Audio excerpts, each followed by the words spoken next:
this fifth session, in which it indicates that if a bill be published during the said period or a published bill becomes due for first reading, the Speaker shall, upon lapse of at least 3 days following the publication of the bill and following a determination that such bill is of priority, forthwith refer such bill to the relevant committee for consideration. This is pursuant to the provisions of Standing Order 127 that relates to committal of bills to committees and public participation, and cause the bill to be read a first time upon its next sitting, and the second reading may be taken forthwith or on such other days as the House Business Committee may determine. The other issue regards statutory instruments. Should any statutory instrument be transmitted for tabling before the House during that particular period of short or long recess during this fifth session, the Speaker shall, following a determination that the statutory... To transact business, clerk. Order number 1, administration of oath. Order number 2, communication from the chair. Order number 3, messages. Order number 4, petitions. Order number 5, papers. Majority Leader, Dr. Bukosa, I'm told you are holding brief.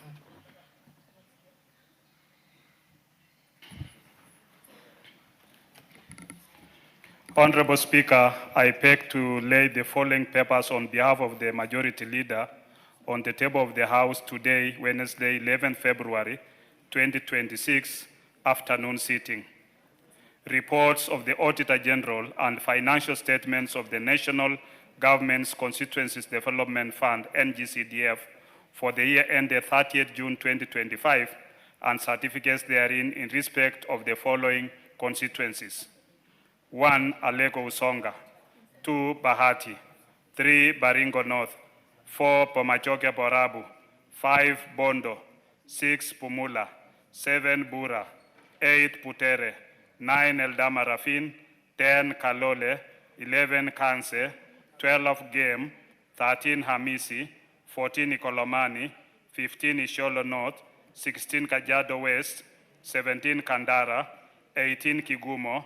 19 Kilgoris, 20 Kilifi North, 21 Kimilili, 22 Kinangop, 23 Kisumu West, 24 Kitui Central, 25 Lukuyani, 26 Lugari, 27 Magarini, 28 Mandera East, 29 Mandera South, 30 Madira, 31 Matungu, 32 Mwea, 33 Nakuru Town East, 34 Nakuru Town West, 35 Narok North, 36 Nafokolo, 37 Nyando, 38 Nyaribari Masaba, 39 Nyeri Town, 40 Oljororok, 41 Odhaya, 42 Rarieta, 43 Saboti, 44 Samburu East, 45 Samburu West, 46 Subukia, 47 Suna East, 48 Tongareni, 49 Turkana East, 50 Turkana West. Thank you, Honorable Speaker. Thank you, Dr. Bukose. Chairperson, Departmental Committee on Finance and National Planning. I've been informed that it's running late. We'll revisit that. Next order.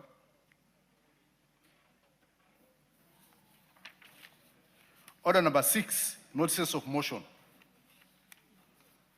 Chairperson, Departmental Committee on Finance and National Planning.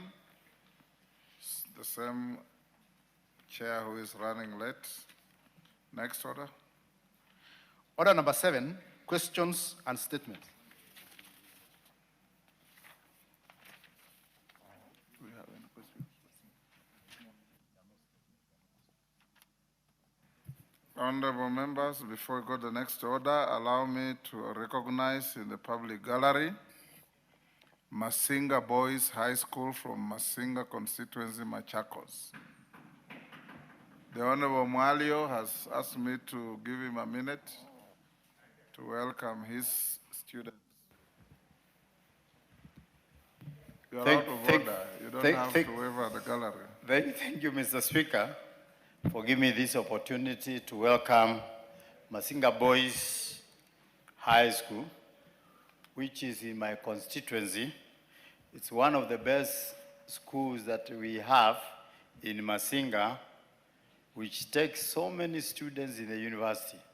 And we would like to welcome to the chambers of the of Parliament so that you can watch the debate and be able to learn what we normally do here. So I am sure you are going to enjoy the few minutes that you are going to sit there, watch and listen to the members of Parliament as they debate. You are most welcome. Thank you. Next order. Order number 8, procedural motion, limitation of debate on sessional papers. Majority Leader. Thank you, Honorable Speaker.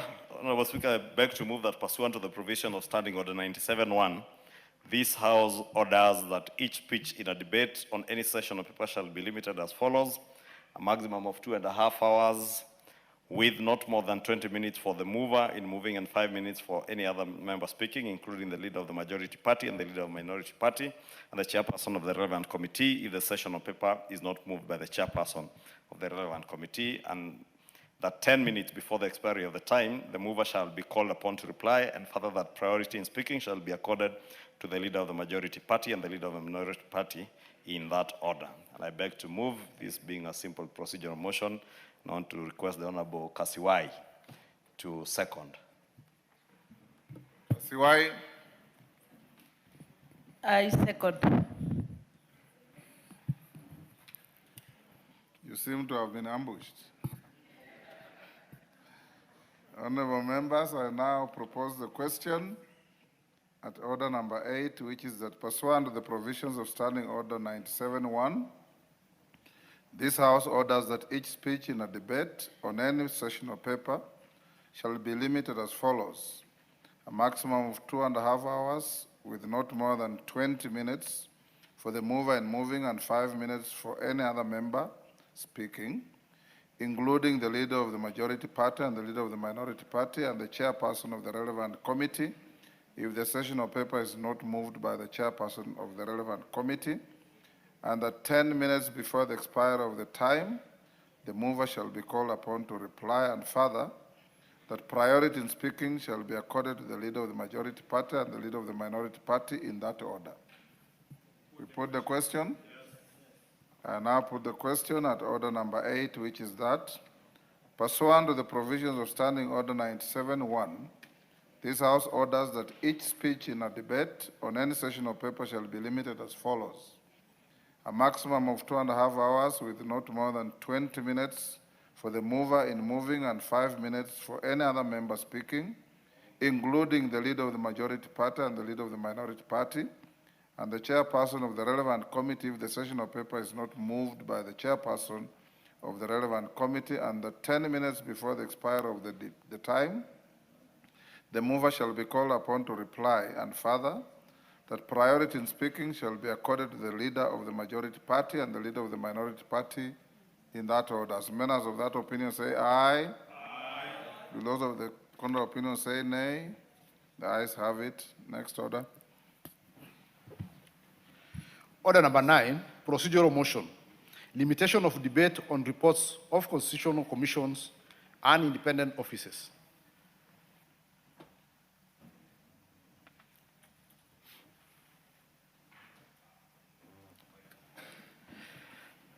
Thank you, Honorable Speaker, and I beg to move that pursuant to the provision of Standing Order 97-1, this House orders that each speech in debate on reports of constitutional commissions and independent offices be limited as follows: a maximum of 4 hours with not more than 30 minutes for the mover in moving and 10 minutes in replying, a maximum of 30 minutes for the chairperson of the relevant committee, and a maximum of 10 minutes for any other member speaking except the leader of the majority party and the leader of the minority party, who shall be limited to a maximum of 15 minutes each, and that priority be accorded to the chairperson of the relevant committee, the leader of the majority party and the leader of the minority party in that order. And I beg to move, and I want to request the member for Kirinyaga County, Honorable Njeri Maina, to second. Honorable Speaker, I second. Honorable members, I propose the question at order number 9, which is that, pursuant to the provisions of Standing Order 97-1, this House orders that each speech in debate on reports of constitutional commissions and independent offices be limited as follows. A maximum of 4 hours with not more than 30 minutes for the mover in moving and 10 minutes in replying. A maximum of 30 minutes for the chairperson of the relevant committee and maximum of 10 minutes for any other member speaking, except the leader of the majority party and the leader of the minority party, who shall be limited to a maximum of 15 minutes each, and that priority be accorded to the chairperson of the relevant committee, the leader of the majority party, and the leader of the minority party in that order. We put the question. Thank you. I'll now put the question at order number 9, which is that, pursuant to the provisions of Standing Order 97-1, this House orders that each speech in debate on reports of constitutional commissions and independent officers be limited as follows. A maximum of 4 hours with not more than 30 minutes for the mover in moving and 10 minutes in replying.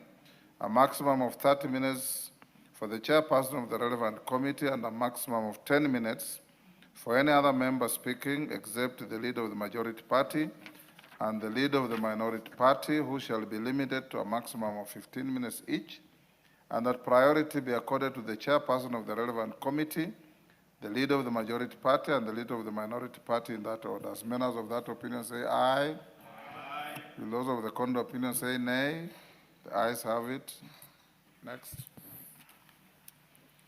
Order number 10, procedural motion, limitation of debate on the annual estimates and committee of supply. Majority Leader. Honorable Speaker, we were just pitting you with your deputy. Because when you propose a question, you have to read the whole text. Yes. When you are putting the question, you have to reread the whole text again. And I was asking maybe the Commonwealth Parliament should look at a new way of just referring to what was proposed, rather than having the Speaker to read through. Unfortunately, that is what is done in the entire Commonwealth jurisdiction. That is why I said the entire Commonwealth maybe needs to relook into some of these things. Yes. And it's also good, Honorable Speaker. You know, yesterday I had the member for Nyandarua County, a member from Nyandarua County. I don't know if she's here, the member for Kipipiri, saying that every time she wants to speak in the House, the leader of majority goes to the Speaker and says, don't allow her to speak. And, you know, in the Commonwealth, there are no such things, Honorable Speaker. And you know, is she in the House? She's not in the House, and we should advise her. Whoever has access to her should tell her that that is not only malicious, but fallacious and defamatory. Because the Speaker cannot be directed by anybody, except yes, if you have debates on matters such as constitutional and other matters like private members' bills, and you want specific colleagues that you have discussed with to support your cause, then you pass on your list to the Speaker, not by yourself, through your whips. yes, To give the Speaker your wish that these are my priority support team to my process. Otherwise, no member, and if members of my team who sit after me ever entertain that, they'll be out of order. Honorable Speaker, I hope she's well guided. It is not only malicious, but as you say, fallaciously defamatory to the person of the Speaker and the institution of Parliament. But Honorable Speaker, you must understand, you know, some of these people are not. You see, Jerry Minor, who subscribes to the same ideologies to some extent with her, is in the House. She has proposed a bill that is lined up now today as order number 16. And that is what legislators should be doing. That is how you work. But going to pontificate things in funerals, and I could clearly tell she was speaking from a funeral because I could see clergy behind her. And she was complaining that the county women rep and the member for Kinangop are doing a lot of electrification projects in Kinangop and Kipipiri, without involving her. But if you fail in your work, Honorable Speaker, as a member of parliament, what is the problem with another elected member of parliament, like the county women rep, doing what you ought to be doing? Jerry Minor, if a member from Kirinyaga NDMP slackens in his or her work, Jerry Minor as a women rep can step in, or a neighboring constituency member of parliament. So, Honorable Speaker, she was not just fallaciously malicious to the person of the Speaker and the majority leader, Honorable Speaker, but also disparaging this House because you do not work under anybody's directions. Neither do I have time to come and guide you on who to speak. Even me, when I want to speak, I just request here to speak, and you offer me the chance. And at times I have sought to intervene, and you have denied me a chance. Yes. And that is the way it is. So let us, in this new session, be as diligent as Njeri Maina is being here today, and all these members. This particular member has not even showed up. This is the third sitting. She is not here. How do you speak when you're in a funeral somewhere and not in the House? Honorable Speaker, allow me to get back to this. Honorable members, majority leader, you know, you pass laws here. I want to encourage you to not only read the laws you pass, but know them. I was embarrassed recently at a funeral where a member stood up and very viciously attacked a university council for conducting interviews to recruit a vice chancellor. Yet you passed a law here and said the vice chancellor of a university is recruited by Public Service Commission. And you know, when you say things like those, you embarrass not only yourself, but the institution of parliament. If you pass a law, try to remember what it says. Go on, Majority Leader. Thank you, Honorable Speaker. And I now beg to move that pursuant to the provision of Standing Order 97-1, this House orders that each speech in a debate on the report of the Budget and Appropriations Committee on budget estimates contemplated under Standing Orders 239 and 240 be limited as follows. 1, on general supply debate, a maximum of 3 sitting days with 30 minutes for the mover in moving and 15 minutes in replying, a maximum of 15 minutes for each of the chairpersons of the departmental committees, and a maximum of 10 minutes for any other member speaking, except the leader of the majority party and the leader of the minority party, who shall be limited to a maximum of 15 minutes each. And that priority in speaking be accorded to the leader of the majority party, the leader of the minority party, and the respective chairpersons of the departmental committees in the order that they appear in the second schedule to the standing orders. And 2, in Committee of Supply, a maximum of 6 sitting days for the consideration of the proposed allocations to the respective votes and programs in the order specified in the schedule submitted by the Budget and Appropriations Committee. And Honorable Speaker, I beg to move. And Honorable Speaker, as I move, that is important again to note, because you will note, Honorable Speaker, during Committee of Supply, chairpersons are given each chairperson 15 minutes, each of the departmental committee chairpersons. But Honorable Speaker, again, you will note, during Committee of Supply, you will hardly find any of these chairs in the House. And I think, now I hear the member for, the chairman for the CII committee saying that he's present. We want him to be present during Committee of Supply and to speak for 15 minutes to issues, or rather to the votes being supplied during Committee of Supply, because many a times, Honorable Speaker, chairs of the departmental committees are usually not in the House. We shall be noting very soon, during BPS and after, any chair of a departmental committee who is not present does not deserve to be a chair of that committee. It doesn't, because that is the most important business in the House on budget making. And if you are not there to budget for your committee, then the state departments you are oversighting, what will you be oversighting if you are not there to appropriate for them? Therefore, Honorable Speaker, I want to encourage chairs, if you are not available because of other commitments, please make sure your vice chair is there during Committee of Supply. Thank you, Honorable Speaker. I beg to move, and I want to request the Honorable Harrison Kombe, Magarini Constituency Member of Parliament, to second. Mwalimu. Thank you, Mr. Speaker. I do second. I beg to second. Say, I beg to second. Thank you, Mr. Speaker. Mr. Speaker, I beg to second. Well done. You are out of order. Once a motion has been moved, Bowen, and seconded, the only logical follow-up is proposing the question. There can't be anything out of order.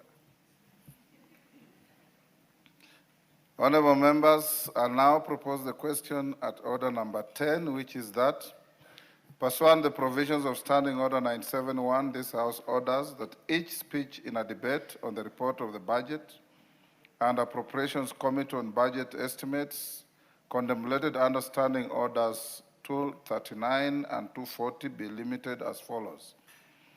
General supply debate.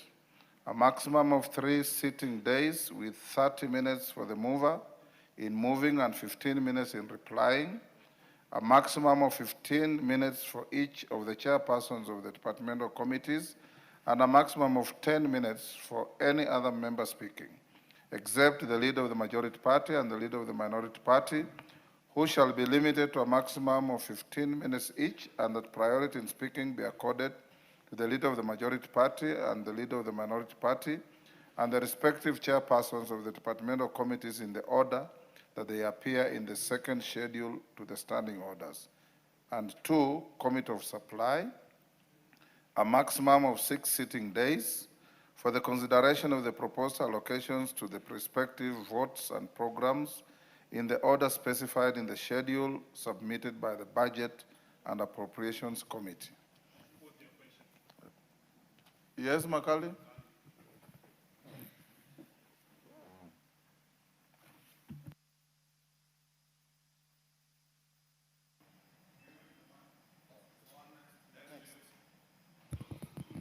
Yeah, thank you so much, Honorable Speaker. Honorable Speaker, I want to support this procedural motion, but also pick it from where the majority leaders left it, is Honorable Speaker. Just as you said, Honorable Speaker, that it's embarrassing when you see members discussing a law which has been passed by this House, and they seem to be not aware. Many times you have also seen members complaining about lack of budget when they make the budget. So I really want to encourage members that when we are making the budget, Honorable Speaker, that we be in the House. It's very frustrating to see somebody saying, for me to get a budget, I have to visit some offices to be assisted. It's very embarrassing. So I just want to encourage members that having been in this committee for quite some time, it's important members will participate in the budget making process. It is our role, it's a constitutional role. We should not be complaining about having no budget. Thank you, Honorable Speaker. Bowen. Mr. Speaker, I also support the procedural motion, but Mr. Speaker, I want to speak on behalf of the chairs of committees, and especially when we are discussing the budget estimates, Mr. Speaker. Mr. Speaker, normally the procedure is that, and I wish the chair of budget was here, whenever there is an amendment in budget, especially the departmental budgets, normally the chair of budget proposes an amendment and seconded by the chair of the committee. But we have seen a trend, Honorable Speaker, where sometimes you see some amendment in the chair of the committee is not aware, and or even that committee is not aware. So I wish the chair of budget was here, so that was telling me that was the behavior of the former chair and not the current chair. So we hope our friend, the Honorable Atandi, is able to follow the procedures and the traditions of this House. Thank you, Honorable Speaker. Mover to reply. Thank you, Honorable Speaker. I think those sentiments are well taken, because they are basically supplementing just what I had said, and I really appreciate what Honorable Makali Mulu is always sitting through the entire budget process.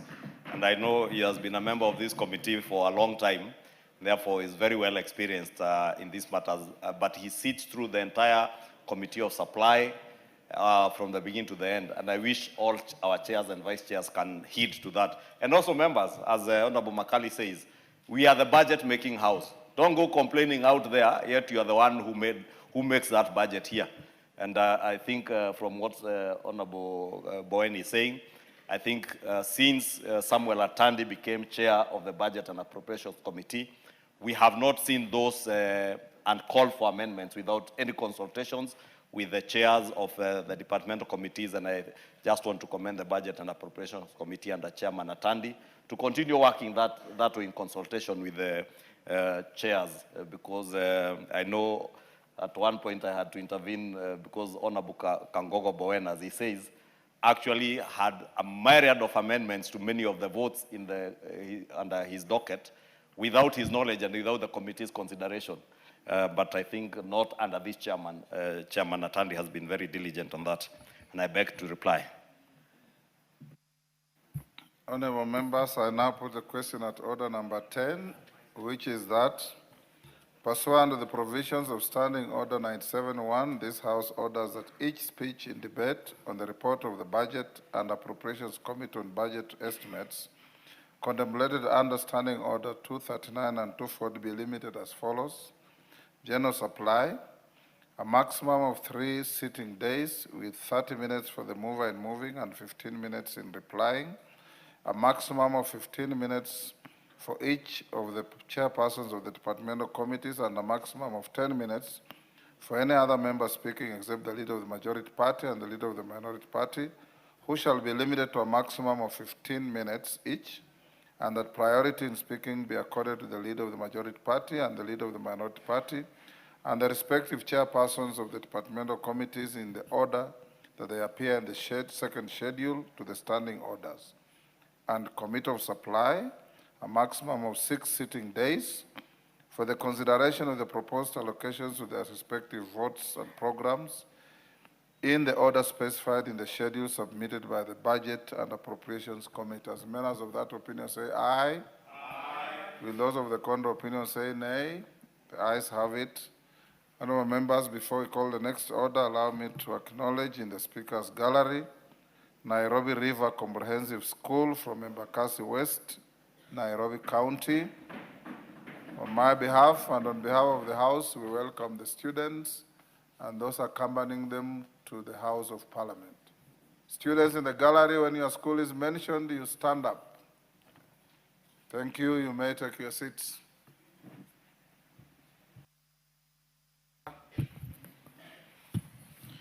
Order number 11, procedural motion, limitation of debate on consideration of Senate amendments to bills originating in the National Assembly.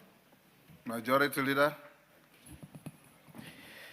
Honorable Speaker, I beg to move that pursuant to the provision of Standing Order 97-1, this House orders that each speech in the general debate contemplated under Standing Order 146, consideration of Senate amendments to bills originating in the National Assembly, be limited as follows. A maximum of 1 hour and 30 minutes with not more than 15 minutes for the mover in moving, 15 minutes for the chairperson of the relevant departmental committee, and 5 minutes for any other member speaking, including the leader of the majority party and the leader of the minority party, if the bill is not party-sponsored.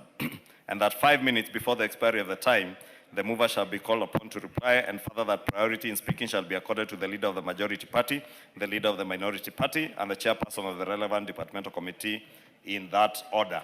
Honorable Speaker, I beg to move and request the Honorable Member for Meru County, the Honorable Kailemia, to second. Kailemia. Thank you very much, Mr. Speaker. I second. Honorable members, I now propose Order Pareo. Take your seats.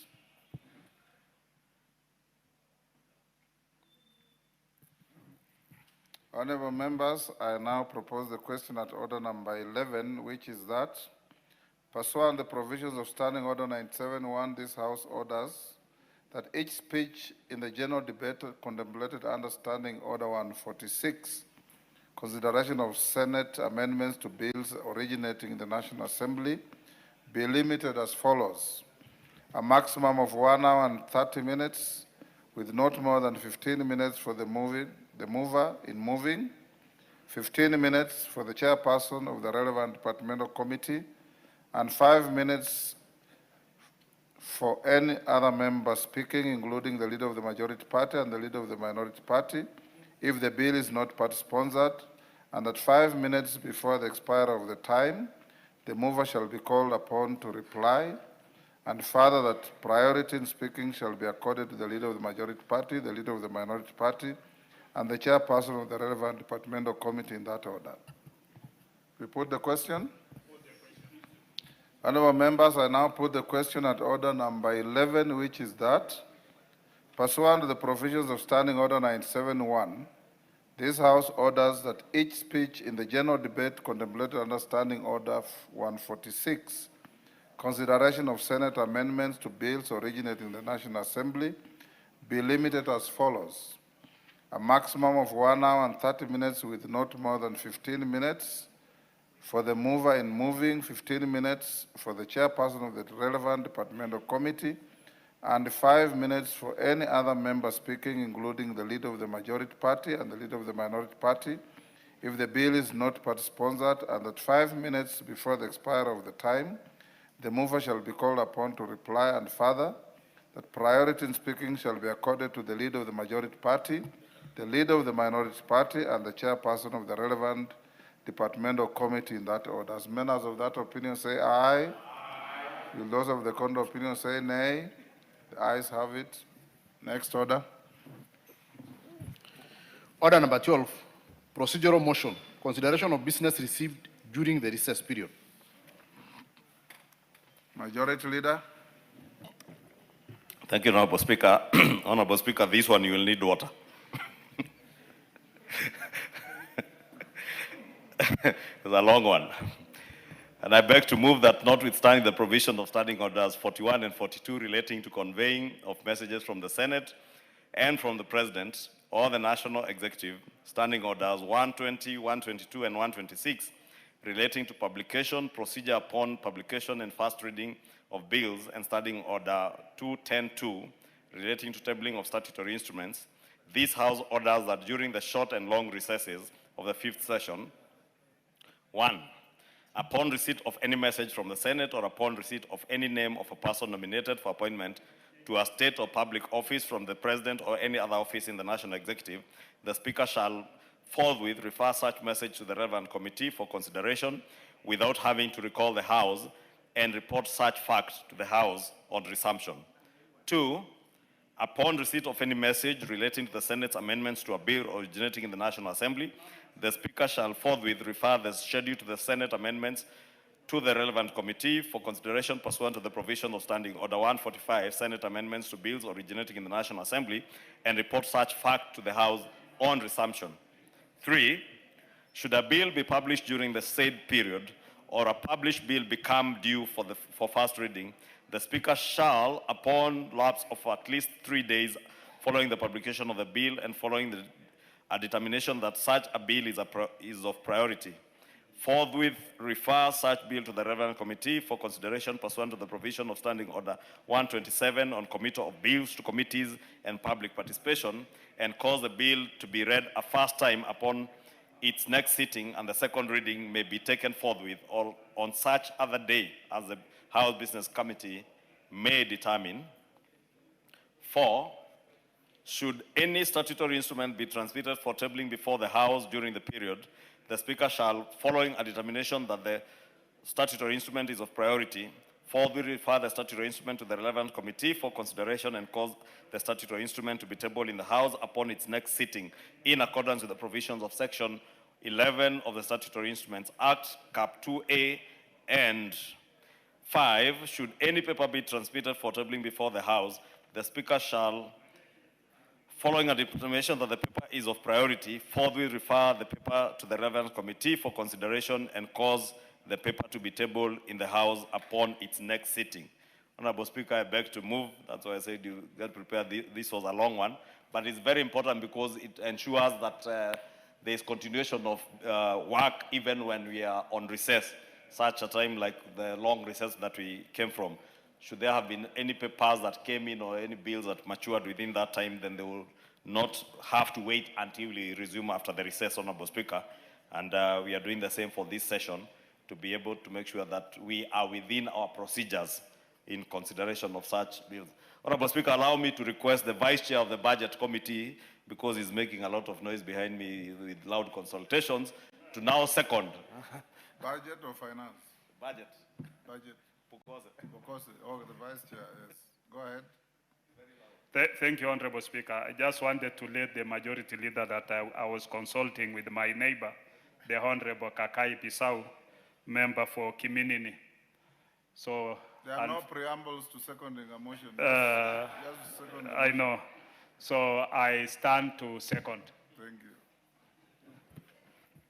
Honorable members, I now propose the question at order number 12, that notwithstanding the provisions of Standing Order 41 and 42 relating to conveying of messages from the Senate and from the President or the National Executive, Standing Orders 120, 122, and 126 relating to publication, procedure upon publication, and first reading of bills, and Standing Order 210-2 relating to tabling of statutory instruments, this House orders that during the short and long recess of the 5th session, 1, upon receipt of any message from the Senate or upon receipt of any name of a person nominated for appointment to a state or public office from the President or any other office in the National Executive, the Speaker shall forthwith refer such message to the relevant committee for consideration without having to recall the House and report such fact to the House on resumption. 2, upon receipt of any message relating the Senate's amendments to a bill originating in the National Assembly, the Speaker shall forthwith refer the schedule of the Senate amendments to the relevant committee for consideration pursuant to the provisions of Standing Order 145, Senate amendments to bills originating in the National Assembly, and report such fact to the House on resumption. 3, should a bill be published during the said period or a published bill become due for first reading, the Speaker shall, upon lapse of at least 3 days following the publication of the bill and following a determination that such bill is of priority, forthwith refer such a bill to the relevant committee for consideration pursuant to the provisions of Standing Order 127, committal of bills to committees and public participation, and cause the bill to be read a first time upon its next sitting, and the second reading may be taken forthwith or on such other day as the House Business Committee may determine. 4, should any statutory instruments be transmitted for tabling before the House during the period, the Speaker shall, following the determination that the statutory instrument is of priority, forthwith refer the statutory instrument to the relevant committee for consideration and cause the statutory instrument to be tabled in the House upon its next sitting in accordance with the provisions of Section 11 of Statutory Instruments Act, Cap 2A, and 5. Should any paper be transmitted for tabling before the House, the Speaker shall, following a determination that the paper is of priority, forthwith refer the paper to the relevant committee for consideration and cause the paper to be tabled in the House upon the next sitting. We put the question. Honorable members, I now put the question at order number 12, which is that, notwithstanding the provision of Standing Order 41 and 42 relating to conveying of messages from the Senate and from the President of the National Executive, Standing Orders 120, 122, and 126 relating to publication, procedure upon publication, and first reading of bills, and Standing Order 210-2 relating to tabling of statutory instruments, this House orders that during the short and long recess of the 5th session, 1, upon receipt of any message from the Senate or upon receipt of any name of a person nominated for appointment to a state or public office from the President or any other office in the National Executive, the Speaker shall forthwith refer such message to the relevant committee for consideration without having to recall the House and report such fact to the House upon resumption.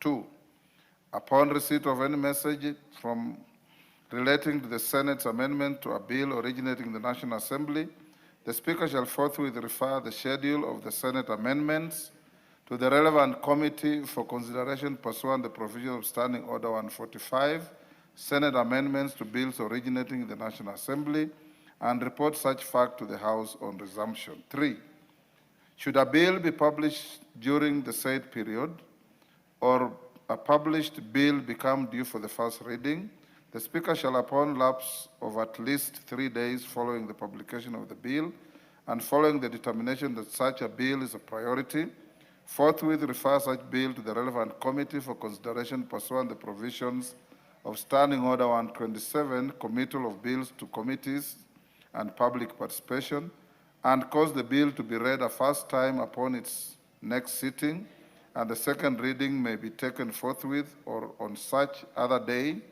as the House Business Committee may determine.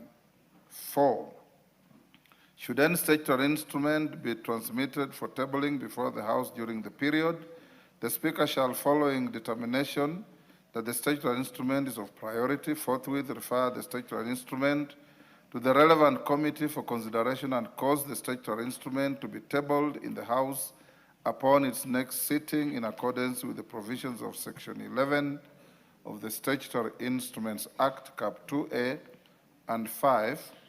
Should any paper be transmitted for tabling before the House, the Speaker shall, following a determination that the paper is of priority, forthwith refer the paper to the relevant committee for consideration and cause the paper to be tabled in the House upon its next sitting.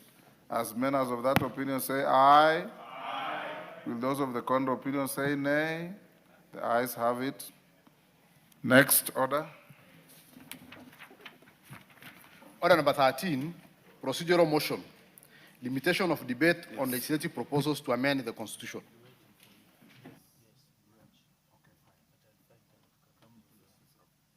Majority Leader. Mike. Thank you, Honorable Speaker. I beg to move that pursuant to the provision of Standing Order 97-1, this House orders that each speech in the general debate contemplated under Standing Order 114.7a(b), 114.7a and b, consideration of a legislative proposal to amend the Constitution be limited as follows: a maximum of 20 minutes for the mover in moving and 10 minutes in replying, 15 minutes for the leader of the majority party and the leader of the minority party if the proposal is not party-sponsored. Members with similar or related proposals and the chairperson of the relevant departmental committee, and 10 minutes for any other member speaking, and further that priority in speaking shall be accorded to the leader of the majority party, the leader of the minority party, and the chairperson of the relevant departmental committee in that order. I beg to move, and I want to request the member for Embakasi East, the Honorable Babu Owino, to second.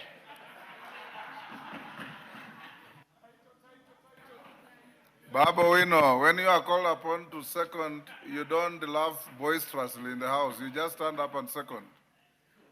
Go unanswered. Give him the mic. I second. I beg to second. Okay. I beg to second. Honorable Speaker, why should I beg to second? But I beg to second. You know, Baba, you normally make technical appearances and you must be losing the touch with procedure. You are not begging the Speaker, you are begging the House to give you an opportunity and a privilege to second. Honorable members, I now propose the question at order number 13, which is that pursuant to the provisions of Standing Order 97-1, this House orders that each speech in the general debate contemplated under Standing Order 114.7a(b), consideration of a legislative proposal to amend the Constitution, be limited as follows: a maximum of 20 minutes for the mover in moving and 10 minutes in replying, 15 minutes for the leader of the majority party and the leader of the minority party if the proposal is not party-sponsored, members with similar or related proposals and the chairperson of the relevant departmental committee, and 10 minutes for any other member speaking. And further, that priority in speaking shall be accorded to the leader of the majority party, the leader of the minority party, and the chairperson of the relevant departmental committee in that order. I put the question. Yes, Mkunji. Thank you, Honorable Speaker. I would like to bring to the attention of the House that while we do give priority to the majority leader and the minority leader, Honorable Speaker, as per the guidance of the Constitution, we need to also put into consideration, Honorable Speaker, the post-election coalition formations, which, Honorable Speaker, has really reduced the aura of the debate in the House. Honorable Speaker, we are aware that the minority side and the majority side, there is a new alignment that makes the broad-based government. Honorable Speaker, I'm begging to, I know under Article 97 of the Constitution, it is well clear on the minority and the majority side, but I would call to your attention the new realignments of the House, Honorable Speaker, to ensure the debate is better in the House. Thank you, Honorable Speaker.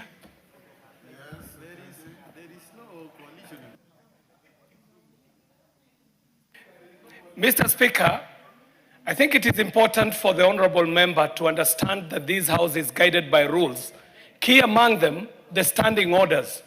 And Mr. Speaker, it would also be informative for this member to know that as we approach the end of this session, there shall be an opportunity for this member to contribute ideas on what needs to be changed in our standing orders so that they may apply in subsequent houses. But Mr. Speaker, what he is presenting today not only sits as a debate that should be held in Embu town as a conversation in a boda shed, but not a conversation to be brought to the floor of the House. A House that understands its rules and procedures as have been provided, not only by the standing orders, Mr. Speaker, but also by the Constitution of this country. So, Mr. Speaker, I would like for you to totally find the contribution by the honorable member just totally out of order, Mr. Speaker. I thank you. Thank you very much, Honorable Speaker. Honorable Speaker, when we began this particular House session, you actually made the rulings on who constitutes majority and minority.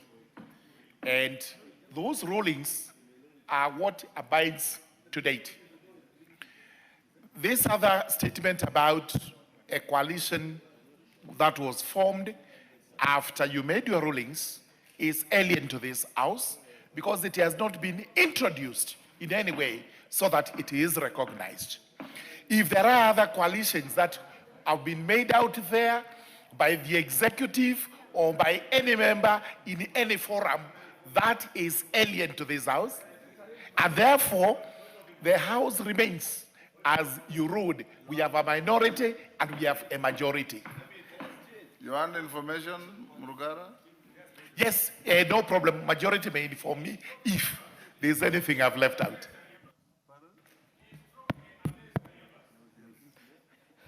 Honorable Speaker, the Honorable Sir George Murugara is not just an accomplished legal mind in this country like yourself, Honorable Speaker, who is a senior counsel.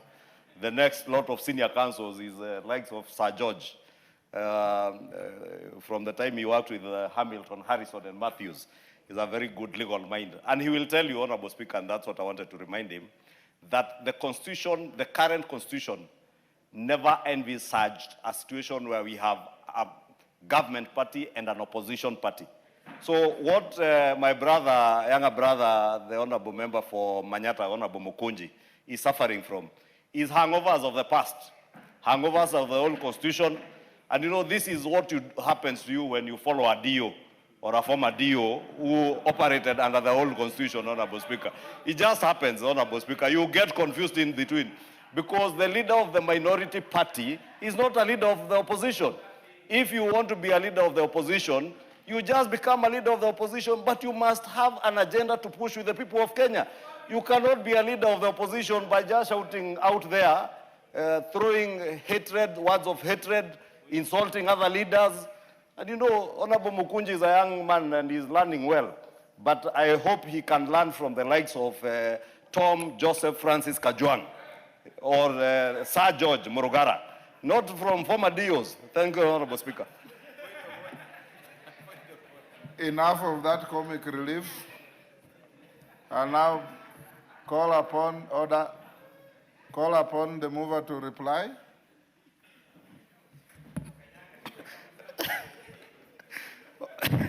Honorable Speaker, I saw the Honorable Bukunji is telling me Nisikanyanga Shingo, and I was telling him, I was just advising him to learn from good legal minds like Tom Joseph Kajwang and Sir George, and I beg to reply, Honorable Speaker. Order Mary must take the nearest seat. Members on their feet, take your seats.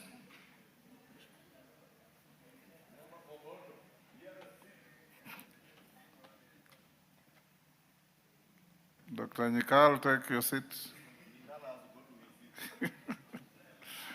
Honorable members, I now put the question at order number 13, which is that, pursuant to the provisions of Standing Order 971, this House orders that each speech in the general debate contemplated under Standing Order 114.7a(b), consideration of a legislative proposal to amend the Constitution, be limited as follows: a maximum of 20 minutes for the mover in moving and 10 minutes in replying, 15 minutes for the leader of the majority party and the leader of the minority party. If the proposal is not sponsored by the party, members with similar or related proposals and the chairperson of the relevant departmental committee, and 10 minutes for any other member speaking.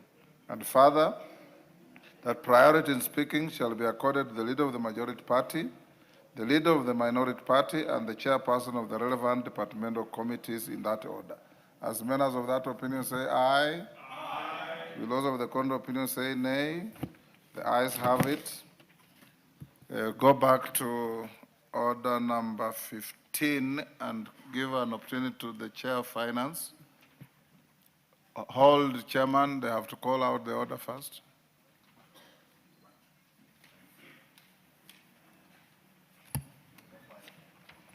Order number 5, papers. Chair, Finance Committee. Thank you, Honorable Speaker, and I really thank you for your indulgence. Honorable Speaker, I beg to lay the following paper on the table of the House. Today, Wednesday, the 11th of February, 2026, report of the Departmental Committee on Finance and National Planning on its consideration for approval hearing of one Mr. Naftali Kipchirchir, the nominee for appointment to the position of a Director General of the Financial Reporting Center.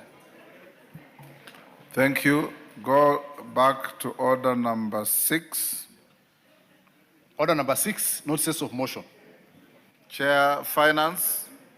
Chair Finance.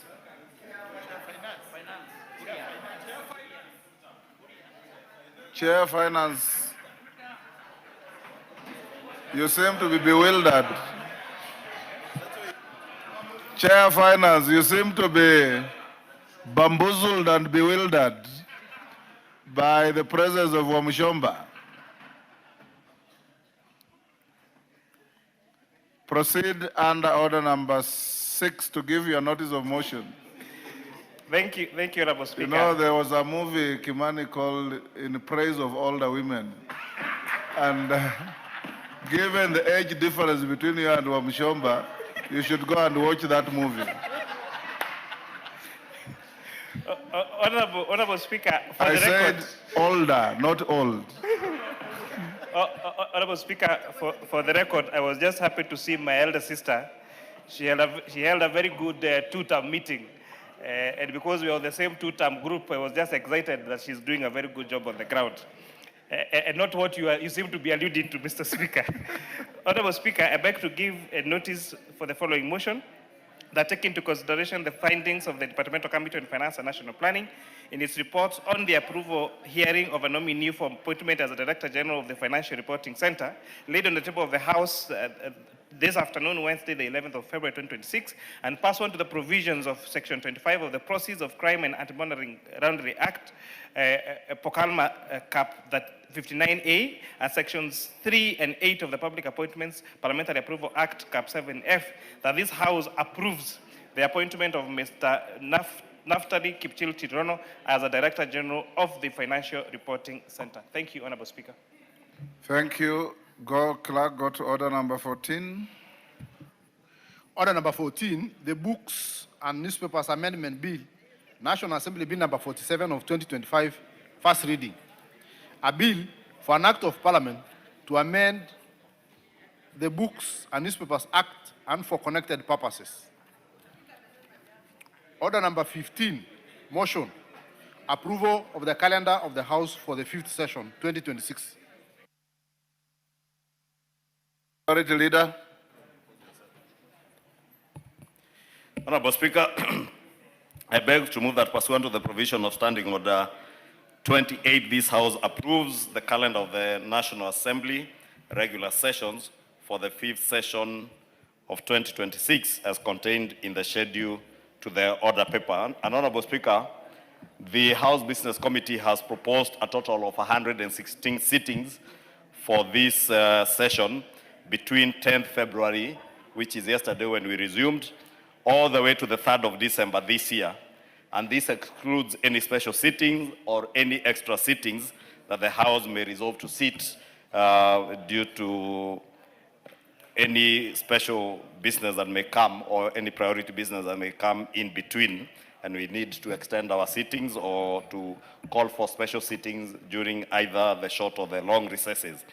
Honorable Speaker, as members may also be aware, this first session, first part of the session is mostly guided by the submission of the budget policy statement and the medium-term debt strategy, which is to be tabled before this House by the 15th of February, which is this Sunday. Therefore, we expect that this will be tabled before the close of business tomorrow and should be considered and adopted by the House within the next 14 days. Therefore, until around the first week of March or the end of this month, we should have finalized with the budget policy statement and the medium-term debt strategy.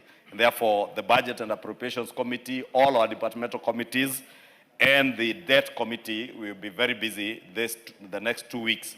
And therefore, I want to call on members, please avail yourselves during committee sittings so that you're able to expedite on this business for BPS and the medium-term debt strategy paper before the lapse of those 14 days, because these are statutory timelines.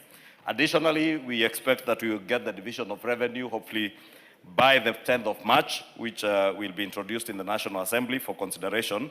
And the second part, Honorable Speaker, is guided again by the budget timelines on conducting of public participation or public hearings by the Budget and Appropriations Committee on the annual budget estimates. And this should be undertaken before the committee tables its report on the estimates for approval by the House. Honorable Speaker, by mid-June, we should have completed this public participation.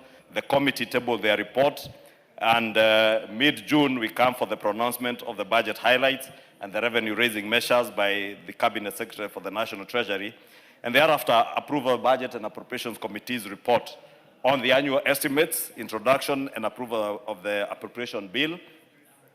This is the period that we'll also consider the finance bill, the appropriations bill, and any supplementary appropriations bills that may come before June 30th, 2026, which is the end of the current financial year. Honorable Speaker, this calendar has also taken into consideration the religious holidays that may fall in between, like Easter, where Good Friday is falling in on the 3rd of April, and Easter Monday will be on the 6th of April, and therefore will not be affected by this calendar. Similarly, Eid al-Fitr is expected to take place probably on Friday, 20th March, or Saturday, 21st March, depending on the sighting of the moon. And again, this being non-parliamentary sitting days will not affect this calendar. Finally, Honorable Speaker, we also in the House Business Committee did consider the annual prayer breakfast, which we agreed from last year under your leadership, Honorable Speaker, that the national annual prayer breakfast will be held on the last Thursday of May. And that last Thursday falls on the 28th of May. And we have therefore had to cut short our resource by a week, our long recess in May by a week. And we therefore be resuming the week before, so that on the 28th of May, we are all expected to join together in prayer during the annual prayer breakfast. Honorable Speaker, let me note that under your instructions, I led the Kenyan delegation to the National Prayer Breakfast in the United States last week, and together with the whip, Majority Whip, the Honorable Osoro, Senators Veronica Maina, Senator Maanzo, the Honorable Member for Kathiani and Deputy Leader of Minority, Honorable Mbui, and the Honorable Kalonzo Musyoka, the former Vice President, also joined us at the National Prayer Breakfast. And Honorable Speaker, you know, there are people who are spreading rumors in Taifa Leo that they are going to meet certain people. The National Prayer Breakfast is not a place to meet people. Other than the tete-a-tete you'll have on the table where you sit, there were no other side meetings other than the side meetings that we all attended as the Kenyan delegation, which I led. It was not led by anybody else. Let that be clear. It was led by the majority leader. So those who are sponsoring stories in Taifa Leo that they are going to meet, I don't know who in the Trump administration. They met nobody. Honorable Speaker. Finally, the calendar has taken into consideration our school's calendar, Honorable Speaker, for both primary and secondary school holidays. And of course, those children under CBE, and also those who attend the other systems, those who are attending the American system and the British curriculum holidays. If you look at the calendar, it has taken into consideration to ensure that those of you who have children under CBE, you will have time during the recess to spend with your children. And those who have children in the other systems, you also have time, at least in two of the recess periods, to spend time with your children and your families when you recess.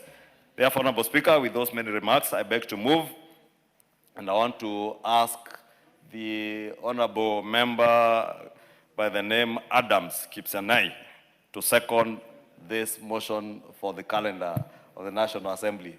This being a good time for the Honorable Adams to second. I beg to move. Kipsanai.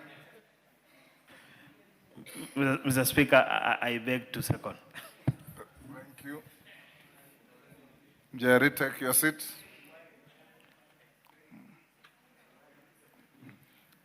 Order. Member on his feet.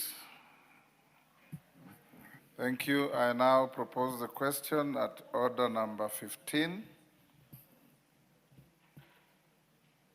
which is that pursuant to the provision of Standing Order 28, this House approved the calendar of the National Assembly regular sessions for the 5th session 2026 as contained in the schedule to the order paper. You put the question? I now put the question at order number 15, which is that pursuant to the provisions of Standing Order 28, this House approves the calendar of the National Assembly regular sessions for the 5th session 2026 as contained in the schedule to the order papers. Members of that opinion say aye. Aye. Will those of the contrary opinion say nay? The ayes have it. Next order. Order number 16, the Health Amendment Bill, National Assembly Bill number 56 of 2024, second reading. Jerry Maina, that's your bill. Are you ready to move? Yes, Honorable Speaker. Thank you. The majority leader was trying to distract me. I was telling him that he's mentioning me so positively many times, he might send different signals to my political affiliation. Honorable Speaker, I beg to move the Health Amendment Bill 2024. And this bill, in a nutshell, seeks to criminalize. Jerry, I know you are a first time out. When you move your bill, first you just read it as it is. I beg to move that the Health Amendment Bill, National Assembly Bill number 56 of 2024, be now read a second time. Then you start your discourse. KJ misled me, Honorable Speaker. Thank you for that guidance. KJ, you are supposed to mentor, not to mislead new members. Go on, Jerry. Honorable Speaker, I beg to move that the Health Amendment Bill, National Assembly Bill number 56 of 2024, be read for the second time.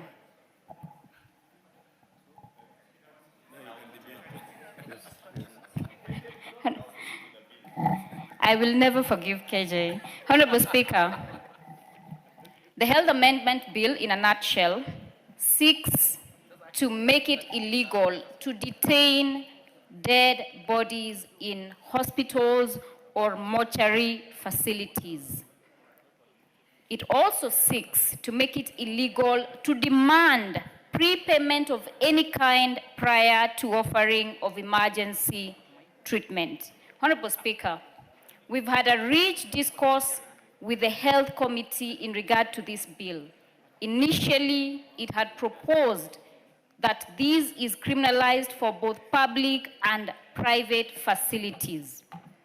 Unfortunately, Honorable Speaker, and I put it on the floor so that members can take it up, we arrived at a consensus that these amendments are only directed at public facilities, which is insufficient and does not cater to the urgent need to ensure that all Kenyans are treated equally and have their right to dignity protected and access to health care protected as per the Constitution. Honorable Speaker, before I delve into the issues, allow me to appreciate the selfless input of the Budget Committee, the Health Committee, the Parliament's Legal Department, who, despite my incessant prodding and numerous intellectual exchanges, never tired until we reached a consensus which is before this floor. This bill is personal to me. It is personal to the members of Parliament. It is personal to Kenyans. And I recognize that several members here have attended health-related funds drives for the families who perhaps have limited financial capacity because we are not equal in this life. Honorable Speaker, while Kenya now takes pride as having enacted universal health coverage, a momentous journey towards achieving access to health care for all, the lived experience of many Kenyans reflects otherwise. This bill proposes targeted amendments to the Health Act, Cap 241, to address two urgent issues that have been affecting Kenyans.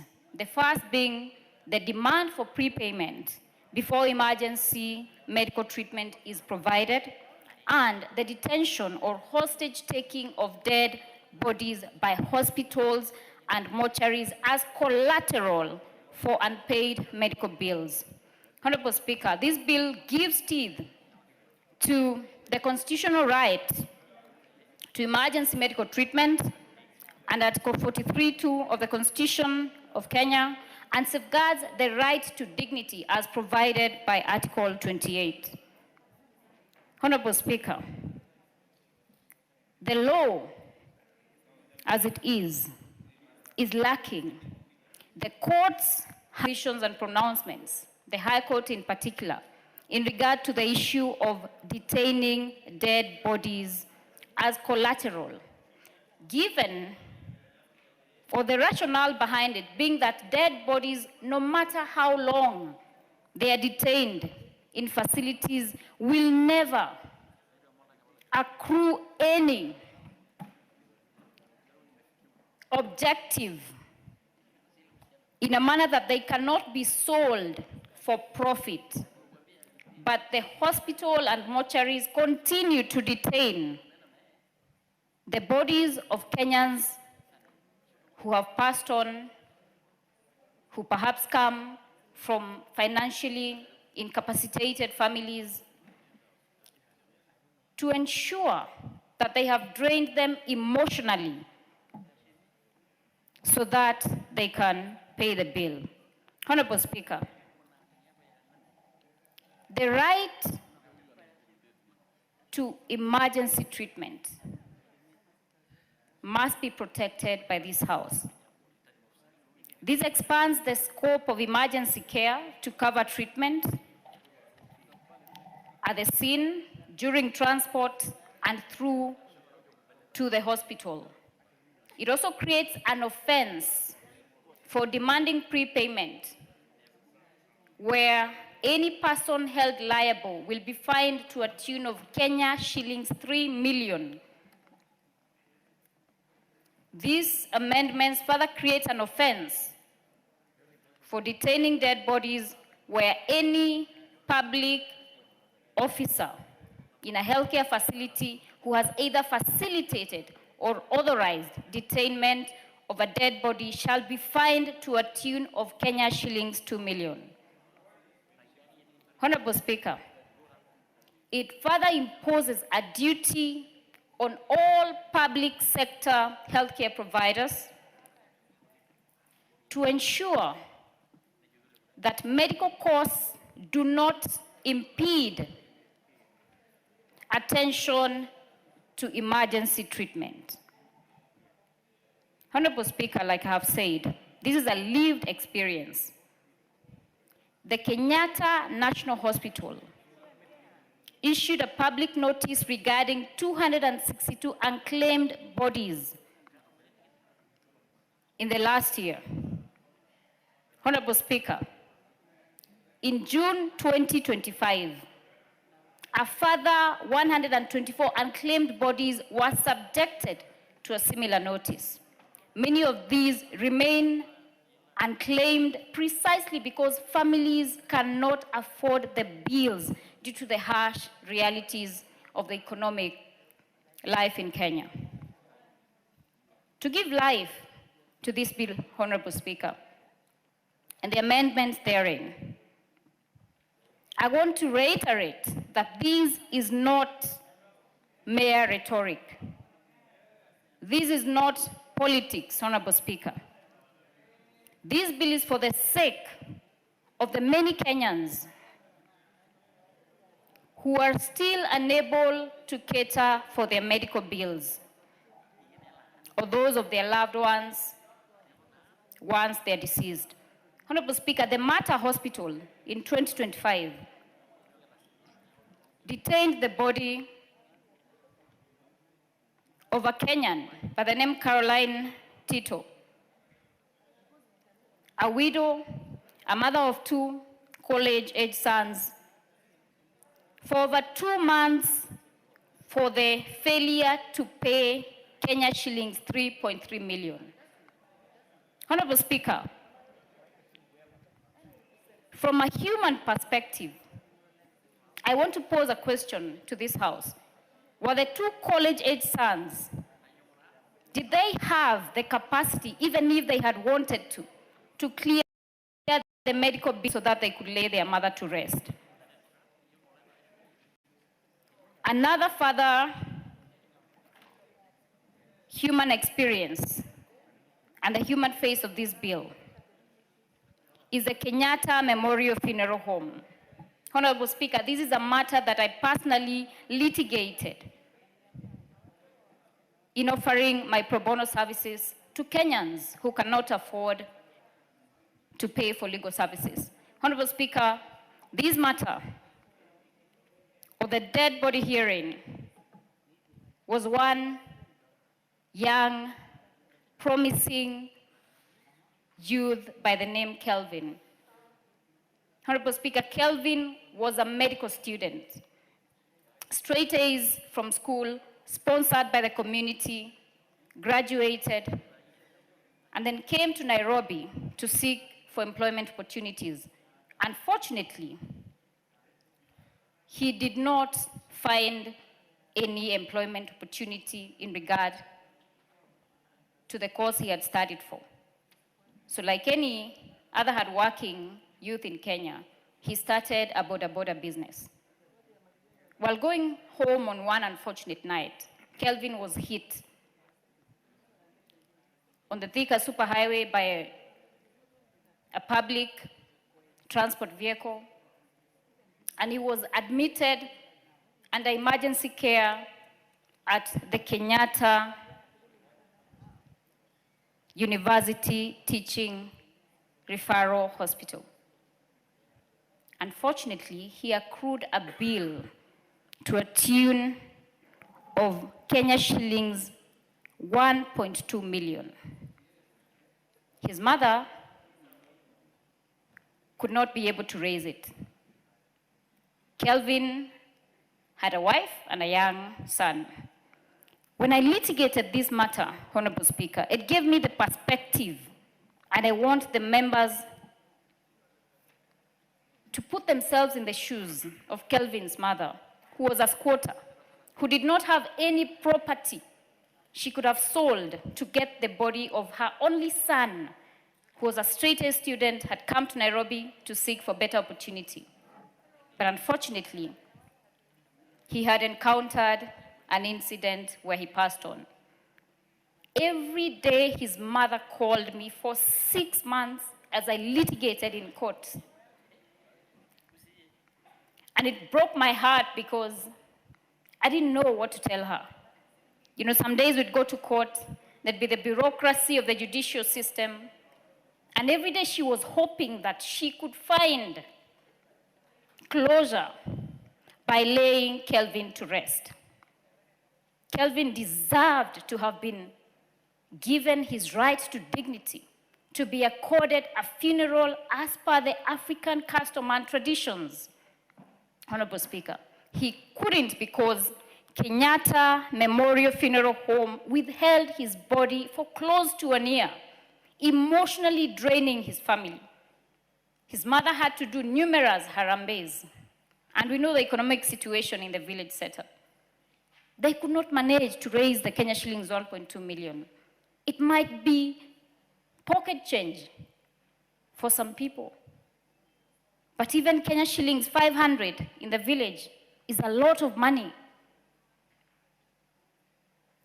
And ultimately, this matter came to a conclusion. The court, the magistrate's court at Ruiru, ruled that a dead body, even if it is detained for 10 years, it will never be property that can be sold to recover the unpaid medical bills.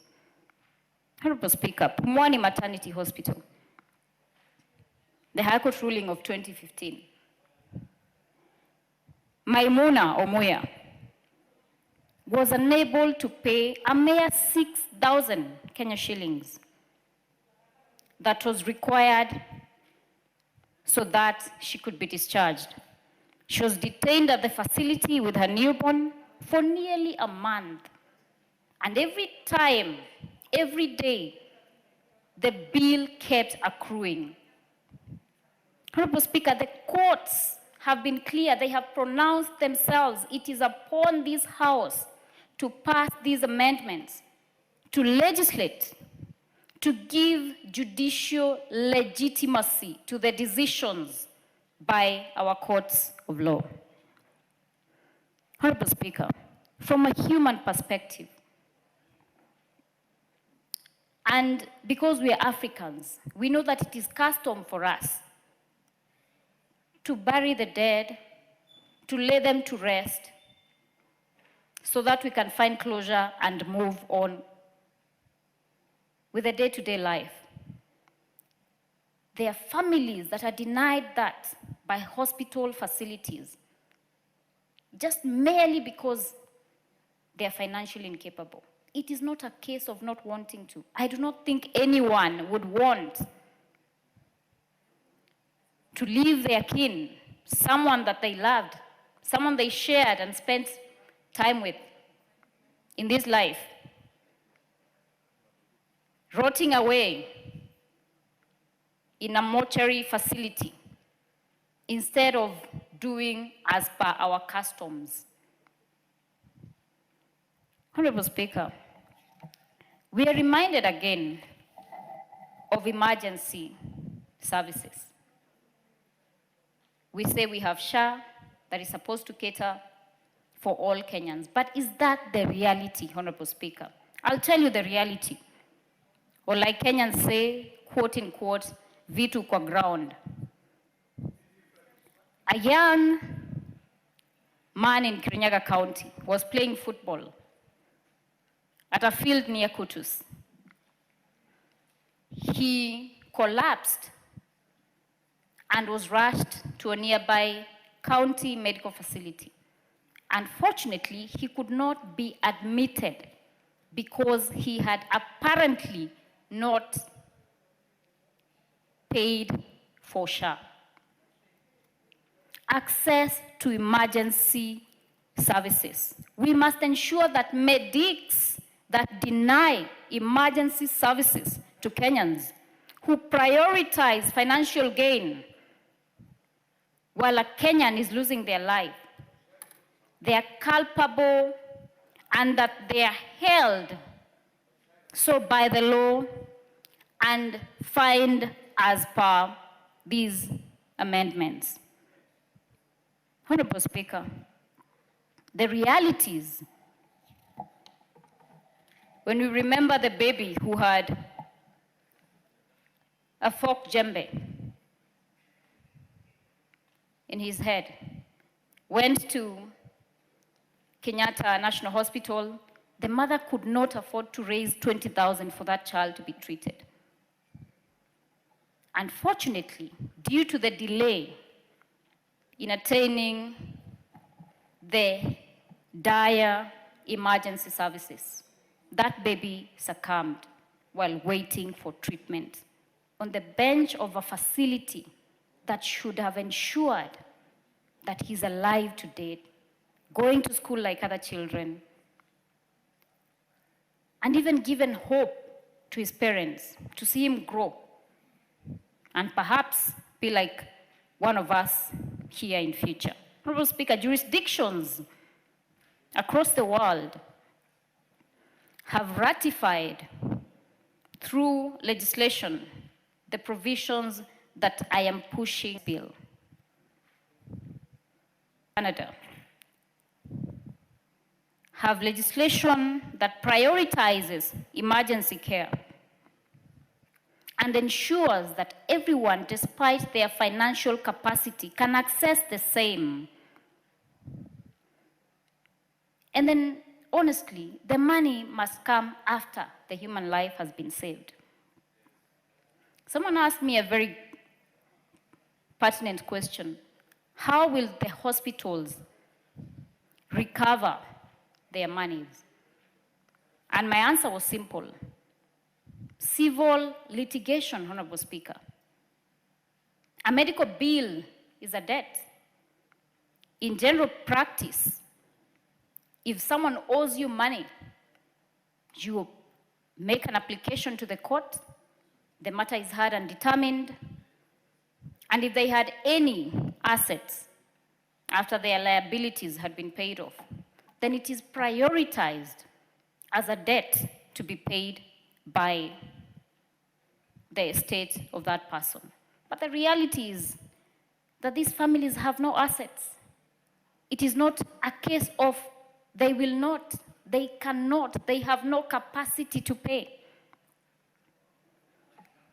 And even if, like I have insisted, the body was detained for 10, 20 years, it can never be sold for even Kenya shillings 1 bob. So it is a humane perspective. We've also recommended that there be a mechanism or a policy to determine needy families or cases so that persons who are actually able to pay for these services do not take advantage. Honorable Speaker, the Supreme Court of India in Katara versus Union of India, 1989, established that no hospital may refuse emergency treatment to save a life, regardless of their ability to pay. I know we have medics in the House, and I know that they do take an oath, just like lawyers do, take an oath to defend justice when it calls for it.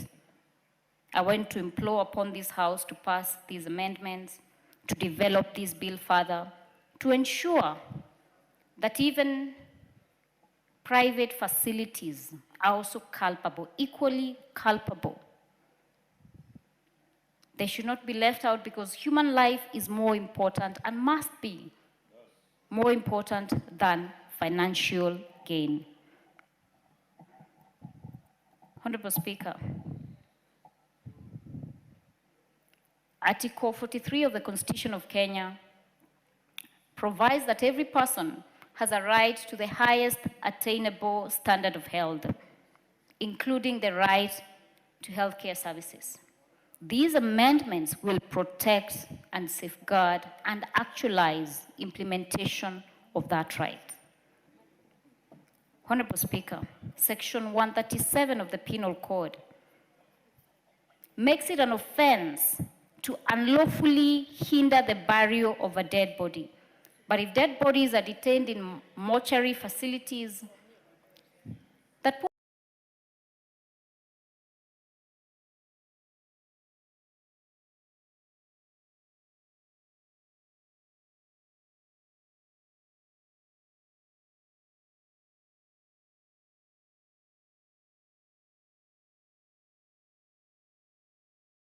for Kenyans that this bill reinforces. Honorable Speaker, it is therefore our duty as members of Parliament to ensure that we pass this legislation, we improve it, we develop it, we make it richer when it comes to that stage so that we can protect Kenyans. This bill will restore the dignity in death. This bill will give judiciary precedent, the legislative backing. This bill will align with the global health standards. It is bipartisan, it is human, it does not know the majority side, it does not know the minority side, it does not know Wamunyoro, it does not know any political affiliations. It is a bill for Kenyans. Let us take it as such. When we debate, let us enrich the debate. And Honorable Speaker, because I know many members, I had requested them to stay behind so they could contribute to this. I will not belabor, and I can tell they're convinced the way they are shaking their heads in conviction. Even the majority leader is convinced. I would like to call upon the immediate. I move. Honorable Speaker, I beg to move and now request the immediate former chair of the Health Committee, Dr. Robert Pukose, to second. Thank you. Thank you so much. I don't think anybody would have moved that bill better than you've done it. I think you've done it the right way. If we were in a court of law, I'm sure the judge would have tilted your way almost immediately. Honorable Pukose, take your seat for a minute. For the convenience of the House, I would like us to go back to order number 5 and allow the majority leader to table a number of papers, then we'll come back to this immediately. Then majority leader, go ahead. Order. Majority leader, this is your chance to lay the papers.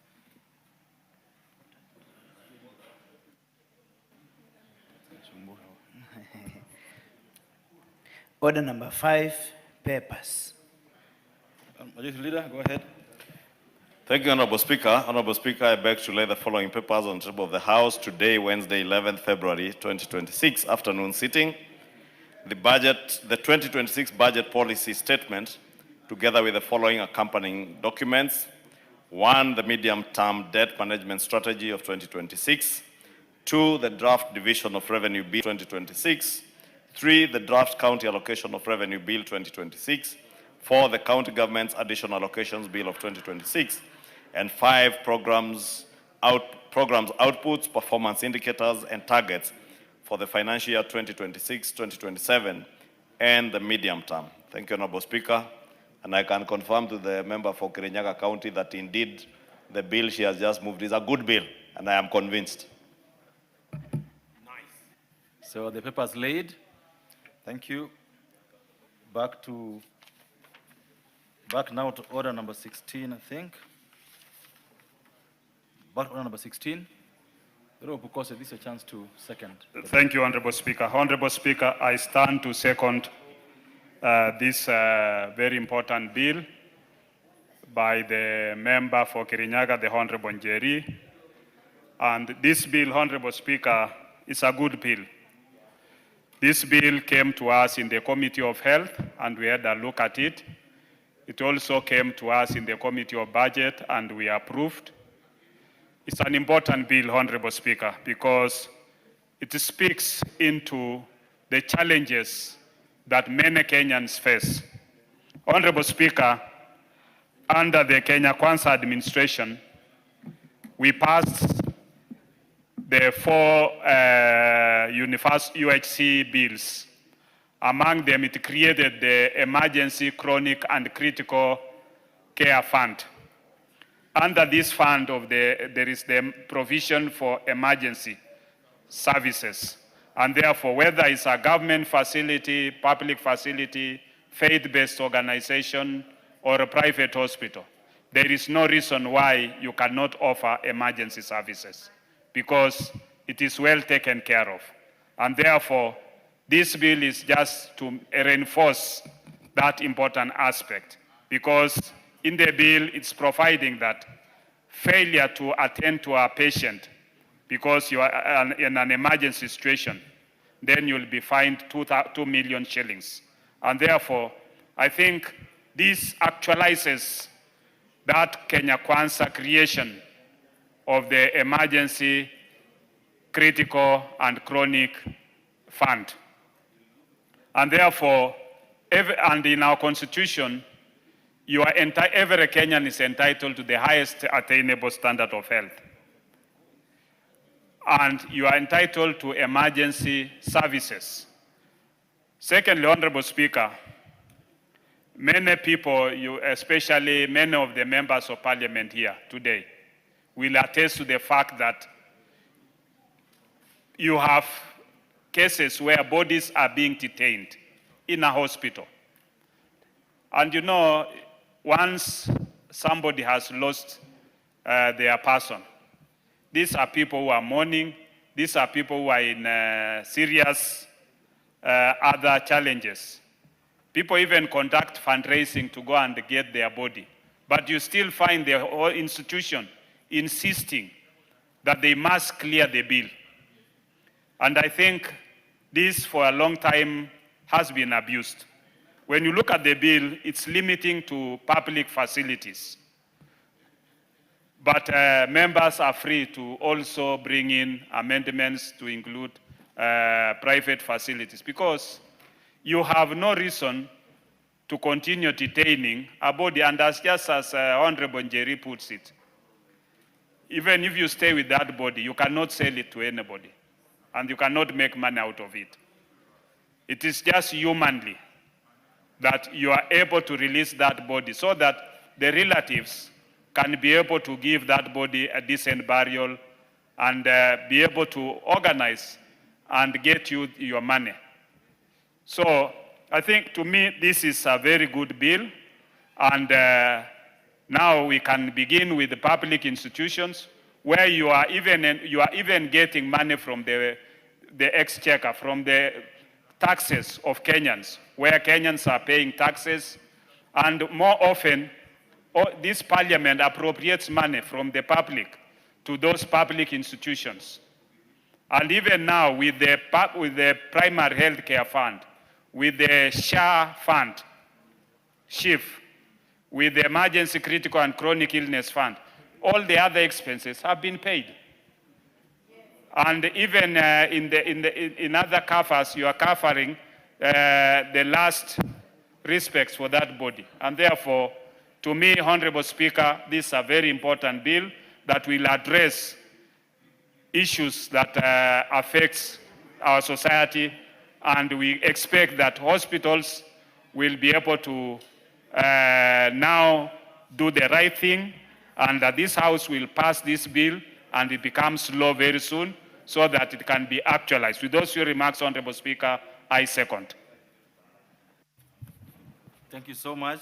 I remember that now propose the question that the Health Amendment Bill, National Assembly Bill number 56 of 2024, be now read a second time. And the first bite of the cherry would be the chairman of the Health Committee, Honorable Nyikal.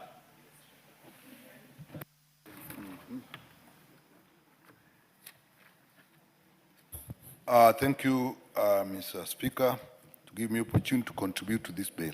Mr. Speaker, this is an extremely important bill, and this is not the first time we have had proposal for this bill in this House. Actually, I think this is the third time, but this actually has gone relatively differently. It went through the committee, and the committee actually gave full support for this bill. I know other members have tried this before. Honorable Lord here actually was the first to propose exactly the same bill, but at the time, and considering the financial arrangements in the country, it was felt that this would actually bring a lot of hardships, particularly in the private sector, and therefore the committee didn't. But this particular time, the committee looked at it, and actually we support the bill. And Mr. Speaker, the object of this bill is actually simple. Is access to emergency treatment, whether you have money or not, at that critical point when your life you can lose your life or you can recover, but with very severe disabilities or severe injury to yourself, so that you recover with infirmities, or at a situation where quick treatment will actually resolve your illness quickly, which otherwise would take a longer time and make it more expensive. That's really by definition what emergency. Of course, therefore, it is important that that service be not subject to immediate availability of funds and payment. Then the other one, Mr. Speaker, is the detention of bodies to enforce payment. Obviously, this is something that many people have suffered through, and there's been a lot of public outcry, and bodies have been detained, people have suffered, and therefore, this is something that, again, we should address. And this bill, in the form that it is actually referring to public health facilities, which is okay, but if you look at that, it's a bit discriminatory. And the committee has actually looked at the bill and proposed a number of amendments, which will include also applying in private health facilities. There will be other amendments that we will take into consideration, but in principle, we support it. But Mr. Speaker, the underlying issue in the whole of this debate is health financing.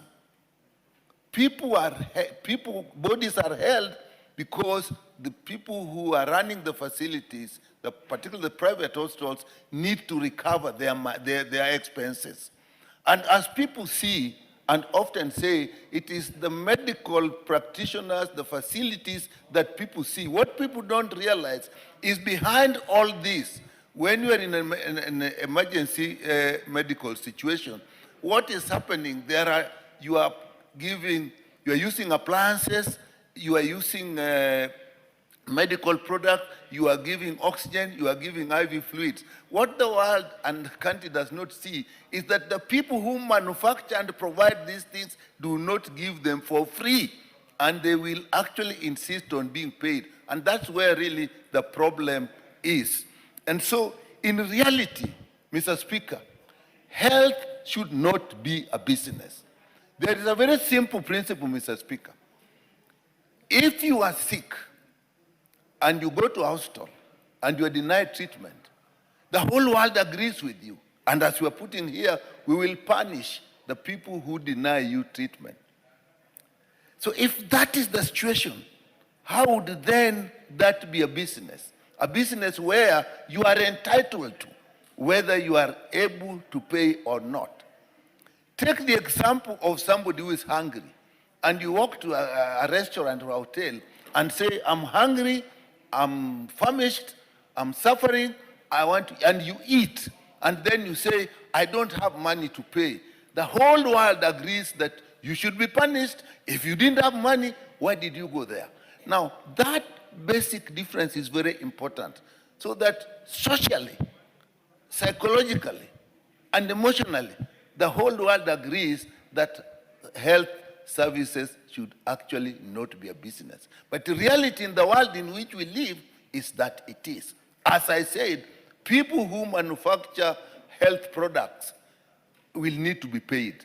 People who work will need to be paid. But I think in our circumstances today, we are making efforts. And the reason why the committee had earlier rejected the same bills and now accepted it is because we have put in law provisions that if they're working should actually make it possible for payments to be made. We have put the social health insurance, the social health insurance law in place, the funding in place. We have put the emergency and critical care fund in place. We have put the primary care fund in place. But however, Mr. Speaker, we have a framework which can make this possible. But I must say, this is something we must work very hard on. SHA, for example, really must work. I know it is starting to work a little bit, but there's still a lot of issues that we need to actually look at, and this will bring a report here that will indicate what can we do to improve it. The critical care fund, although has not been absolutely funded, we need about 150 billion. I think the last that was given was something like 10 billion. Now, if that is what is going to pay when you are being treated on an emergency basis and is not adequate, it will not work. So again, we will have to look at the budget process so that when we pass this bill, the budget process must also reflect that as a country, we want to provide funds for critical and emergency care. And I'll call upon members here that when the committee brings and proposes higher funding for the health sector, that will be necessary, because the critical care fund is actually not under the insurance. It is actually one that is to be done from the Treasury. So with that, Mr. Speaker, we support this bill, and we will make appropriate amendments. The committee will have appropriate amendments to it, but it should go through. But what I remind ourselves, that the very best is to get a system where healthcare to a large extent is not really a serious business as such, but if it is a business, we put a financing framework that makes it possible for all to assess, so that even the business people in it do not lose their funds. Because if they do, people will not provide the services that we need. And the public sector alone cannot provide all the services that the country needs. So our system must take into consideration both the private sector and the public sector in terms of financing to make this a bill that is realistic, that will not be seen as punitive without taking into consideration the people who put their resources and their time in providing health for Kenyans. Thank you, Mr. Speaker. Thank you so much. Members, I know this has a lot of interest. We got 3 hours on this bill. I wish to request for your patience. Don't pressure me from the chair. Only one person will speak at a time. So as I give the member for Molo a chance to contribute on this, I want to request you, don't come here to pressure me. I'm going to follow the list the way it is. It's 3 hours, only 11 requests. So everyone will have a chance to speak. Go ahead, member for Molo. Thank you very much, Honorable Speaker, for giving me this opportunity to contribute to this very good bill drafted by the formidable lawyer, the Honorable Member for Kirinyaga County, the Honorable Njeri Maina.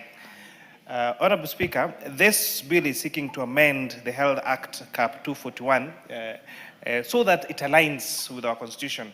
Article 43 of our Constitution that gives the right to health, and Article 28, Honorable Speaker, of our Constitution that gives the right for human dignity. Honorable Speaker, this bill is seeking to do two very major things. One, to make it now essential, mandatory for for doctors and health institutions to give emergency attention or emergency care to any patient that goes to those hospitals, irrespective of whether they have money or not, Honorable Speaker.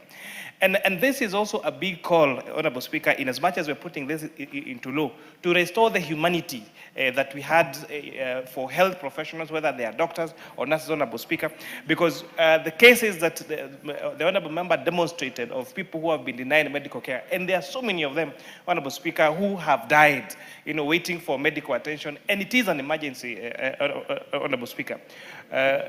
When we're in school, the people that we knew from our villages who are nurses and who are doctors, we knew them as very humane and passionate people. But, Honorable Speaker, it seems that nowadays that humanity now has gone out of the window, and that's why you find doctors denying medical attention to people, Honorable Speaker, until they die on the benches of those particular hospitals, Honorable Speaker. Honorable Speaker, it's also important to note that this bill does not remove the need to pay, Honorable Speaker, for services offered by hospitals, Honorable Speaker. It only criminalizes detention of living people and dead people, Honorable Speaker, in those particular hospitals. We have had cases, Honorable Speaker. In fact, I intervened a week ago for one of my constituents who had stayed in hospital, whose body had been taken in hospital, Honorable Speaker, for more than 5 months. Honorable Speaker, it will even be logical sense for hospital, Honorable Speaker, you end up spending more money on that particular body in hospital, or you end up spending more money on that particular patient that they're putting in the hospital, Honorable Speaker. It will make more sense for you to release them at home so that those hospitals do not continue to incur other expenses, Honorable Speaker. But it seems now that the hospitals are not doing this, that is why it now has been necessitated to come up with this particular law, Honorable Speaker. Honorable Speaker, I would also like to speak to the costs of medication, Honorable Speaker, and especially for private hospitals, Honorable Speaker. Although the bill is seeking to criminalize this only in public hospitals, Honorable Speaker, but I wish the Health Committee would come up with amendments to also make it for private hospitals, Honorable Speaker. I was interacting with one of my friends over the weekend, Honorable Speaker, and was telling me of a hospital, for example, in Nakuru, that is asking for a deposit of 80,000 shillings for just a hospital bed, Honorable Speaker. Even the most, even five-star hotels, Honorable Speaker, in this country, per night is only 30,000 shillings in the most expensive hotels. So why are hospitals asking for a deposit of even 80,000 shillings for just a hospital bed? And all they need to do is a small bed. The hospital, the patient need to sleep, Honorable Speaker, chai asubuhi, lunch and dinner, Honorable Speaker. And most of them don't even feed well, Honorable Speaker, because they are sick. So this issue of charging 80,000 shillings for a hospital bed, even for private hospital, Honorable Speaker, should be looked to and be made illegal, Honorable Speaker. We have the other charges, Honorable Speaker, for private hospitals. Private hospitals play a very critical role in supplementing what is done in public hospitals. And therefore, it's a good thing that we have businesses, we have entrepreneurs that have invested in these hospitals as a business, and that complements the work that is being by public hospitals, Honorable Speaker. But that should not be at exorbitant fees, Honorable Speaker. In some hospitals, the cost of removing a tooth, just removing a tooth, is over 10,000. Kutoa meno tu. These charges that are being charged by these private hospitals, even if it's a business, they are very exorbitant. And I think the Ministry of Health needs to come up with regulations of how much should be paid for which service. The same way, for example, in SHA, Honorable Speaker, where it standardizes the fees for consultation for all medication, Honorable Speaker, there should also be regulations that standardizes how much is charged by hospitals, Honorable Speaker, even by private hospitals, Honorable Speaker. Because in as much as we appreciate how they are supplementing the work of public hospitals, Honorable Speaker, some charges are too exorbitant, Honorable Speaker. And with that, I beg to support this particular bill by the Honorable Member and congratulate the Honorable Njeri for doing such a very good job. Thank you, Honorable Speaker. The Honorable Rueda Obo. The next one in line is Honorable John Gitonga of Manyata. Thank you, Honorable Speaker. And I will start at foremost by congratulating my colleague, Honorable Jerry Minor. And Honorable Speaker, also congratulating the House on a priority on private members' bills so that members can be able to impact their life in this House, Honorable Speaker. Honorable Speaker, I rise also to support the bill, and I believe this bill aligns very well with the spirit of our Constitution under Article 43, Honorable Speaker, subsection 3, on issues to do with social security. Honorable Speaker, health is a very critical issue, Honorable Speaker, in this nation.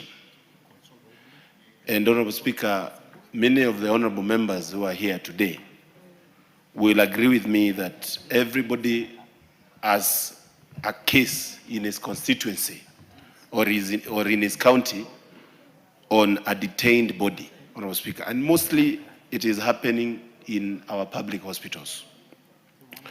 Honorable Speaker, last week I was dealing with a case in my constituency of a body that has stayed in hospital for 4 months.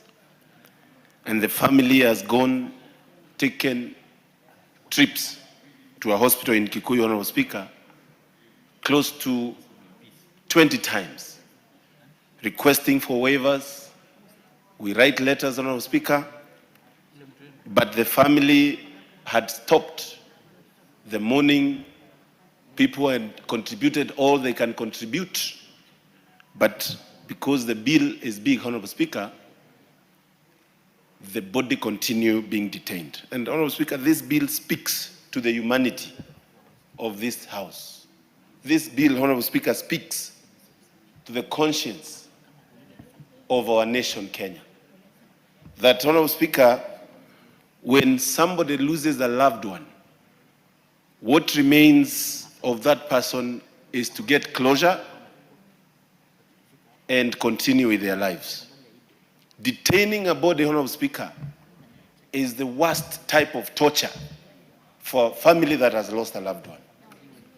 Honorable Speaker, I would not wish any person in this nation to experience somebody who has lost their lives and they have been detained. And Honorable Speaker, to prove that, we have seen even those that die outside the country do harambes, even when they are unable to raise the funds to have the bodies of their loved one brought back to the nation, to our nation for burial, Honorable Speaker. And this speaks to our culture. This speaks, Honorable Speaker, to our religion. Honorable Speaker, our Muslim brothers have in their religion that they're supposed to bury their loved ones within a day. And we have seen it many times, including honorable members. When a family is unable to bury their loved one because the body has been detained, it means that, Honorable Speaker, even they feel lost in terms of the religion, Honorable Speaker.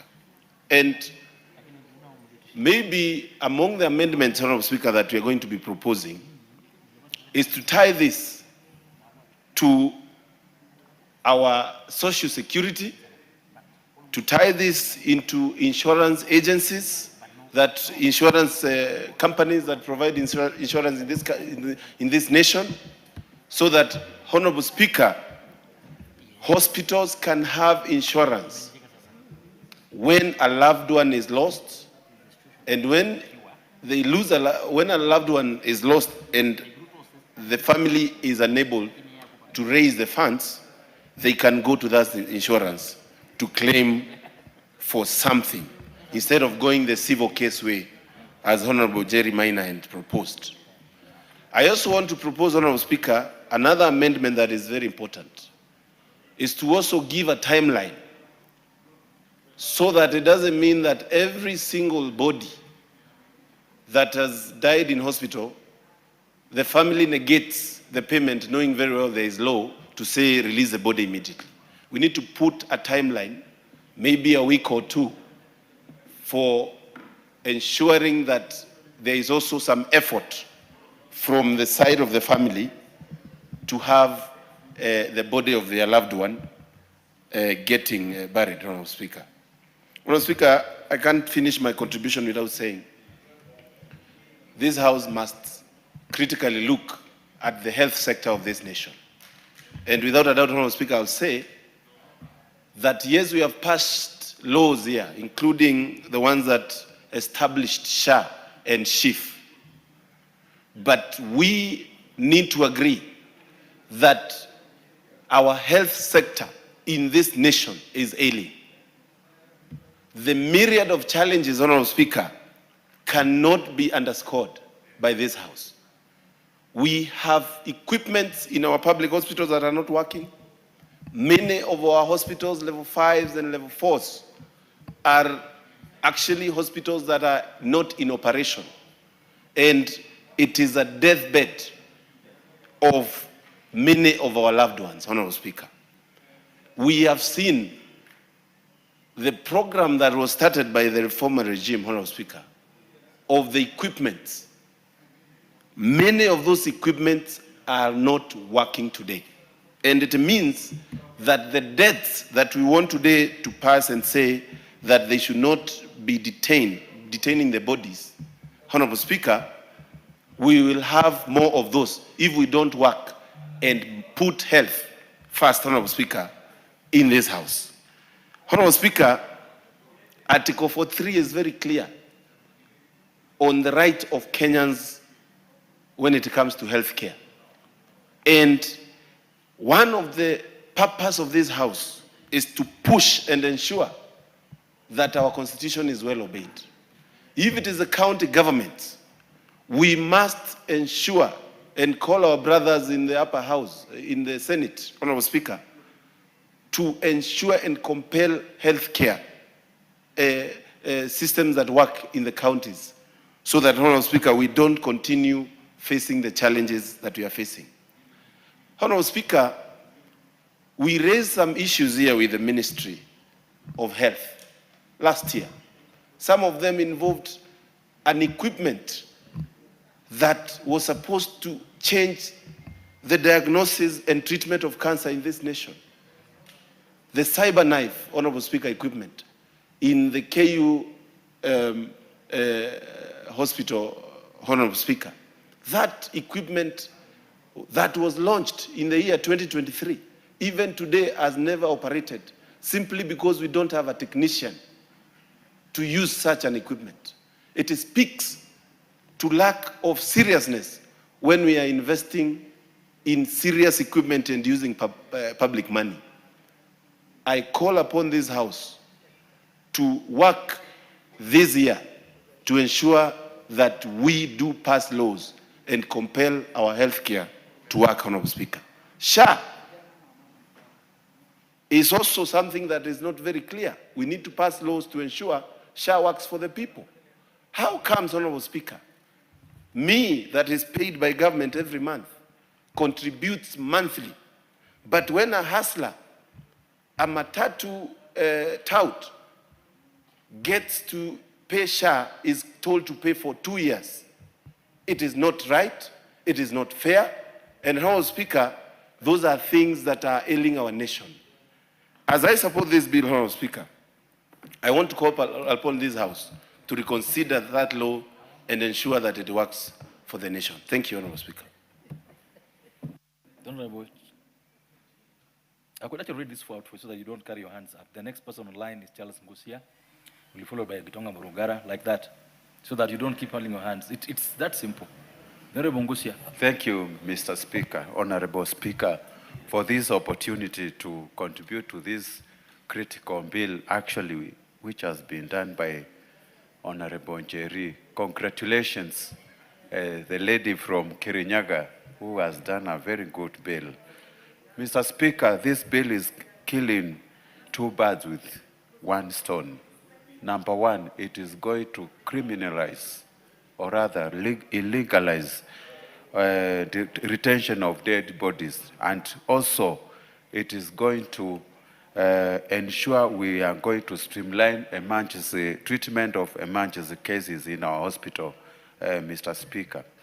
Mr. Speaker, I note with concern that Kenya ratified international treaties that actually compel, or rather forces the state to respect and to protect and, of course, fulfill the right of health as enshrined in our Constitution. And that is why this bill is so important. It is going to align with the international standard and also live into the spirit of our Constitution 2010 we assented.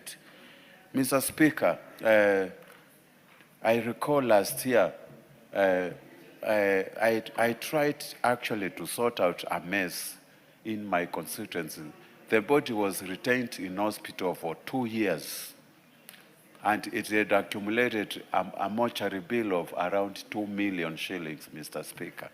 And it took me an intervention actually to help this family to get that body. And these are some of the things we want to sort out completely. We need to do away with these cases in our country so that we can treat the human bodies with the dignity and respect it deserves, Mr. Speaker. Mr. Speaker, it worries me a lot. Even emergency cases, they go more than actually a day before being attended in our hospitals. Order. Order. Go ahead. There's a member from, I think this one is from Baringo. This first-time MP who keeps interrupting and pointing at the speaker with his fingers. It's unparliamentary. Go ahead. Thank you, Mr. Speaker, for this intervention. It's indeed Gadoni Wamushomba and Babu Owino who are interfering in the process of the House, the flow of the House. Mr. Speaker, I was actually mentioning some of these emergency cases in our country, they go even a day without being attended to.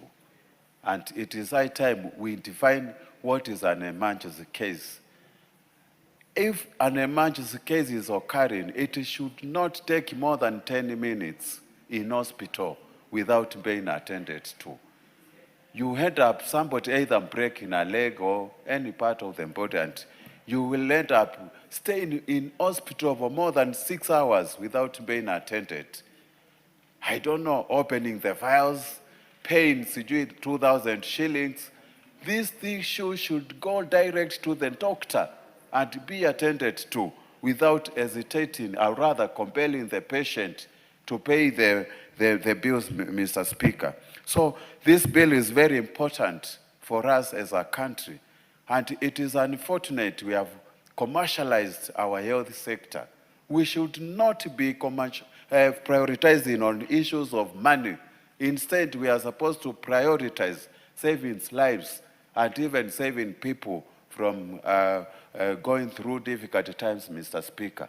With those few remarks, I note it is very important we actually treat this bill very seriously, make sure proper implementation is done so that we can restore dignity and also to align with the international treaties we have assented to, and also to live in the spirit of our Constitution 2010. With those few remarks, I fully support and congratulate the Honorable Member for bringing such a beautiful bill in our House. Thank you, Mr. Speaker. Mrugara, followed by the Honorable Babu Owino. Oh, Babu is there. All right. Thank you very much, Honorable Speaker. Honorable Speaker, allow me also to stand and support this bill unreservedly, because it's a very important bill, especially as regards our health sector in the country, which is sector to some extent has challenges, which challenges must be overcome from time to time. It's important we thank Honorable Njeri Maina, the member for Kirinyaga, for doing this. She's always an astute lawyer, young lawyer, who performed very well when I sat with her in the Justice and Legal Affairs Committee. And with the whole expanse of our legal career ahead of her, Honorable Jerry, you're going to do well, and we wish you the very best as we continue in this country. Honorable Speaker, matters health are constitutional rights. In fact, it's part of the basic human rights in the country, and if anybody has any doubt to this, look at Article 43 of our Constitution. Therefore, this being a constitutional right, we as a House of Parliament, the National Assembly, we must do the best we can to ensure that we have the best legislation that governs matters health. Upon passage of this bill, it will go to the Senate. And we must implore on the Senate also to move with speed, pass this bill so that it is assented to. And we'll be also pleading with the President of the Republic of Kenya to assent to this bill so that we can realize the fruits of what we are legislating on here today. We know very well health is devolved and the national government has only policy to deal with. Our hospitals are run by county governments, and there isn't much right home about when it comes to what county governments do, especially in the health sector. We have said from time to time that in fact, possibly we were wrong to devolve health. It should have remained to the national government so that we leave county governments to deal with the mundane issues like control of gambling and what have you, mundane things that do not touch on general Kenyans' livelihoods. Be that as it may, we must implore upon the governors to ensure that our hospitals are working, they are working well, and Kenyans are able to reap fruits of their health sector and laws like this one, which we are promulgating today. It's important to note that health, and especially the practice of medicine and law, are the oldest professions in this country. Professions properly called, there are other professions which really are not professions but trades. But as professions, you will all recall that when it came to practice of law and the practice of medicine, there were no payments. These were pro bono services that were being offered by doctors of yore and lawyers of yore, those who were there before those times. However, today, greed has crept in to both the professions, and even as we admonish the medical practice, lawyers also cannot escape unscathed. So what are we supposed to do? We are supposed to ensure that when it comes to medicine, you save life first, not you look at profit or you look at the monetary gain you are making from the practice. Therefore, how does a person who comes to hospital critically injured, you are detained as your relatives look for money to pay a deposit so that you can be admitted into hospital? Sincerely, I do not think this is for this season or it is for this age in time. We should now be moving to universal health care where you move into hospital, you are treated first, and the money comes second. Therefore, the issue of deposits should actually be legislated against so that you do not have to have any deposits when you appear in the hospital on an emergency basis. Now, the second issue that we are legislating on today is on dead bodies, such that a hospital worth its salt would decline to release a body purely because the hospital is owed some medical fees. And the question being posed by these members of parliament is, what is the benefit of holding that body? What do you reap from holding the body? What are you going to do with it? Absolutely nothing. It's purely to cajole and get relatives into more agony and trouble because they have to look for money to pay that bill before they lay to rest their loved one. This cannot be justified in any way, and the hospitals must be admonished for even trying to retain security so that this person will come back to claim the body and claim the security. You'll be told you have to leave behind your ID card. How can anyone detain your ID card, your only mode of identification, especially in the rural areas like Tharaka, where really there are no passports or any other way you can identify yourself? You are told, leave behind your ID card. You are told, bring a title deed. Of what use would be a title deed unless it is accompanied by a legal document known as a charge or a mortgage? You cannot sell that property. You cannot do anything with that title. And sometimes even logbooks. You are told to bring a logbook so that we can hold it as security as you look for the money to reclaim the dead body. Unfortunately, for a logbook, you need a charter's mortgage.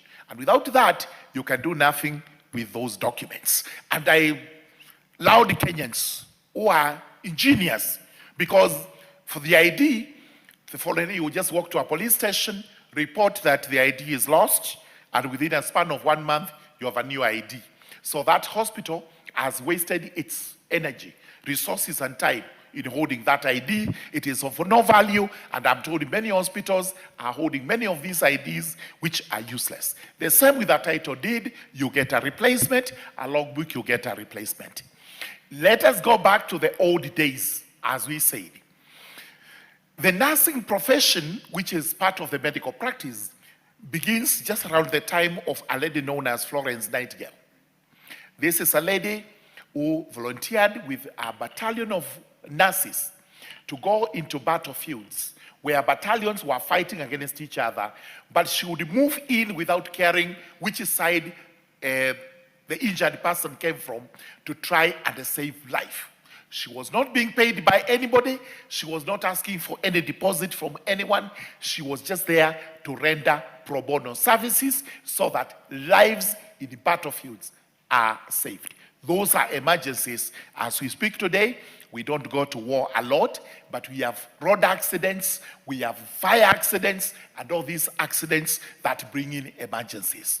Let's not have any hospital, let's not have any medical practitioner asking for a deposit before attending to an emergency case.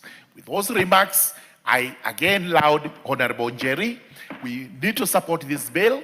The Senate needs to fast track it, and we also urge the President to assent to the bill as soon as it is taken before him, so that Kenyans can continue to reap the fruits of universal health care applying to every Kenyan. Thank you very much, Honorable Speaker.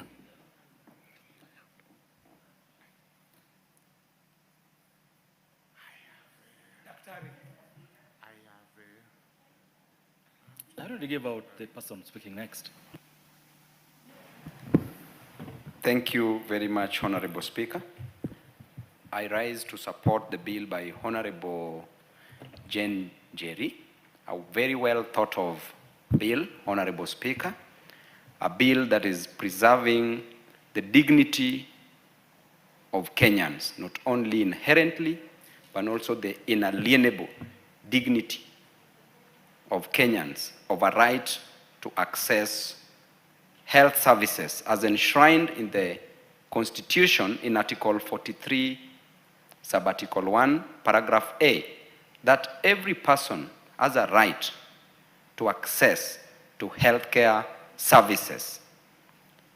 And in addition to that, Article 42, Article 43, Subarticle 2, further breathes life that every person has a right to access any emergency treatment.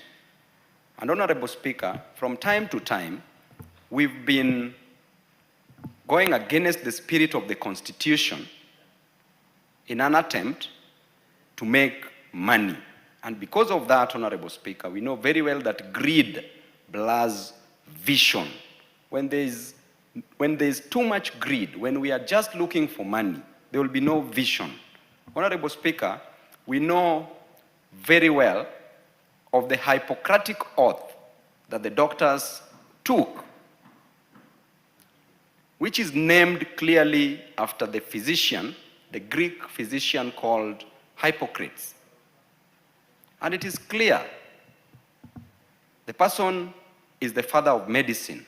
It is clear, Honorable Speaker, that the oath states that, number one, you should not do harm. Do no harm. Mean no harm. Number two, that you should treat the patients according to the best of your ability as a medic. And number three, that you owe a duty of care to the patients that come to these medical facilities.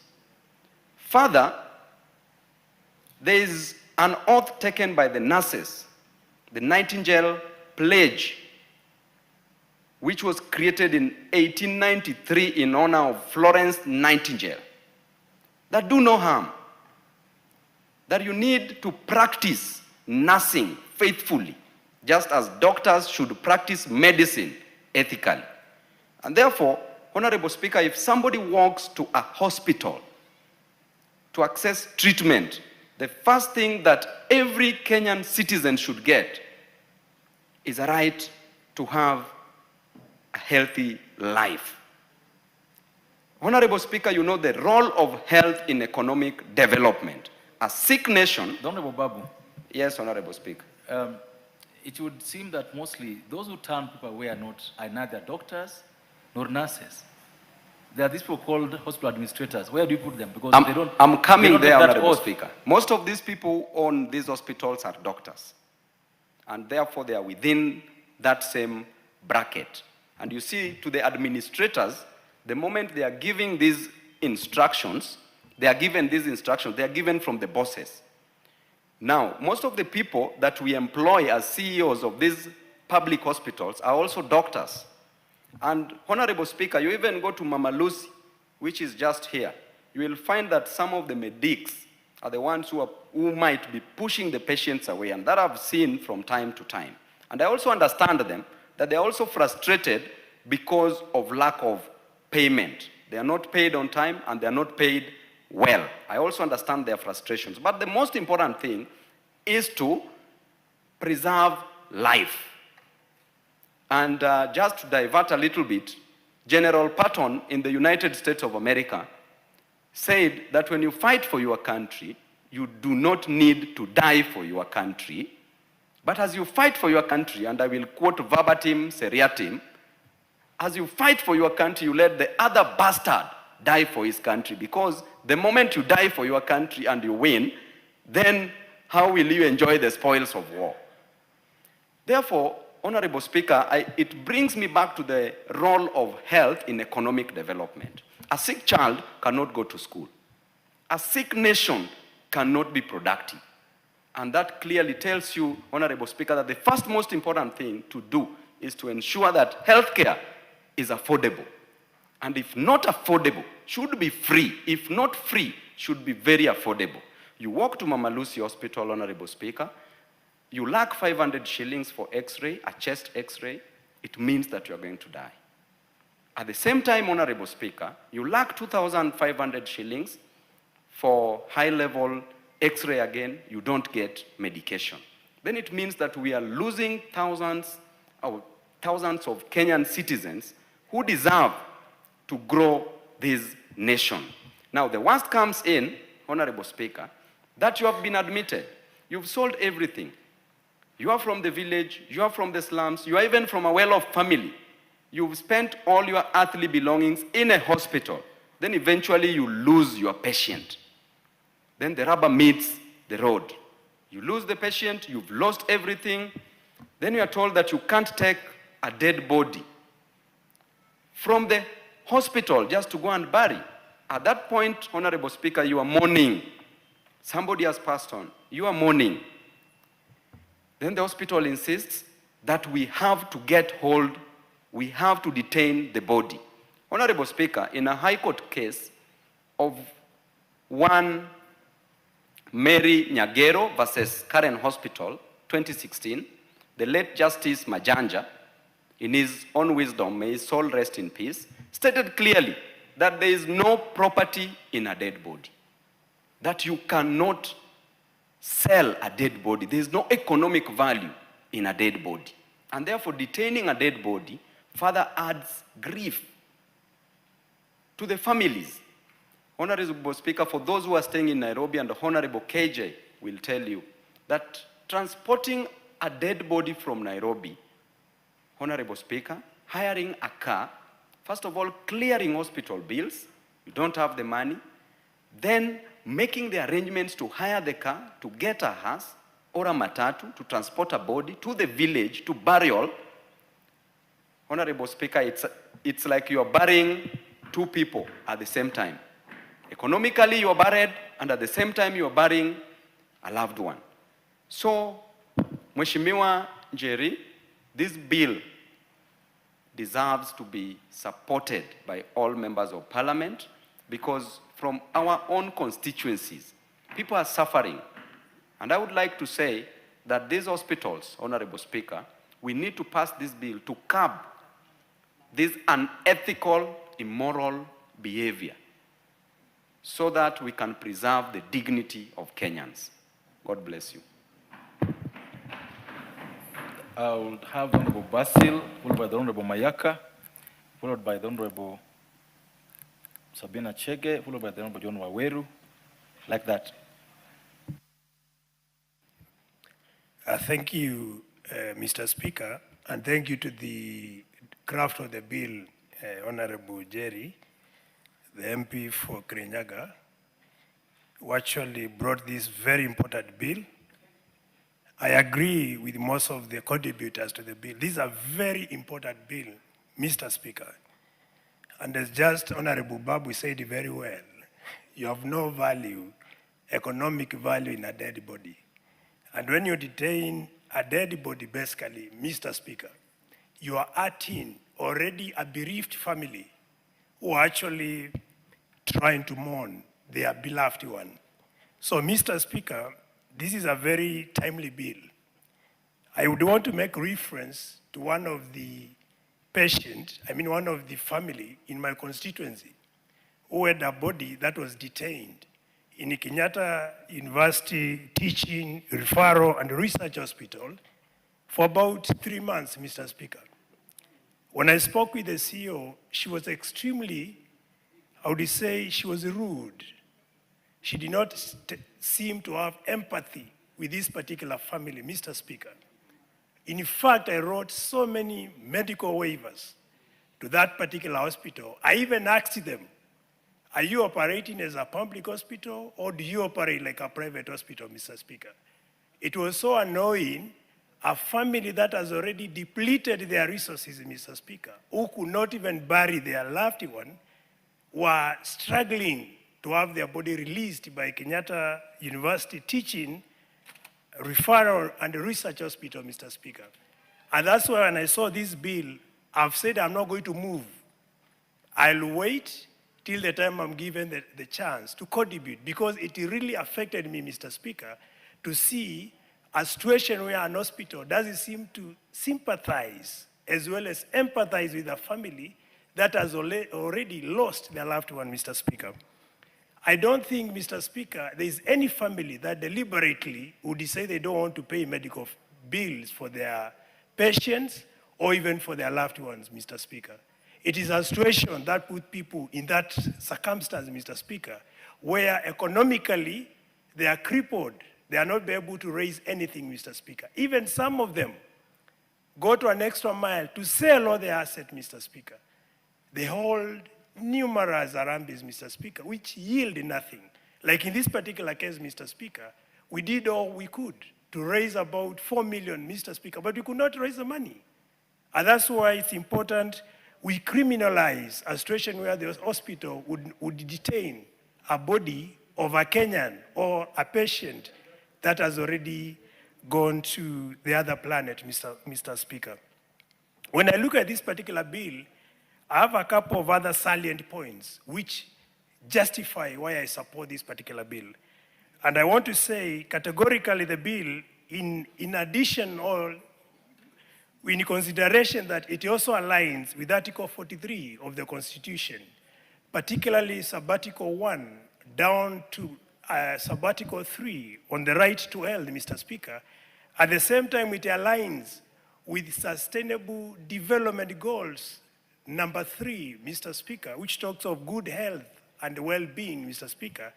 I also want to emphasize that the bill does deter or mitigate arambis and fundraising that are done to support medical-related costs, Mr. Speaker.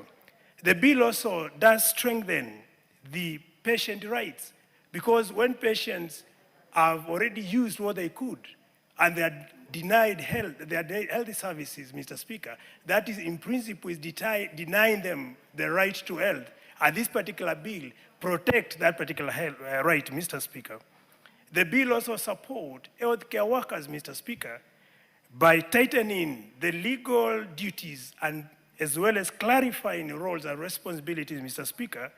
At the same time, it does protect healthcare workers from abuse and unreasonable liabilities that arise within their practice, within the medical field or the medical related services, Mr. Speaker.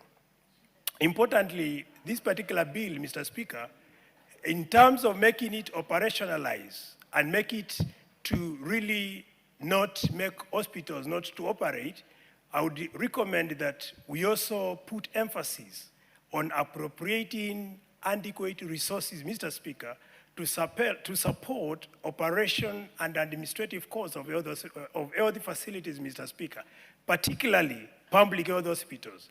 This is going to make sure hospitals have no excuse at all to detain bodies as well as deny patients right to health, Mr. Speaker. So I urge members, just as Honorable Babu, who was here, who left, that it's important for all members of Parliament to support this particular bill and ensure that we promote health services, particularly to the most poor, who are the majority in this particular country. So with those few remarks, I support and I rest my case, Mr. Speaker. Please give the order. Some of my honorable Sabina, the honorable Waweru.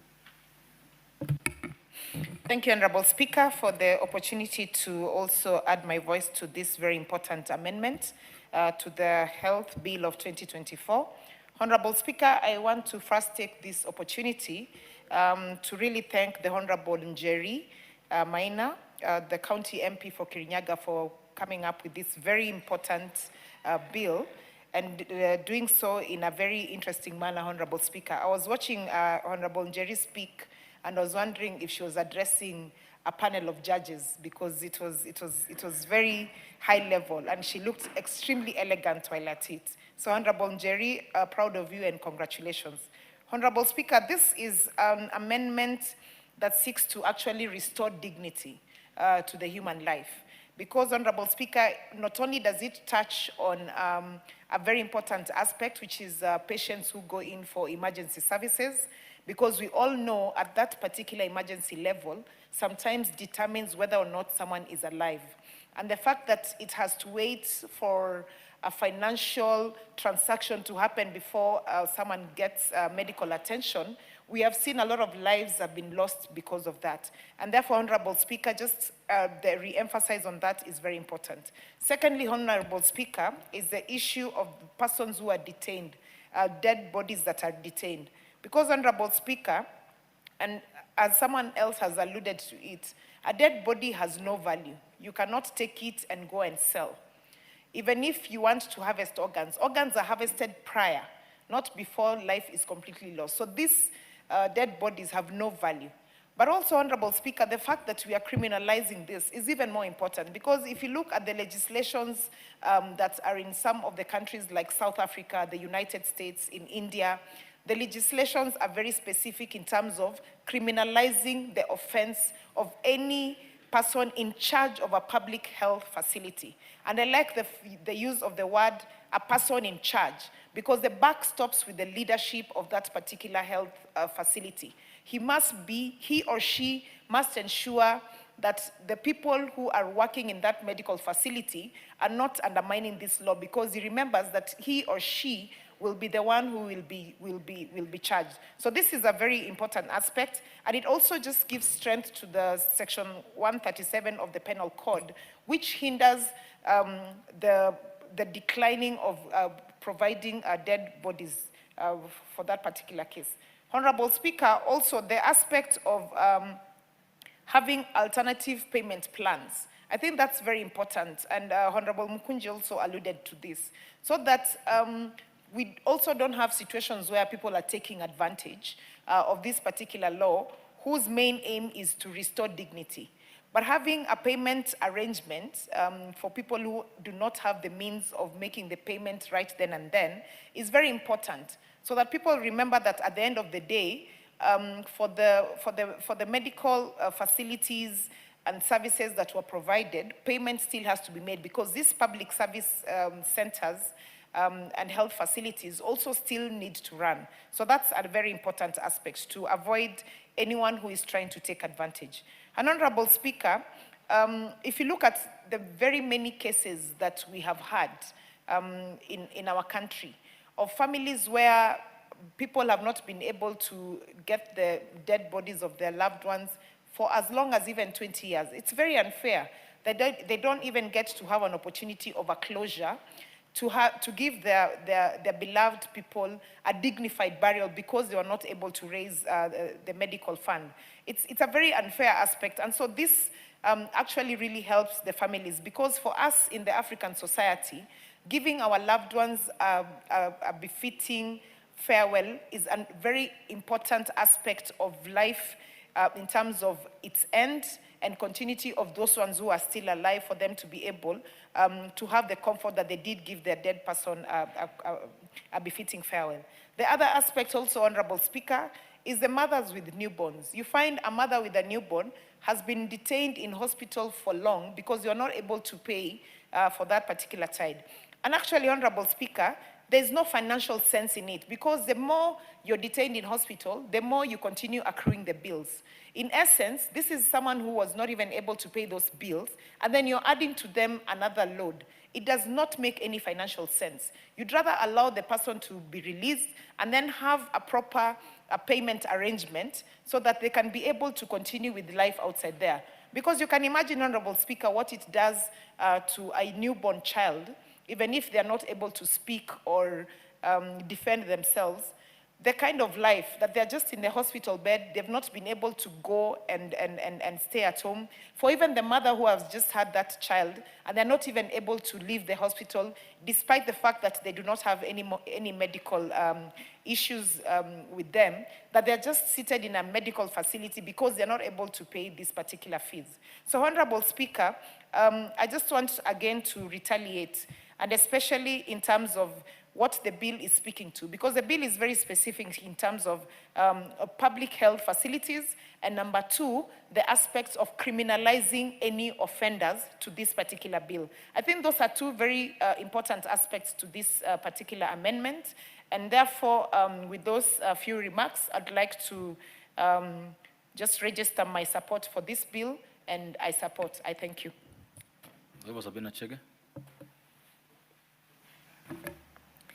Thank you, Honorable Speaker. And Honorable Speaker, before I contribute, I want to congratulate my sister, Njeri, famously known as Gasheri Gaito, the Women Rep Kirinyaga County, for a well-thought amendment of this health. What does that mean?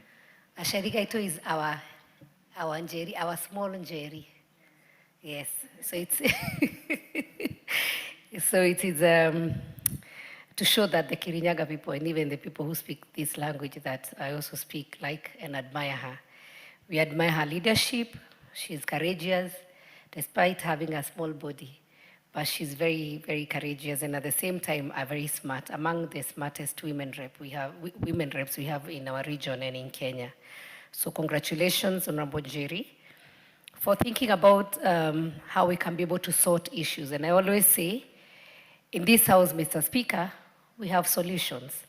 Sometimes we look for solutions outside. Sometimes we'll go and complain to the people on what the government is not doing or what they ought to do. But we have a solution here. And I'm happy that this is, as she moved the motion, she said, it doesn't belong to any political divide. It belongs to every Kenyan. And Honorable Speaker, especially the members of this House, almost every day, every weekend, you get calls from the constituents asking for help. Mr. Speaker, I think I've written endless letters to hospitals, trying to beg CEOs, hospitals management to release dead bodies. Mr. Speaker, it is unfortunate that even having a constitution that is very clear on the right to life on Article 26, the human dignity on Article 28, the right to health on Article 43, and also emergency medical treatment, and even having the landmark ruling from High Court, the commercialization of health in Kenya is real. Honorable Speaker, last year I moved a motion that I had proposed that we, as the civil servants and also government officials, attend and to public health facilities, so that, Mr. Speaker, as we are there, we'll also interact with our constituents. We will see a person who is coming in and being turned away. We will also give back the money that we receive from the exchequer through funding our insurances. And there's not a small amount of money going back to the public facilities. Because the challenge we have today is that we have more private facilities than public facilities. These private facilities are funded by the money from Kenyan citizens, whereas we have public facilities funded by the exchequer, but we will find that the services given there, we have a long way to go. Whereas we know, Mr. Speaker, a facility like Kenyatta National Hospital has the best doctors. They have even performed best surgeries, that have not been done in any other facility in Kenya. But you still find, Mr. Speaker, that you'll find there are not enough doctors. Patients going there, they will take a very long time to be taken care of. Emergency section, Mr. Speaker, we find that Kenyans are still taken back. Mr. Speaker, what do we talk, when we say about emergency, what do we mean? It is not something that was not planned. Maybe a fire, there was a fire and cases of fire. Maybe there was an accident, Mr. Speaker. When such a person rushes, the person is taken to the nearest health facility. So to go and ask such a person, give me 200,000, 100,000, where will they get it from? Honorable Njeri, when she was moving, she mentioned about my friend, the late Betty Bayo. Well, she went to a facility and they have to wait from 3 a.m. to 6 a.m. for people to wake up so that they can be able to give the money for deposit for her to be admitted. And she was bleeding. It is sad we lost Betty Bayo, a very famous musician. But this is only one of the cases that were highlighted. Many people lose their lives when they are turned away.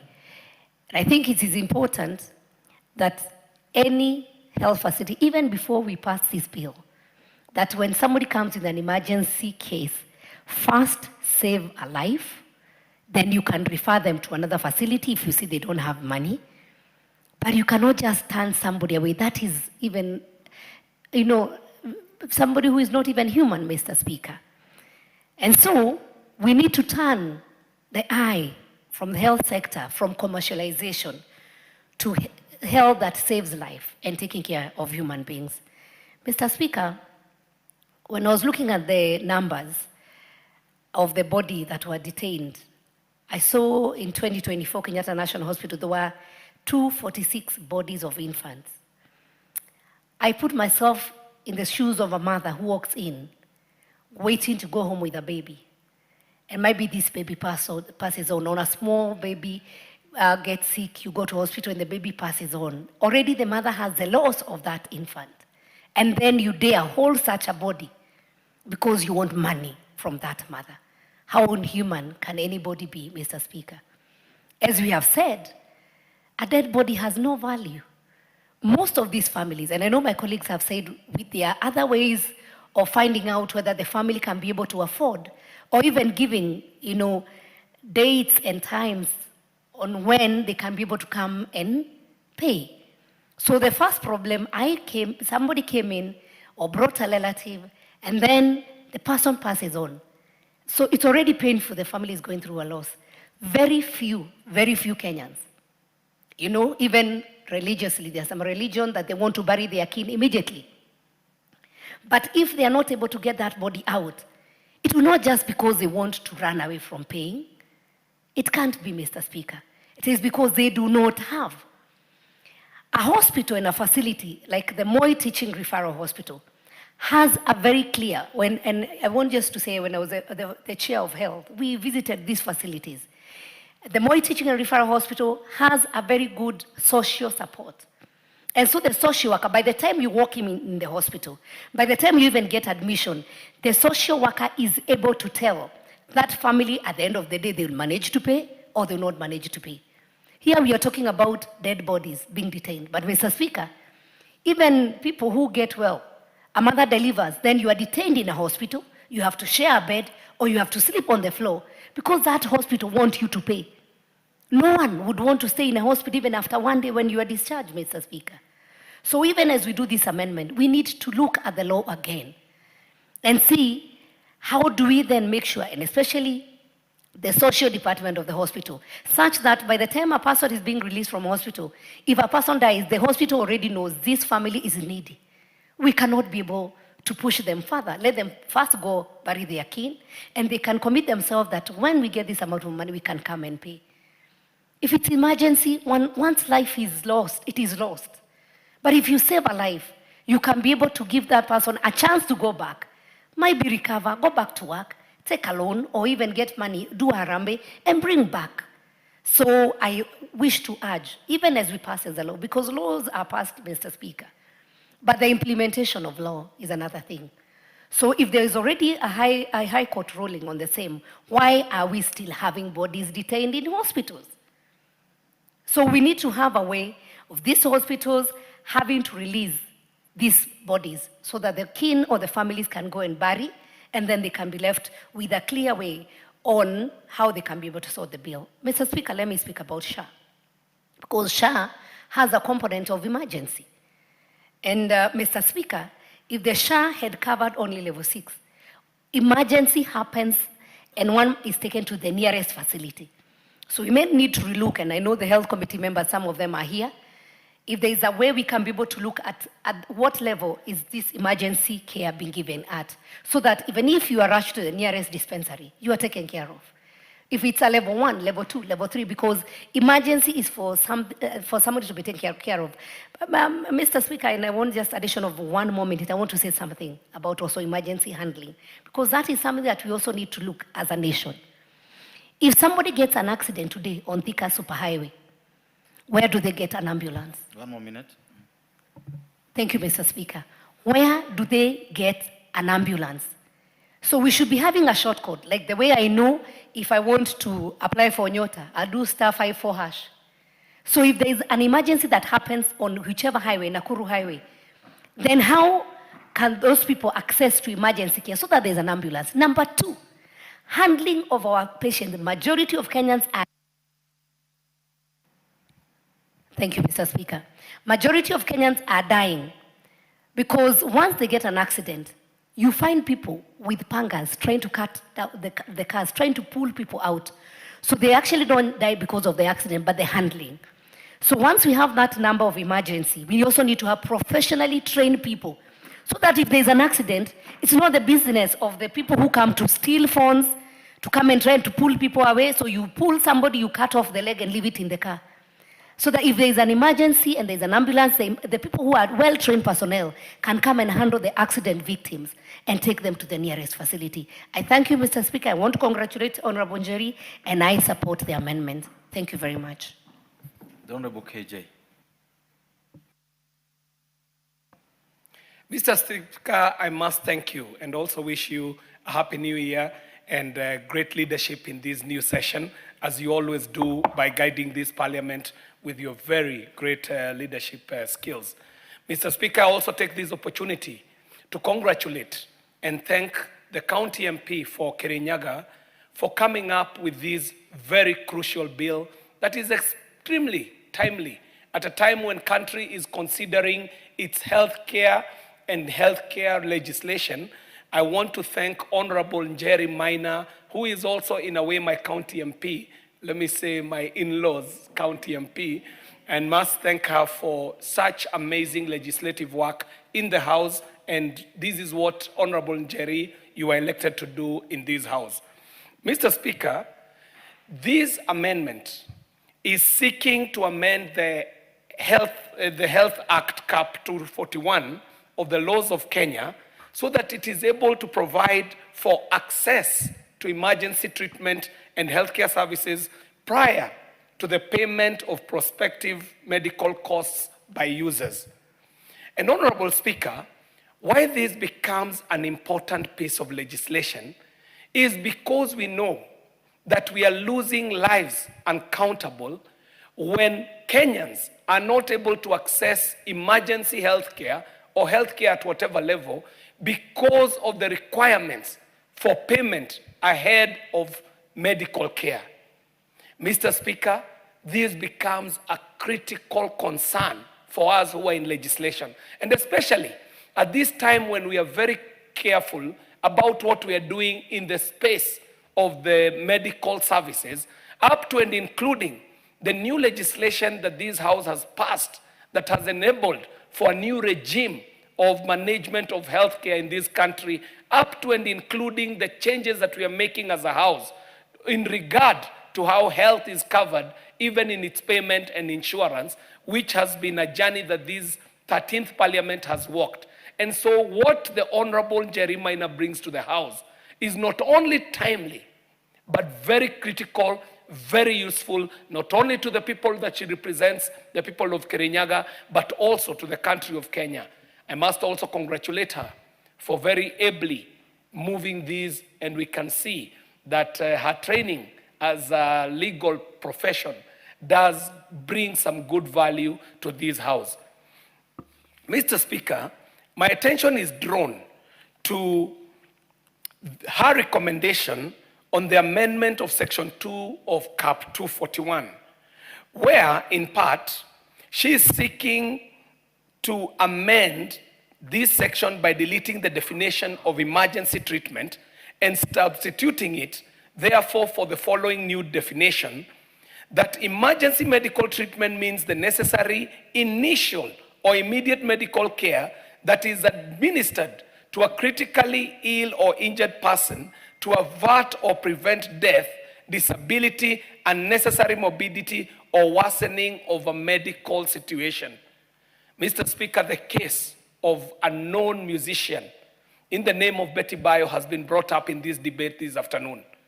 And Mr. Speaker, this is where legislation becomes a matter of life and death.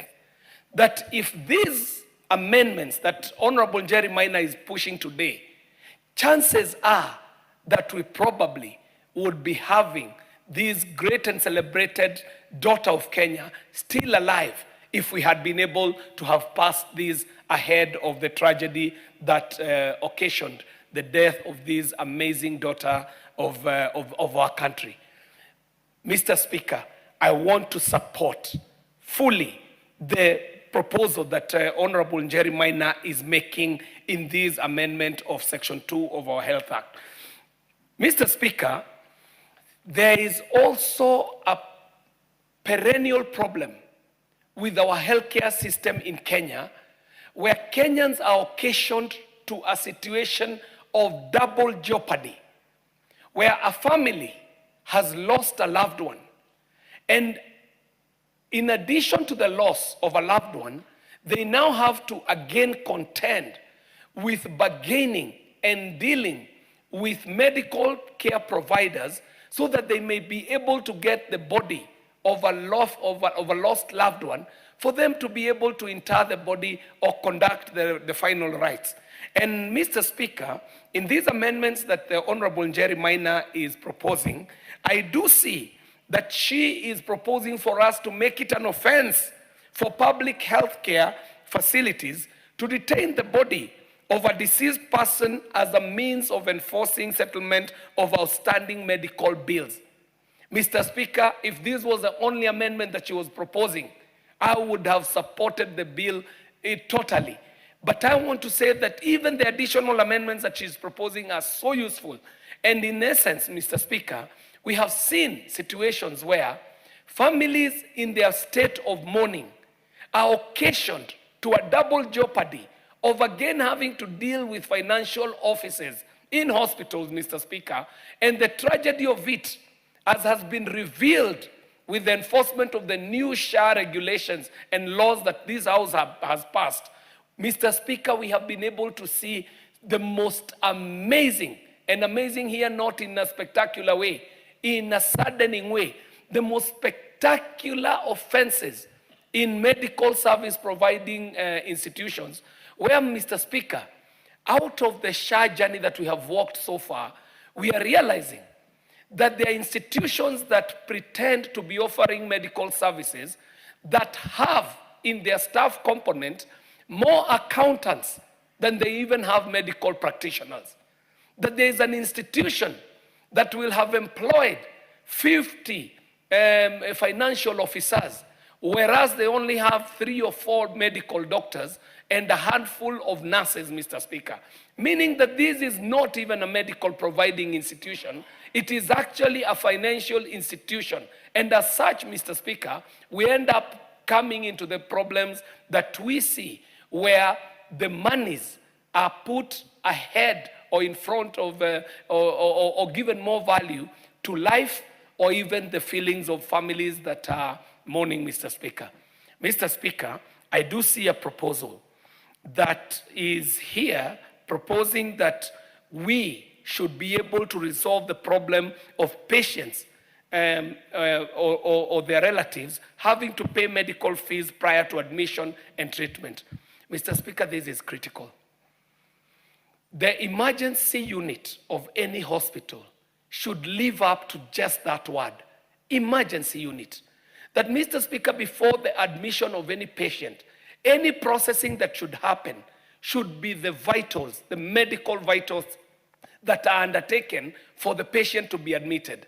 But, Mr. Speaker, today, in most of our medical institutions, we realize that instead of us having to go for the vitals of the patient, we go to seek for their ability to pay medical bills that cannot even be accounted for because this patient has not even received any medical assistance. So how are you able to weigh what it shall cost for this patient to be treated? Finally, Mr. Speaker, I do see a proposal here by the Honorable Jerry Minor that is seeking to better how we handle the release of bodies, Mr. Speaker, which in itself is a critical thing that speaks even to our traditions and our being as a people. And Mr. Speaker, it must be said at this point that medical institutions today have borrowed so heavily from financial institutions that they have even borrowed from our being as Africans, Mr. Speaker. That the African did have traditional doctors. They had a way of taking care of their sick.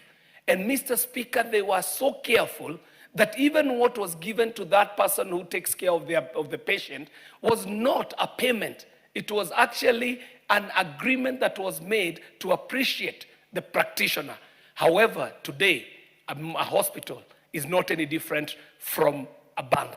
But Mr. Speaker, I must say that we must seek in the proper place of the process of this bill to make sure that this covers not only the private institutions, but the public institutions, but also the private ones. Mr. Speaker, allow me 1 minute to also say that I must thank members of parliament, and up to and including the national government, NGCDF, in the Goretti South constituency. Thank you, Mr. Speaker. Mr. Speaker, I thank you. I was seeking this 1 minute to thank the members of parliament who were able to pass the laws that gave life to a new regime of management of health services and the payments of it, and also thank constituency development committees, up to and including the Dagoretti South NGCDF committee, who have been able to onboard very needy and most indigent cases of constituents who deserve cover under the share arrangement. And in Dagoretti South, I did see that the committee was able to onboard almost 1,190 constituents who are now under the cover. And I do understand that these are the most indigent and the most needy. Honorable Njeri, this is a good piece of legislation. We shall support you. Thank you very much, Mr. Speaker. Thank you. The Honorable Betty Sadagala, and thank you for your patience. Followed by the Honorable Nebat Murioki. Thank you, Mr. Speaker, for giving me this opportunity to also talk on this amendment, Health Amendment Bill 2024 by Honorable Jane Njeri Maina, MP for Kirinyaga County. This is a very important bill for us to amend, keeping in mind that it's touching on very sensitive issues, which includes medical and the care that is being accorded to the people who depart in this country. In fact, Mr. Speaker, it's very sad to notice that when somebody goes to hospital and it's an emergency case, somebody cannot be admitted because they have to pay admission fee, they have to bring in so many other things, complications, and this is an emergency case. Somebody has been brought in, maybe he's an accident victim, and he or she is not admitted because they have to pay admission fee. As Kenyans, every Kenyan has a right to medical attention. It beats the logic by denying such a wonderful or such a basic need that should be accorded to any Kenyan who is sick and any Kenyan who goes to hospital to seek for medical redress. I want to thank Jen Maina, Njeri Maina, for what she has done. She's given a whole explanation. She has done her research properly to ensure that none of both the patient and the hospital, none will complain. Mr. Speaker, it was sad one day there was an accident. We experienced an accident in Mbale, whereby we rushed a patient there who had gotten an accident. I was shocked. We were just running up and down, and there was no way that person could be admitted. So we decided, let's rush to another private hospital, but we were denied admission. They wanted us to pay admission fee. We had to go looking for money left, right, until the time that patient was admitted, and they had bled so much. Unfortunately, the patient passed away. The bill had accrued. They had rushed him to theater and other places. The bill had really accrued, and it became difficult. This made the family to go on even selling part of their land to ensure that they have paid the bill. So this making families are having it rough in this country. Families have to sell their property, they have to sell their houses, they have to sell their land, and land, in fact, like in my county, land, a family of 10, they have a 0.0 of an acre. Now, if part of it is sold to meet a hospital bill, it becomes terrible. It makes Kenyans live like squatters in their own country. So Maina has given us this case, this bill here, this amendment. I want to support it with all my strength. I want to say that Kenyans must get proper treatment. Kenyans should not be subjected to torture like a country that is so backward that cannot handle medical cases properly. When somebody is rushed to an hospital for real, for heaven's sake, this person is supposed to be admitted. The private hospitals, I don't know why they put caveats, they can't admit people. Kenyans need to be admitted. The issue of bills can come later. Members of parliament are suffering. Right now, there are several dead bodies in the mortuaries in Kenyatta Hospital here, and even some for my county, Vihiga, one that has a 2.5 million bill that needs to be paid, and this person is dead, and it's a family that cannot afford. Surely, if you detain such a body for real, where do you want these people to get the money to pay? This bill, this amendment will cure all these problems that we are experiencing, and a research has been done properly to ensure that the people who have private hospitals will not suffer, the Kenyans will not suffer. Kenya is registered under a World Health Organization. Why should Kenya behave independently away from other countries like the United States, India, Canada? They may be advanced states, but Kenya also, we are heading there. If we add on SHA, if SHA can pay some of these bills, I think we need to amend this bill so that once a family loses a beloved one, it is not easy. It is not easy for a family has lost a person and they have a bill of 5 million, paying it becomes a big problem. And also the dead also need to be given a dignified life, a dignified send-off. When you keep a dead body in the mortuary for over 6 years, 5 months, or a year, that one beats the logic. It is very shameful. That one shows that we as a country, we don't care. It is very shameful. I'm talking from experience. In Vihiga, we have had bodies being in the mortuary for 6 years. Just cases here and there. So it becomes difficult. It makes this family, they can't sleep, they can't have peace. Their kin is being held there in the mortuary, and they are at home mourning. It becomes a thing that is really embarrassing, and it is very unheard of in this century. And in this, we are almost 60 years after independence. It is not the best thing that can happen to our people. Our people, and as all of us, we need proper care. We are entitled to hospitals. This morning I was seeing a lady morning on television. She went to a private hospital. Her tooth was just a tooth, something very simple that can be extracted and somebody goes home. It's not something that can make somebody be admitted, but wrong medication. This lady was mishandled. She has moved from hospital to hospital.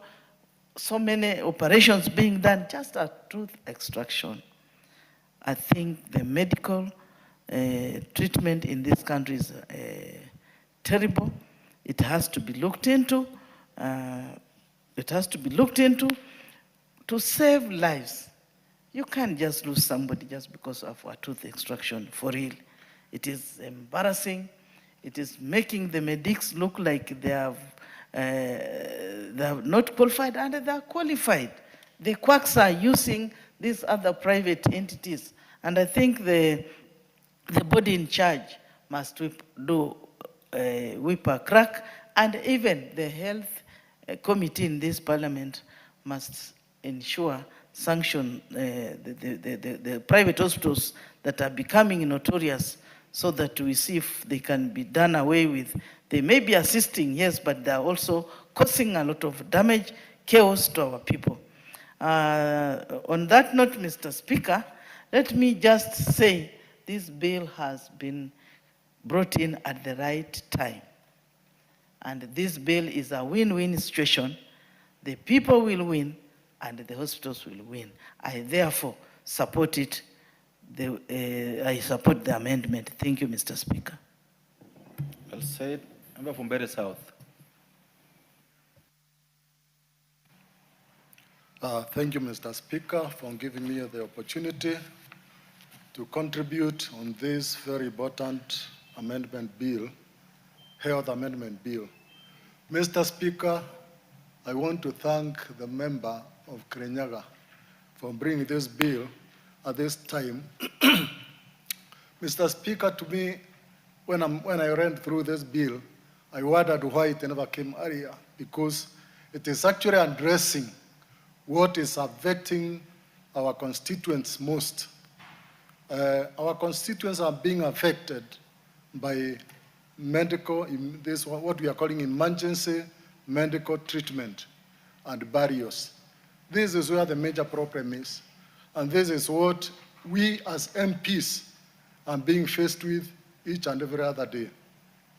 Mr. Speaker, if we look at the basic definition of emergency, it means it's something unexpected, something unforeseen that can occur, to anybody, if I may extend it to that. And so, when somebody goes to the hospital and you find the right attention is not offered, that means emergency medical services are not available in that hospital. Mr. Speaker, I want to thank the member for bringing out the right definition for emergency medical treatment, which, Mr. Speaker, I read, that it means that this is the necessary initial or immediate medical care that is administered. Mr. Speaker, if it is allowed in the Act, I would request that the words immediate medical care be bolded or underlined for attention to be drawn to that, because this is exactly what is lacking.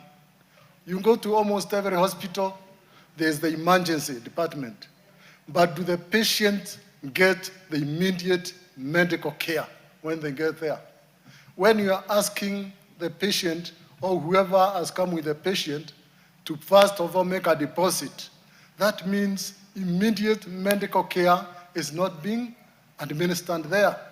And this is what happens in almost all hospitals. Mr. Speaker, I was in Aga Khan Hospital last week, and when I was being attended by the doctor just told me there's an emergency and he left me. I actually thank that doctor because I was left and the doctor went to attend to another emergency case. And this is what we mean by immediate. It requires immediate attention. We have lost a lot of lives in this country because we don't get immediate medical care. Somebody comes to a hospital and you are losing breath, you can't breathe, and you find that person will be kept there. You are not given oxygen, no first aid, and the hospital is just asking for payments first. Mr. Speaker, the same last week, I was called by one of my constituents at midnight that was in Nairobi hospital, and they had an emergency. And the patient could not be admitted because they could not be able to pay the deposit. So the son was raising deposit through the phone, calling people at midnight so that the patient can be admitted. Mr. Speaker, sir, this bill is very, very important. What I am putting here, Mr. Speaker, as my contribution is that we should add, in addition to criminalizing lack of this immediate, let me not call it immediate, let me call it, as we criminalize denial of emergency services, we should also criminalize delayed attendance to emergency services, Mr. Speaker. Because the main thing which is affecting us mainly is delayed attendance to emergency services. Mr. Speaker, some of these people who are taken as emergency patients, they are taken by well-wishers. You are driving yourself on the road alone and you have an accident. Who is going to attend to you? This is a well-wisher. And when you are taken to the hospital and possibly you are unconscious and they are asking for deposit first, who is going to pay this deposit? The very person who is unconscious, who requires immediate medical attention, is the one who is supposed to pay, because the well-wisher cannot be able to pay. He doesn't even know you. He's just trying to save life. Mr. Speaker, I think this bill, I'm saying it should have come much earlier, because a lot of people have lost their lives. When we come to the poor in our community, and they are made or subjected to paying these deposits first, Mr. Speaker, we are well aware that they are not able to pay. And because of that, they cannot get medical services. Life has no price. And if life was to given a price, it would be so high that none of us living would be able to pay the price of life.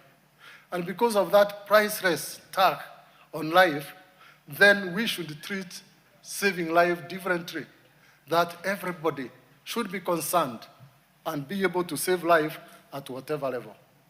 Mr. Speaker, for this bill to be applicable and properly, we should have emergency services at all levels in our hospitals, starting from the first level, level 1, 2, 3, up to the highest level. What am I saying here, Mr. Speaker? When it comes to emergency services, you don't have a choice. You go to the nearest medical facility. And that nearest medical facility should be able to address your situation until you are stable. Unless if it requires certain services like ICU, which may not be available at every level. And so, Mr. Speaker, we need to regulate this. All health facilities, they should be regulated as far as emergency medical care is concerned. These days, if you take just an injured patient to this level 1, level 2 dispensaries, you find even simple things like gloves to attend to the patient, they are not available. You are meant to go and buy them from the local market, from the chemists. Injections to make the patients maybe not have the pain as they are attended to. They are not available. This is why I'm requesting and putting it forward to you, Mr. Speaker, sir, that we should have a level of regulation whereby every health facility should be having what is required to attend to emergency services. In addition to that, Mr. Speaker, let also the charges be regulated for emergency services, because the patient has got no choice. Let the emergency services be regulated to enable the patients to be stabilized so that they can make their own choices as to where they want to be attended thereafter. Or even the caregivers who are attending to these patients. So, Mr. Speaker, as we go through this bill, we need to bring in some level of regulation, regulating the health services which are to provide emergency services, and also regulating the charges so that the patients, when they are attended, now they are free to make their choices as to where they want to be attended. Mr. Speaker, when it comes now to the dead, it is really shocking and even shameful, if I may put it so. When somebody has to be detained in hospital and you are dead, you don't know whether you are there, it's other people actually who are being tortured, not the dead person. It has been said here that there's no price for a dead body. So even if you detain it, if we were to be inhuman, we'd just say, kana hiyo, stay with it. Because it has got no value. So when we criminalize this, we are only saving the torture and agony to the owners or to the relatives of the dead person. Mr. Speaker, actually when I was coming here, there is a barrier in my constituency which has been postponed this day, this morning, because they are not able to get their body, because they cannot pay the bills. Mr. Speaker, I support this bill. I have run out of time. I support this bill, and I feel we should all support it so that our people should stop suffering. They should get emergency services as required, and should it come that God has called one to heaven, then they should put to rest at the right time. Thank you, Mr. Speaker, sir. Thank you. The Honorable Member for Narok North, the Member for Kipipiri. Thank you, Mr. Speaker, for giving me this opportunity to support the Health Amendment Bill 2024. And before I contribute, I think I need to thank Honorable Njeri, MP Kirinyaga, for this articulate amendment bill that is before us. And it has come at the right time, because the issues that were in the amendment bill were addressing detainment of bodies and also the emergencies. And if you want to see what the two issues are, just visit one of the referral hospitals. When you visit these referral hospitals, the first thing you see is patients that come seeking for help because of the emergencies that they have come across. And when you look at these patients, everybody is crying at its own corner and nobody is attending them. One, because there are no facilities. Because in order to provide health services, facilities must be stocked with drugs, equipment, and health personnel. And all these three issues lack at the referral hospitals. And it's unfortunate because health in Kenya is a devolved function. And I think these functions were devolved when people were not ready. Because health is so critical that it needs a lot of attention. But what we see is different from what we thought we were going to get. Because the facilities, the referrals have facilities, and the county governments are not ready to do what we wanted them to do, or Kenyans are waiting for. Because when you talk about dead bodies, yes, you will see that most of the referral hospitals or the health facilities that we have in our constituencies, some of them, people are looking for money, then they don't care about the situation of the patients or the dead ones. They will look for money, and if you cannot pay it, then you are forced to remove the body to where you want to take it, even before you are ready to bury the body. These are issues that we have come across. Last week I had an issue like that one in my constituency, where the family was not ready to bury their relative because they didn't have money. And here, where the body was charging every day money, additional money, and at the end of it all, the parents or the relatives must pay the hospital or they pay the mortuary before they remove the body. So we had to do a fundraising to remove the body from where it was to another facility to give the relatives time to prepare for the burial.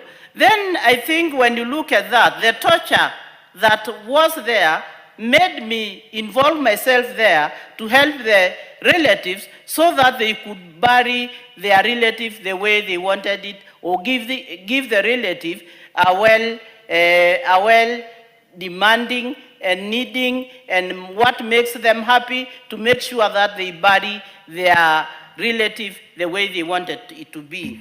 When you look at the emergencies, these people die at the referral hospitals there. Nobody cares of what is happening. So I think it is time for us to look at what is happening in these health facilities.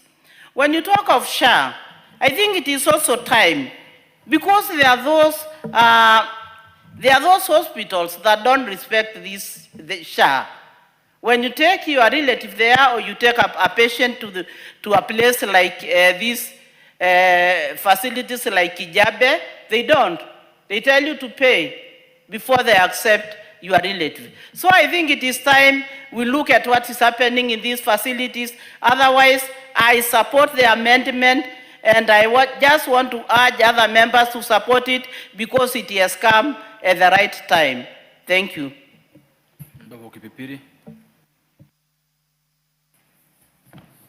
Thank you, Honorable Speaker. I start to support my small sister, Gasheri Gaito, for this very good bill, and I wish to say that it is a time in time.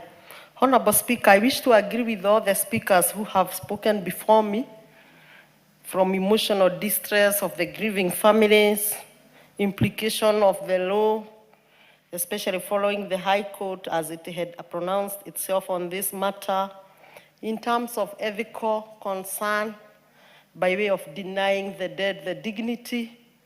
And I may not want to repeat all that because I'm in agreement with all my colleagues. But Honorable Speaker, I wish as a House, we look at this bill from another angle. Maybe this bill is calling us as a nation to come and consider how to make healthcare affordable. Not purely affordable, as we all know healthcare can really be expensive, but on specifics. For instance, the emergency cases. And Honorable Speaker, I'm taking this practice as it often may be a result of systematic issues, possibly from inadequate, not possibly, but I am convinced is from inadequate healthcare funding. So it is time as a country we look at healthcare holistically and consider the national hospitals, particularly the referral hospital, the county hospitals, we have them in our counties, and consider sufficient funding. Honorable Speaker, I think this bill is also calling us for better insurance coverage. As we speak about government hospitals, you may go broader and speak of general insurance, because even when a patient wants to attend a private hospital and a patient has even a private insurance cover, in the event maybe the cover is not paid or there is that concern of confirming, we have found patients dying at the emergency doors.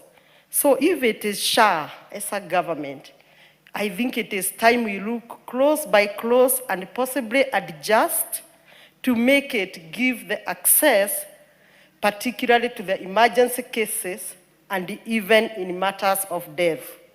Honorable Speaker, as I take this opportunity to thank all members and friends who supported me when I lost my dad, I think last month, I want to identify a case that I experienced. Something like dialysis. You are informed by SHA that it will only cover 2 dialysis sessions, and the patient need maybe 3 or 4 sessions per week. This means if the patient will undergo 2 sessions, the patient and the family has to look for more funds because dialysis may be a process that is diagnosed by the doctors to be maybe 12 sessions or such. And I found it very pathetic because in the same hospital, I was finding some of the constituents from my constituency who could not even afford. So you are there distressed by your own parent, but now again you become distressed by the constituency.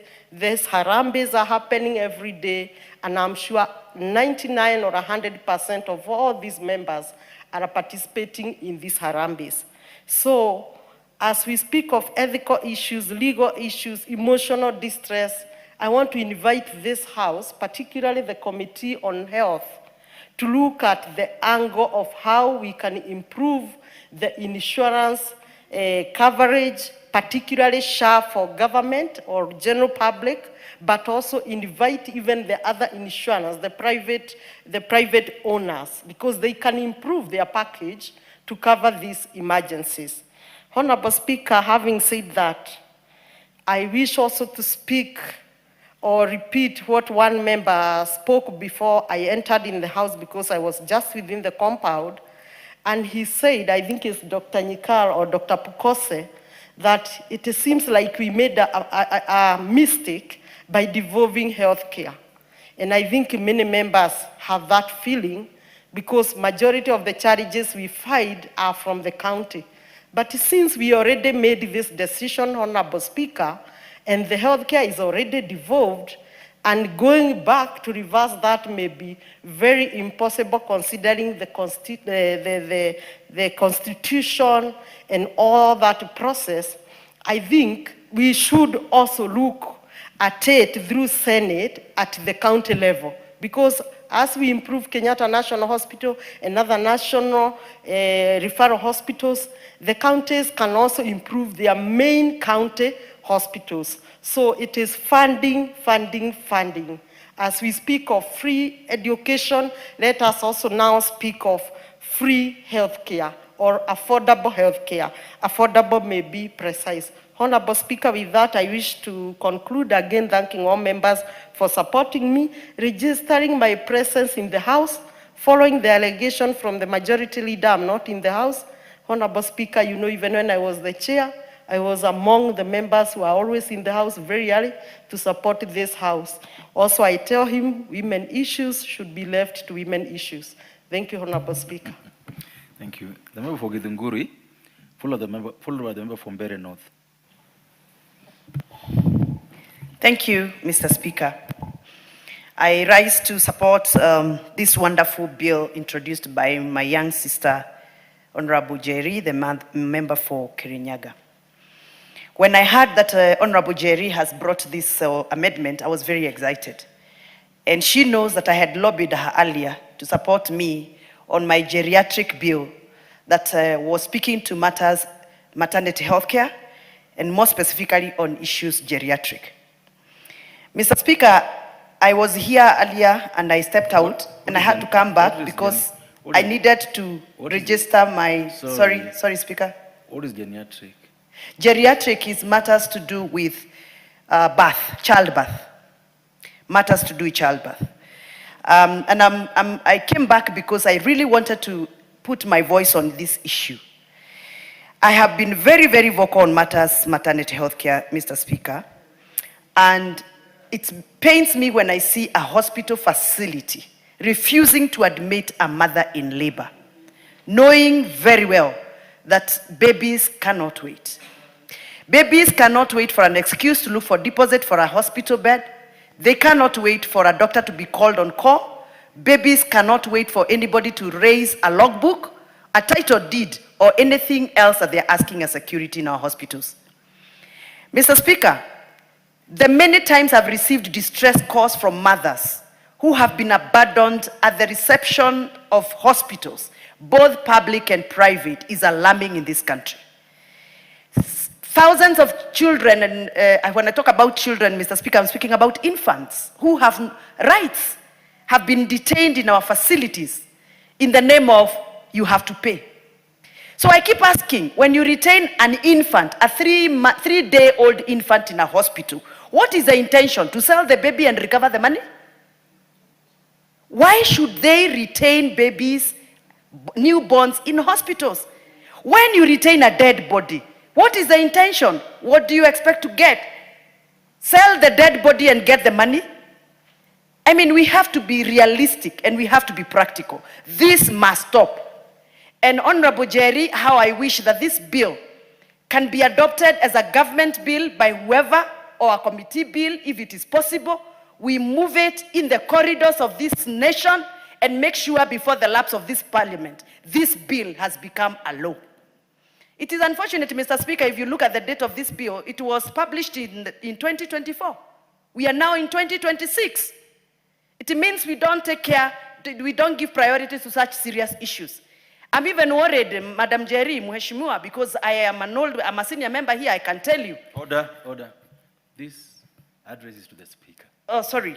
Mr. Speaker, I am worried that this bill, being a private member's bill, we might get excited in this house and talk about it and support it overwhelmingly like we have had.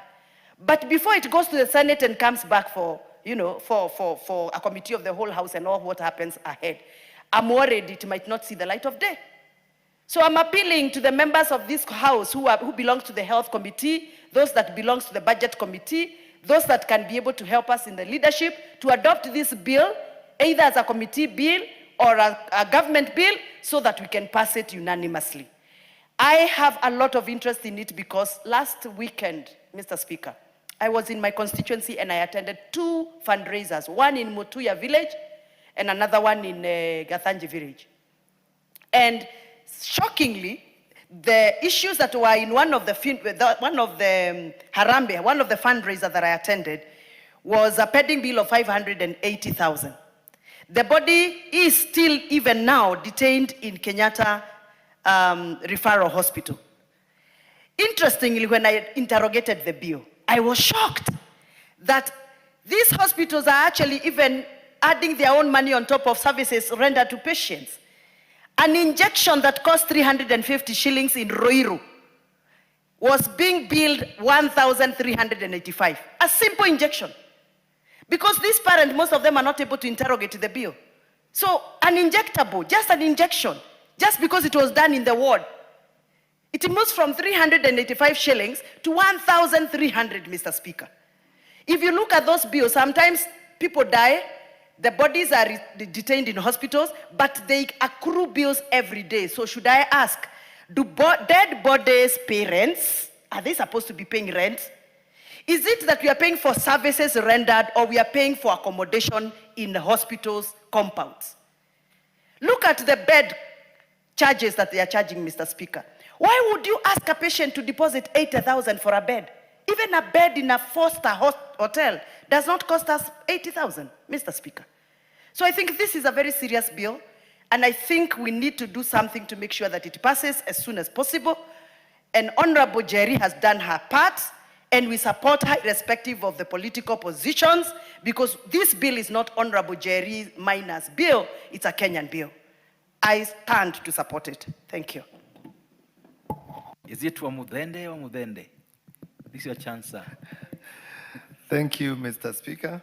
I also rise to support, and to many members who sometimes call me Njeri. Njeri is a lady, and I'm Jeru. Yeah, I get that sometimes, especially from other parts of Kenya. I rise to support the honorable member. This is a very good bill. And listening to the conversations, we agree that healthcare needs to be relooked. We have a situation where we have been focusing so much on the curative aspect of healthcare, ignoring the preventive aspect. So our healthcare is really expensive. We've been funding healthcare, but the money is not going, has been going to curing the sick. That's the curative part. And this is quite expensive.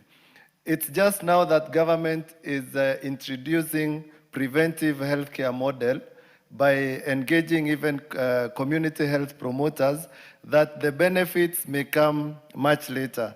Now to the bill, it's really timely. We need to stop this. I must say, I had members say dead bodies have no value. Indeed, they have to the bereaved, maybe to the hospital, no. But we have to respect the dead. We have to have compassion for the bereaved families. And it's really a bad situation to put relatives who are mourning, instead of allowing them to continue mourning and get closure through even a burial process, as is our custom, you hold the body, and this is really not right. Now, I think we should also look at what pushes these hospitals to hold the dead bodies.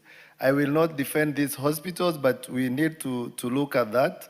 What compels them to do this? How can we assist so that, like some members were proposing, is there a way we can have a proposal that is, like even installment payments that can be guaranteed so that these hospitals do not resort to that? The other thing as members, we encouraged our constituents, our people, to register for SHA.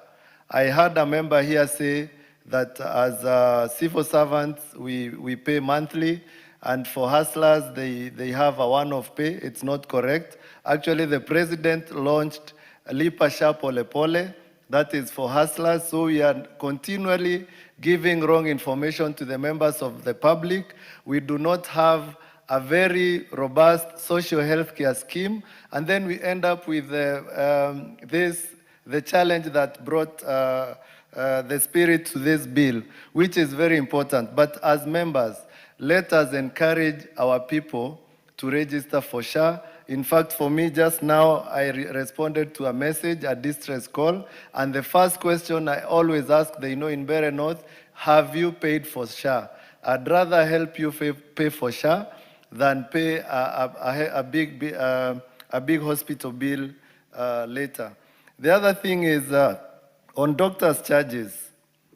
I know it's a really emotive issue, and unfortunately, as doctors become better, with the more experience, they end up charging more. And I think it's more of a willing buyer, willing seller, or willing healthcare provider, and willing service recipient. So I would want us to be careful when we discuss doctors' charges, because we may kill innovation. There are some doctors we pay for medical conferences to be updated. They want to give you the best healthcare, and they will not charge you the same as the same doctor who, since graduation, maybe has not gone, to update. Although I must thank KMPDC, because they have CPD points, they have CMEs to encourage doctors to go for that. So I want to urge this House to consider really funding healthcare. I know it's devolved, but we need to fund our healthcare so that even as we talk of waiving bills, then we have a recourse for these institutions, because they will waive bills. Again, patients will go for healthcare for emergency, requiring emergency service, and the hospital says we have no gloves, we just have a doctor, and the doctor cannot really respond without the tools of trade. So we have to look at a way where we package this to protect the patient, to protect the dignity of dead bodies, and also protect these institutions. I support this bill, and I want to encourage us, because this conversation is really, most members I can see have had an input on this, and we want our healthcare to be the best, and I can say we have a good, as government, government is putting measures to ensure that we get there. Even the referral system, whereby, like in my constituency, I encourage a patient. Even just the other day, a patient came to me.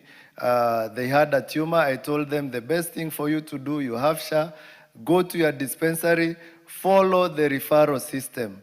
When you follow the referral system, SHA takes care of your bills.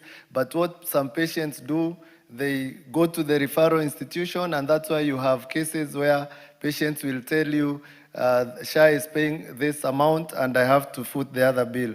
So we really need to educate the public, and that's our role, so that SHA succeeds. It is in our interest. We are carrying so many burdens. I'm just new in this House.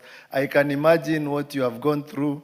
There are two members of parliament who are here for a longer time, even 2-3 terms. If you are shouldering all these bills that I've encountered in the few months after election, I really say we need to support SHA so that some of these issues can be addressed. I support this bill. It is timely, and I congratulate the member, and I hope that by the time the term for this House expires, we pass this bill. I support. Member for Kericho, who over the member for the Honorable Jane Kiara.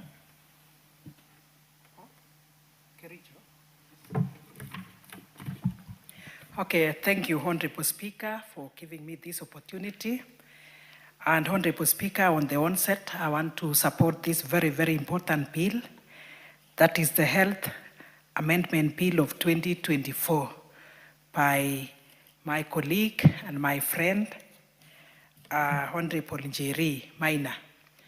Thank you for bringing this very, very important amendment. And even before I talk about the bill, I want to thank the member who has just spoken. And I want to thank him. As much as he's saying he's new in the House, he has actually added value. And it is not only for the first timers or those who have been here for long who feel so much about the bill, I mean about the issues of paying for our constituents. It is all of us who feel for the same. So, Honorable Speaker, I want to say that this bill is so important, but it has delayed from 2024 up to date. It has taken long. As much as, and we appreciate the fact that it has been a process, and especially the SHA, changing from NHIF to the SHA, which addresses quite a number of issues. There's still this gap that we have here, and I am so happy that this bill is addressing the issue of prepayment before emergency medical treatment is provided. Honorable Speaker, I'm saying this because we actually have so many people who lose their lives, maybe in a scene of accident, and mothers who go to deliver and they are not attended. Some of them in the emergency, some in the scene, and others in the emergency area because they are waiting for the pill to be put. And it is very, very sad that lives are lost, yet we are supposed to save lives.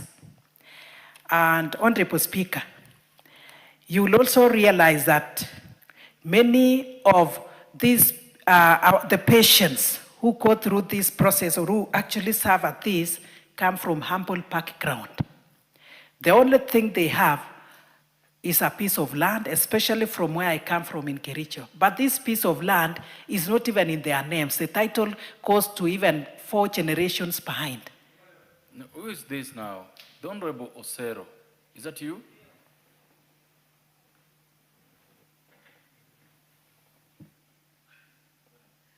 Okay, thank you, Honorable Speaker. So, in other words, Honorable Speaker, it takes very long, it takes days even to admit a patient. It takes hours even to take them to, if it is an emergency, for cases of surgery, because they have not paid anything. And this is where we lose lives. Others even goes to a point of being disabled because they have not been saved early enough. So, Honorable Speaker, Article 26 of the Constitution tells us about the right to life. And if, Honorable Speaker, every member of this country has right to life, then it means lives must be saved. And this bill is actually sorting that one out. And Honorable Speaker, it is also very, very important to note that this bill addresses the issue of it restores dignity even in death. I'm saying this especially when it is addressing the issue of dead bodies being retained in hospitals. Mr. Speaker, this has affected me personally, and especially cases where we are asked to go for fundraisings. We raise money. I remember last year in one of the wards, Kapsoit ward, I attended a fundraiser, and members of the community did fundraisings for many, many months, and they were not able to raise 6 million. And then, Honorable Speaker, this mom was retained in hospital for days and days. We did fundraisings. I had to go around ministries asking our PSS, our CSS to help. So it is very frustrating. It is also affecting families. It is shameful. It also takes a lot of time, takes a lot of resources, knowing that in my community, Honorable Speaker, we actually respect the death. So if they stay for even 4 months, nobody will go to work, nobody will go to the farm, especially the immediate family members. They have to stay around until the death is buried. So it is actually something that has affected many. And Honorable Speaker, as I've said, depositing of title deeds will only influence to some extent, but noting also that the mortuary fee is not also paid by SHA is another frustrating issue. So the bills will accrue every day in, day out. And it is not only affecting the family members, the community is affected because nobody would actually feel lifted or free until the dead are buried, Honorable Speaker. So in this case, I want to appreciate this bill and say that it is important to have these amendments done so that even the dead are buried honorably. Time is also of essence. It is also important to know that even hospitals will have their rights preserved. Honorable Speaker, as I say this, I want to also put across this point that health being devolved, our counties must do something, and especially in cases of providing medical attention and medical services, and especially equipping the ICUs. This is where we have issues. Equipments should be provided, drugs should be provided, and especially in the level 4, 5, and 6 where necessary. Otherwise, we are losing lives.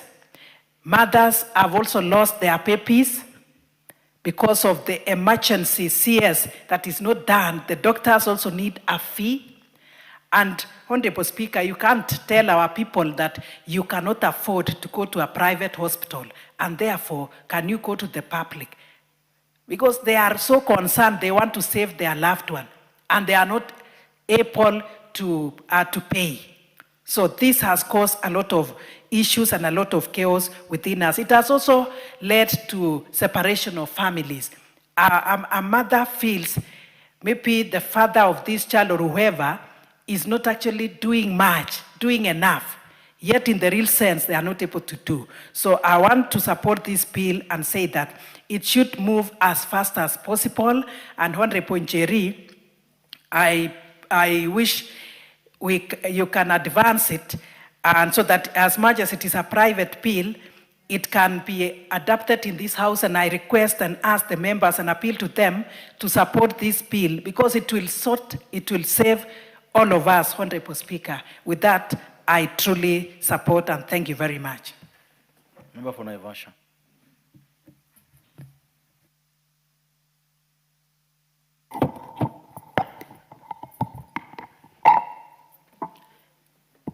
Thank you, Mr. Speaker, for giving me this chance to support this amendment bill by Honorable Jerry Maina. At the same time, congratulate her. Jerry listens to the ground, so she knows the problem that the country is facing. On the onset, Mr. Speaker, we must agree that our health sector is collapsed. It's collapsed, starting from payment of doctors, equipping hospitals. Mr. Speaker, we may pass this bill, but as long as the hospitals are not equipped, the doctors are on the streets, demonstrating because they have not been paid, we must first and foremost think where the rain started beating us. I've heard members talking about SHA. I still believe SHA is not working. Yes, they have to deposit 6,000 for 1 year. Honorable Amuden, they're telling us that the president said that you can pay pole pole. I want to tell him this is what, Mr. Speaker, we used to call roadside declarations. Because government works with gazettement or policy papers, not on the street. Mr. Speaker, detaining dead bodies is the worst thing that you can do to a family. Mr. Speaker, I know there is a body that was detained in KU for 7 months from my constituency for a very poor family to pay 9 million. They raised funds. It was never enough, not once, not twice. Eventually, Mr. Speaker, I wrote to the CEO. I'm not a family member. I told them, bury that body. I don't have the consent of the family, but it was so painful. Eventually, the body was released when they realized there was no money, more money coming. Mr. Speaker, there was another one. They had done 3 harambes, and the money was not enough, and their title was in the hospital.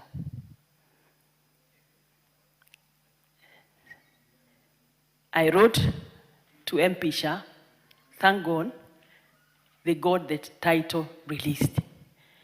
So if it is not flowing, somebody has to step in to get things to work. We must agree that we have a problem.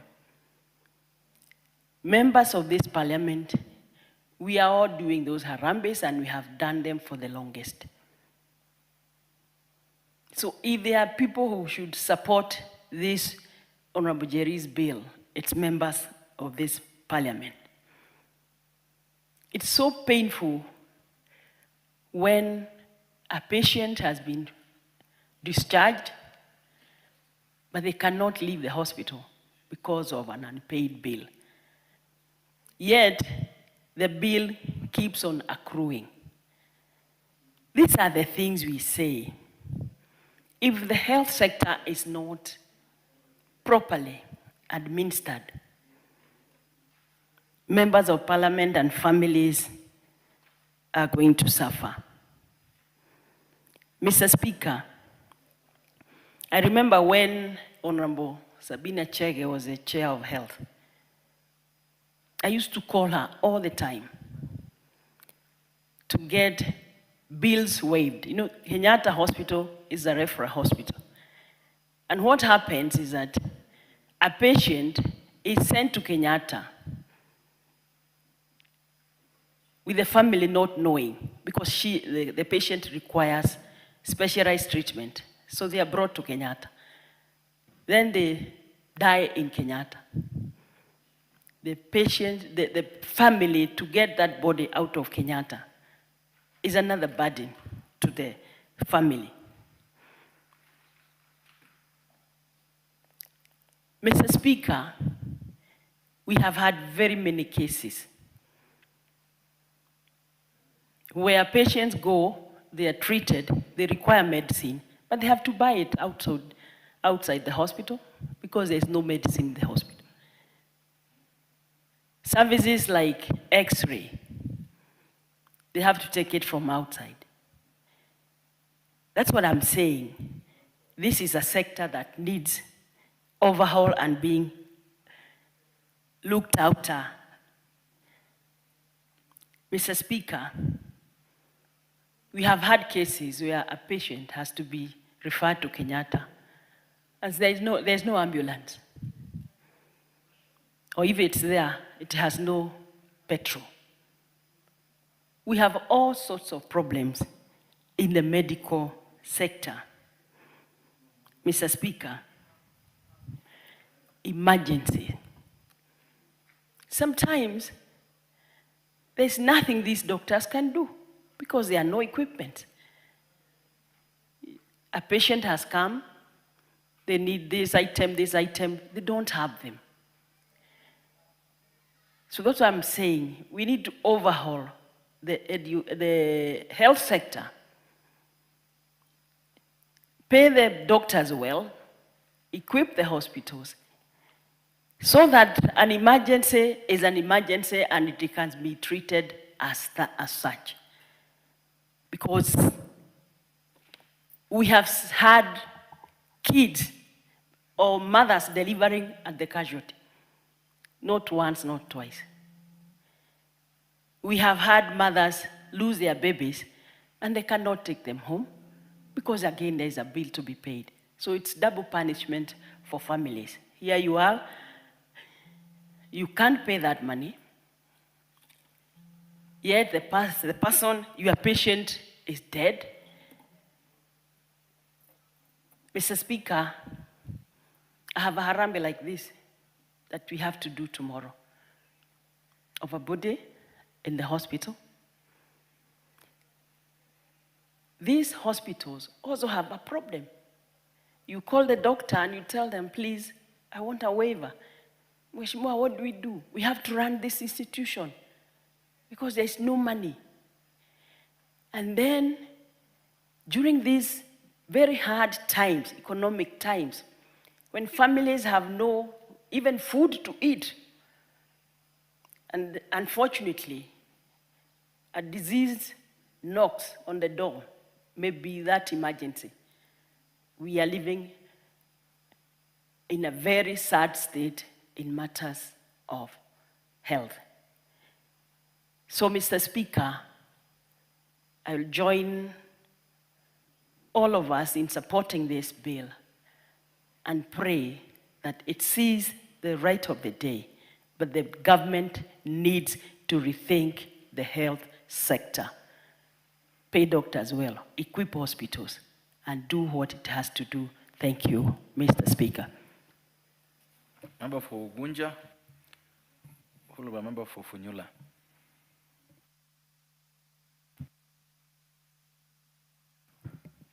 Thank you, Honorable Speaker. Honorable Speaker, thank you for allowing me also to air my voice on this bill, the Health Amendment Bill 2024. Let me start, Honorable Speaker, by thanking Honorable Jerry Maina, Kirinyaga County Member of Parliament, for bringing such a wonderful bill. I think it is timely, and as members, we really need to support it. And I think the bill, the amendment measures on two critical areas. That is one, on the emergency treatments at the hospitals and also the retention of bodies in the morgues. Mr. Speaker, from the previous debaters or members of Parliament, it is clear that detaining bodies, one, becomes a bit traumatizing to the families of the bereaved, and secondly, that it doesn't add value, really, economic value, to either the hospital or the economy of the country. Mr. Speaker, I think in making such amendment, it will really go a long way in even helping us as the elected leaders in trying to even manage ourselves. Because realize that, Mr. Speaker, that when such kind of unfortunate events confronts these families, they reach out to us to come out and support them economically. Mr. Speaker, for a family to have one of their own in a morgue basically means that they are so much incapacitated financially. So we really have got no reason whatsoever to continue, kind of punishing them in such a manner.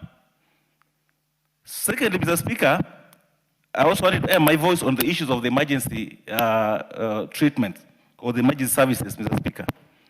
Mr. Speaker, if you go to most of these hospitals, you will clearly be able to notice a section within the hospital clearly indicated as emergency wings or emergency entrance. And to make this practical, Mr. Speaker, I think it's only prudent if that could also be, can be done in action. Mr. Speaker, there are incidences where you find a situation, for example, where there's an accident and a patient is rushed to an hospital and he or she ends up not being attended to simply because of non-payment of the fee that is required at that particular point, Mr. Speaker. Mr. Speaker, an emergency is an emergency. And in most cases, we would always find you or me or anybody else for that matter not prepared. So punishing one or not able to attend to a patient simply because one is not able to, to make payment at that particular time, Mr. Speaker, is really unfortunate. I think this bill will go a long way in ensuring that we get medical attention because everyone has a right to life, Mr. Speaker. So this bill by my sister, Honorable Njeri, is timely, if you ask me. And we shall support it, and we also ask members of this Honorable House to come in handy and give it the full support that it deserves. Thank you, Mr. Speaker, sir. I beg to support. Thank you. Thank you. Member for Funyula. Thank you, Honorable Speaker, for this opportunity to contribute to this Health Amendment Bill 2024 by our colleague, Honorable Jane Jerry Maina. Honorable Speaker, the issue of medical cover, the issue of health, and the rest has remained and always remain a very emotive and at times emotional draining subject any given day. Honorable Speaker, on the face of it and its matters of principle, this amendment is timely, is called for, and could, if well thought out and implemented, probably solve some of the most harrowing experiences many families go through. Honorable Speaker, as I'm seated here, I have received a case of a fellow called Devero, who has been detained at St. Mary Hospital, Langata, since early January. Because of a bill, now it stands at 300 and something. The family has raised 200 and something. Unfortunately, by the time he was being admitted, he had not yet paid for SHA. He has been detained, and actually, as a result of detention, he has contracted other illness, compounding the problem that's already compounded. Honorable Speaker, unfortunately, this bill might just be peppering on the underlying issues in the health sector in this country. Because, one, hospitals detain bodies as alien, but many of you, the lawyers, have said a dead body is of no value. They do so because they have already spent money to treat that particular patient. Unfortunately, the treatment did not meet the desires of the Almighty God, and the Almighty God has called their person. So we need to look at it from this other side. Secondly, hospitals refuse to admit patients under emergency cases because it will cost them money to treat that patient, and without any deposit or a form of payment, it brings this issue. And that's why I'm saying the bill is well-intentioned, but the elephant lies elsewhere. Honorable Speaker, when you were replacing NHIF, when SHA was rammed through our throat here, it was touted as if it's the panacea, the all-time solution to all problems in the medical sector. We were told there is an emergency medical fund, that if you are faced with an emergency, the emergency fund will step in and get you treated. We were told there is universal health care for those indigent who cannot afford, that the government called Kenya will pay for them so they get medical insurance cover. lest do we know that it was all a pack of lies, and that's why it has to force the young lady to come with a bill here, knowing very well that it has got a challenge in implementing. Honorable Speaker, and probably it's out of that fear that she has restricted this bill to public sector players. And me and you, Honorable Speaker, we know very, very well the public hospitals that you see dotting all over this country is just hospitals by the name. That's just a mere shell. When you have a proper emergency, a serious emergency, I can assure you, Honorable Speaker, you will unlikely to get that treatment in the local county government hospitals. They do not have the facility, they don't have the personnel. The personnel who are there are so demotivated, they really have no business in saving lives. Honorable Speaker, what's going to happen? An emergency patient will rush to hospital. Whom we will find? Will not even find a clinical officer. We'll probably get a public health officer who has been left in the corridors to take records, or a records officer. Essentially, we might want to bill it as the best bill, but as my colleagues have said, we must deal with underlying fundamental issues. The only fundamental issue that we can deal here is to ensure that every Kenyan of whichever walk in life has a good medical cover to underwrite medical bills. Without this, Honorable Speaker, I can assure you, we are even going to make these hospitals in rural areas to get even worse, to an extent that even when you are dying, you say, I would rather die in my house rather than go to a certain hospital where death is confirmed and it was going to happen. Honorable Speaker, there is a joke somewhere, and I don't want to mention, because today is a day of long knives. There is a joke somewhere that you would rather not take me to a certain hospital because if you take me there, I will die. And indeed, many people have died out of negligence, out of nothing.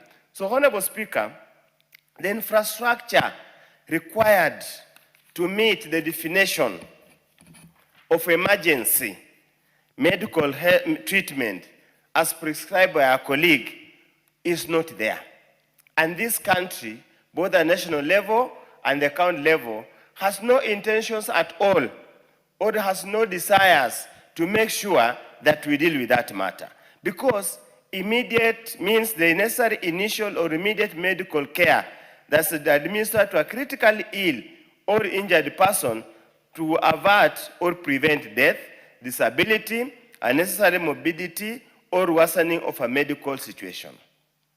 If you have a heart attack, Honorable Speaker, in your house, you need an ambulance with oxygen to take you to hospital. I don't know how many ambulances you have in Siaya County. I know in Busia County, they're very countable. I don't know how many. And many times, they may not even have oxygen tanks in those ambulances. So, Honorable Speaker, even by the time you are being taken to that emergency facility, you are already dead.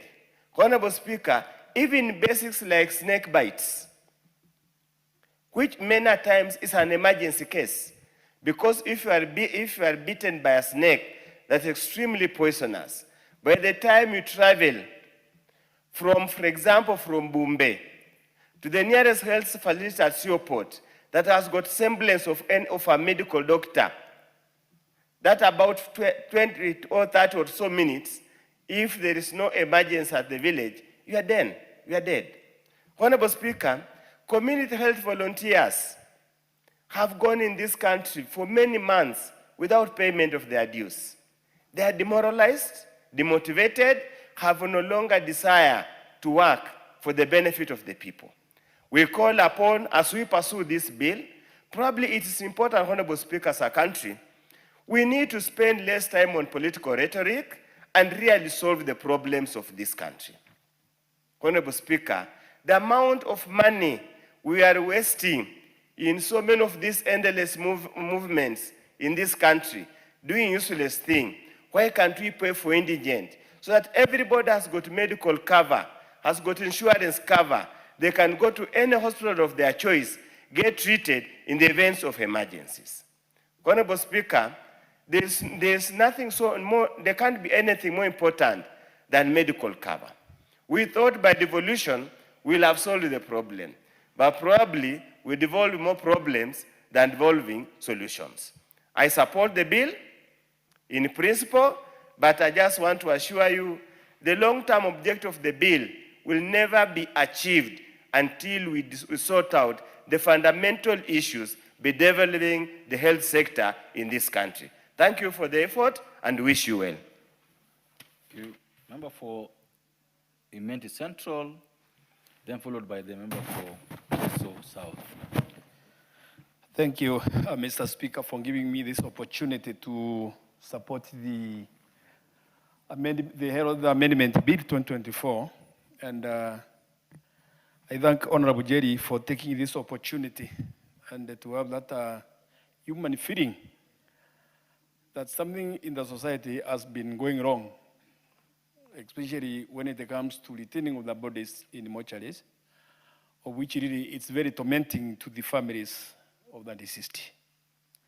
Honorable Speaker, we cannot forget that when it comes to the health sector, nobody would wish at any given moment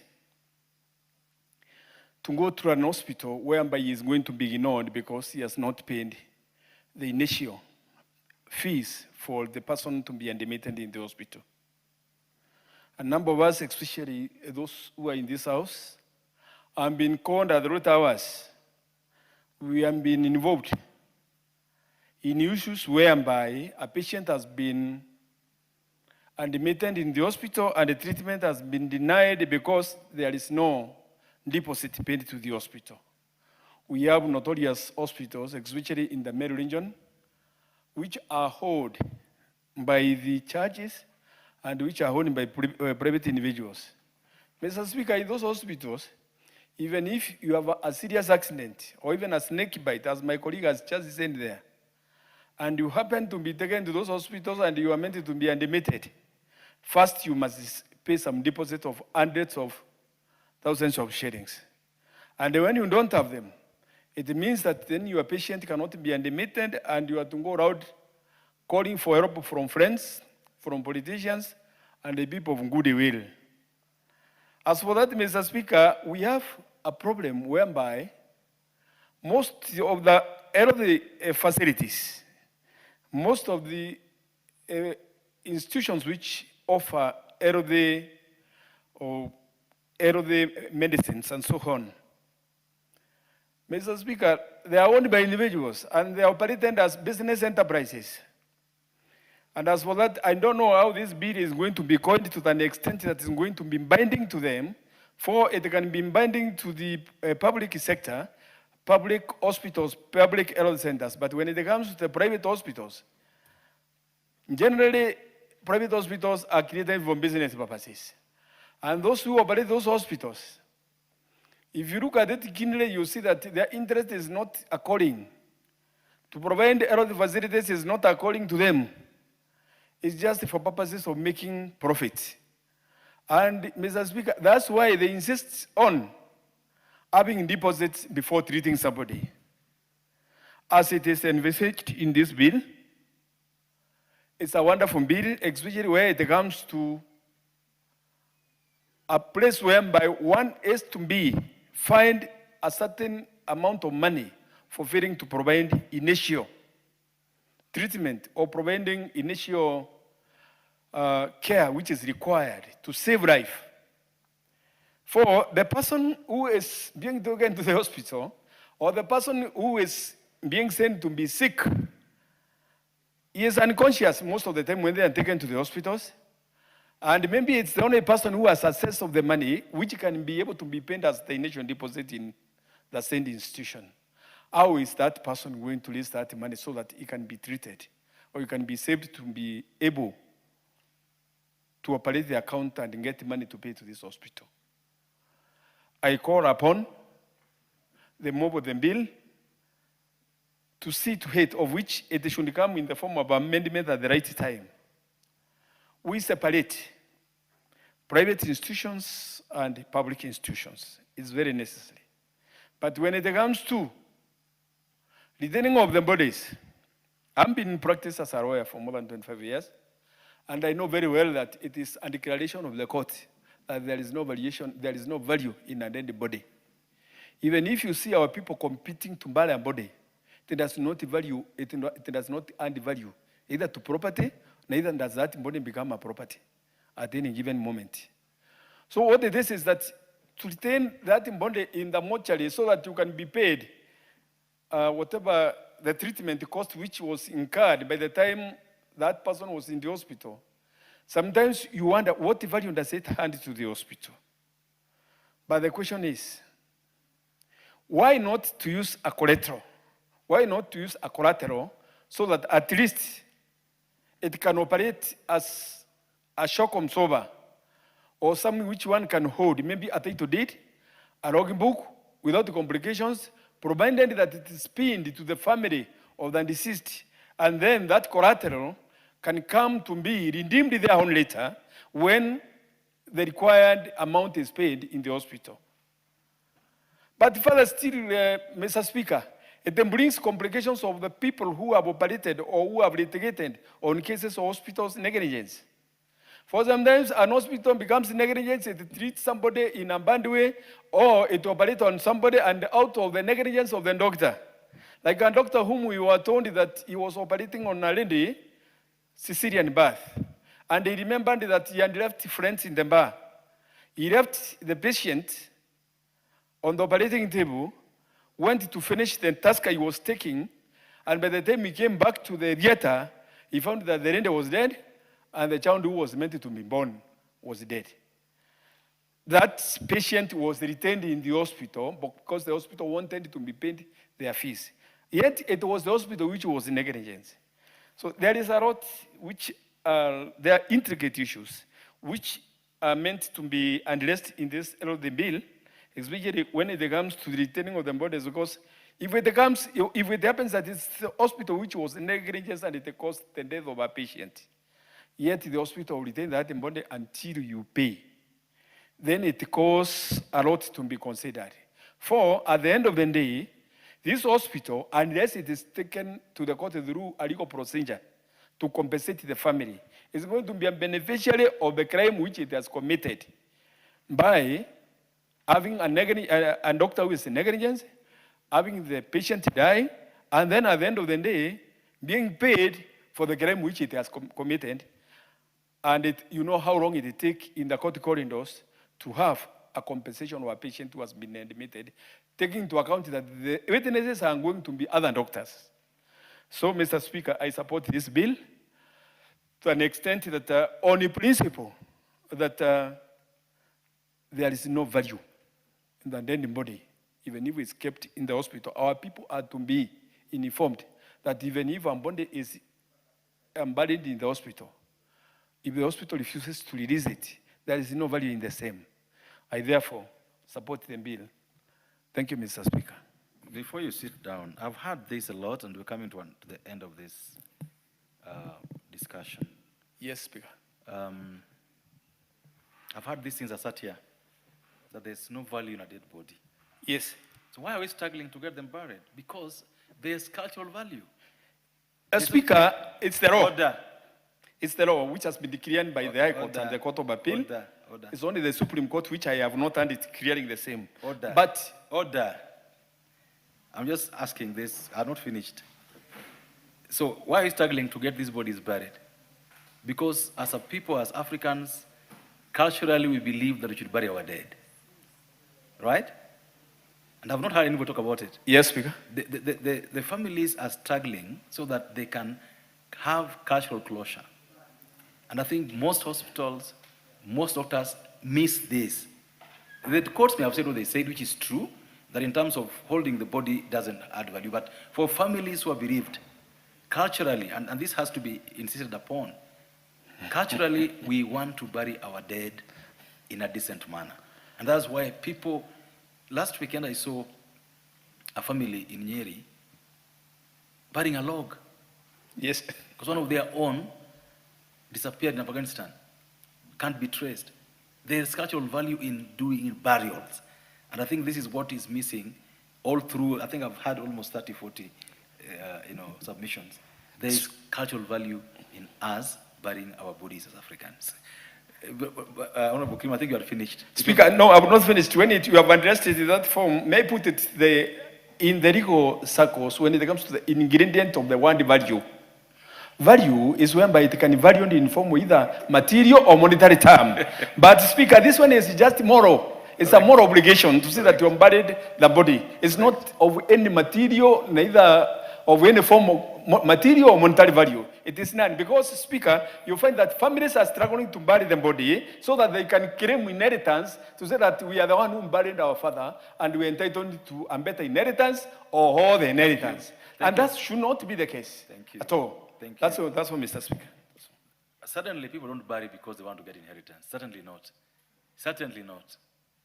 People bury, people go out of their way to borrow millions of shillings because they want to respect their dead. It's as simple as that. The Honorable Mary Omasa, you'll have 4 minutes.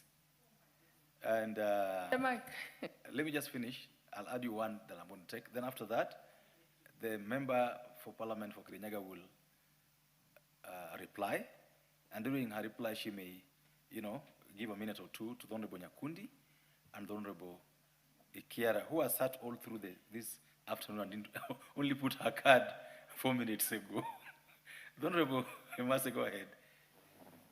Thank you, Honorable Speaker, for the opportunity. I think from the onset, I want to congratulate my sister, Honorable Njeri Maina, for this very well-thought bill that is before us. Honorable Speaker, this bill seeks to give constitutional teeth, legislative teeth to the Constitution, the right to emergency health care, and also to safeguard the dignity of the dead, as provided for in Article 43(2) for the right to emergency and 28 for the dignity, safeguarding the dignity. Honorable Speaker, from the onset, I want to say that, to echo what other leaders have already said here, that everyone has a right to emergency medical care, regardless of their financial status. And therefore, any delayed attention or medical care to any Kenyan can lead to severe medical condition. Having said that, Honorable Speaker, I have seen women die while giving birth, giving life, resulting from delayed attention. And some of them give birth to children that some children may survive, but mental conditions. And therefore, that begs the question. Sometimes I wonder, what happened to the ethical and medical obligation by medical practitioners? Because healthcare providers are bound by ethical principles to give emergency attention to all patients, regardless of their financial status. So the mandatory requirement for deposit should never deter them or bar them from giving attention to any patient that goes to these hospitals. Because this delayed medical attention, Honorable Speaker, has far-reaching implications, has severe public health implications. For example, if it is an infectious disease, like COVID, that we experienced 2020, 2021,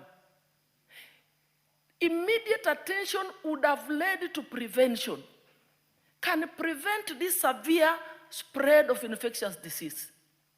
It may even reduce the cost of treatment or effectiveness of the treatment, as opposed to if this treatment is delayed. So timely treatment or attention, Honorable Speaker, cannot be gainsaid. Thirdly, Honorable Speaker, we know that it is a government responsibility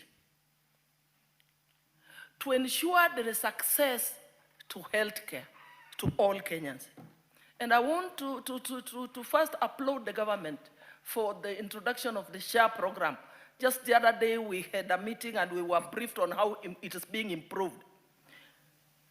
But we must also emphasize that there is need to resource the hospitals and improve them so that we have this quality health care to all our people. And as I conclude, detaining patients, it's not just, detaining bodies. It's not only detaining bodies. Honorable Njeri should have added even detaining patients. I've had to deal with cases of detained patients in my constituency. We need to find a way because this is inhuman and it puts the families into a lot of trauma, and therefore alternative means of payment of these bills needs to be found. And I think that is what the bill has not addressed.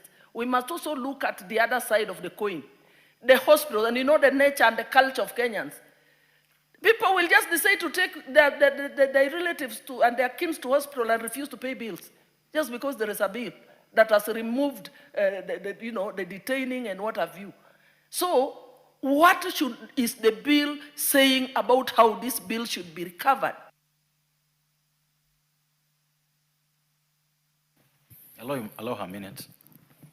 Honorable Speaker, probably the bill should also address and put responsibility, say probably to the Minister of Health, to share, to accommodate these bills once it is ascertained that this family is vulnerable, cannot completely afford, because no kin would want to leave their dead body in a hospital and refuse to pay if they have the money. I think that part of the story needs to be also, that conversation needs to be addressed in the bill. Thank you, Honorable Speaker.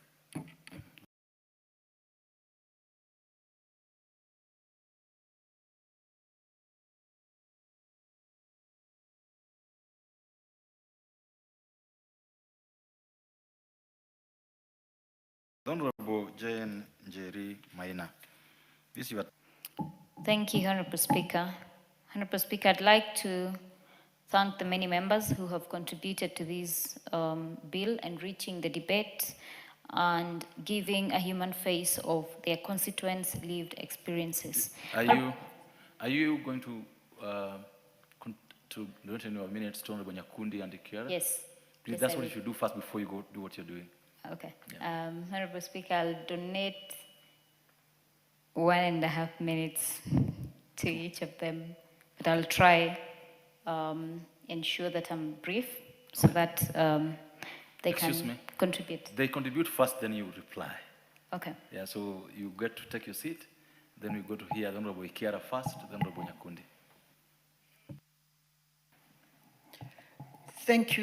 Thank you, Honorable Speaker. Honorable Speaker, I want to laud my very young sister, Honorable Jerry, for bringing in this amendment bill 2024. And Honorable Speaker, on the onset, I want to say this bill is long overdue. Honorable Speaker, the citizens of this country participated and overwhelmingly voted for the Constitution of Kenya 2010, which guarantees the right to the highest attainable standards of health. Honorable Speaker, when all this is defined, we know which includes emergency treatment. And Honorable Speaker, emergency treatment means something that has happened abruptly without your knowledge. It just comes. Honorable Speaker, I want to say this is something that should be accorded to our citizens without any hesitation. Honorable Speaker, I want to say the burying of the dead, burying of bodies, it is African. And in the African context, Honorable Speaker, we want to say dead bodies are treated as very sacred. Every family wants to be given their person to go and bury, Honorable Speaker. And this is why, with all due respect, Honorable Speaker, I want to distance myself with the notion that dead bodies are not valuable. We are Africans and we know the attachment of us and those who have left us. So, Honorable Speaker, to avert more torture and torment, we must all look for a way of ensuring that the hospitals can be able to release the dead bodies to their families to go and put a closure to that chapter, Honorable Speaker. Thank you, Honorable Speaker, and I support my sister, Honorable Njeri Maina. Congratulations. The Honorable Nyakundi.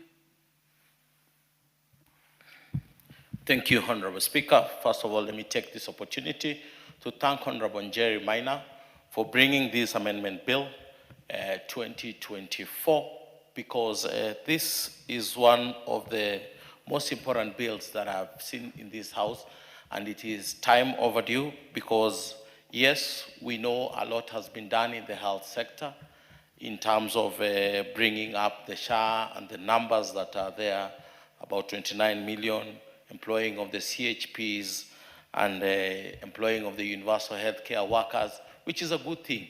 But still, most of these hospitals don't adhere to the emergency cases that come up day to day in these hospitals. Most of them assume and ask for money before treating a patient.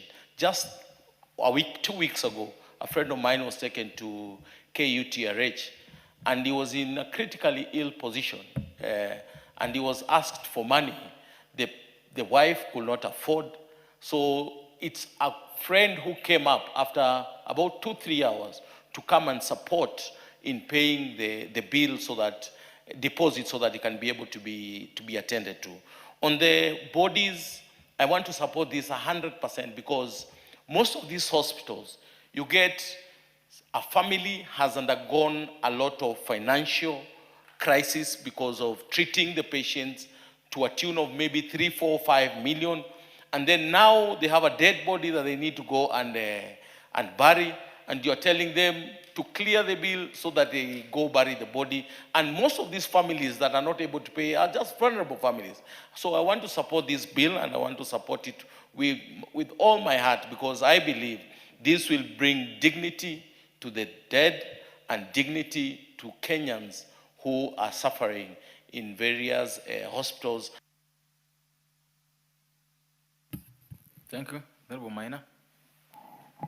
Thank you, Honorable Speaker. I rise to thank the many members who have contributed to this bill, enriching and giving a human face to their constituents' lived experiences.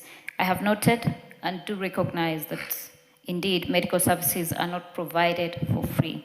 It is therefore imperative that we also urge the Ministry of Health, once Parliament and the Senate has passed this bill and it has been assented into law, to develop a framework to ensure that they address and engage stakeholders in regard to implementation of the same.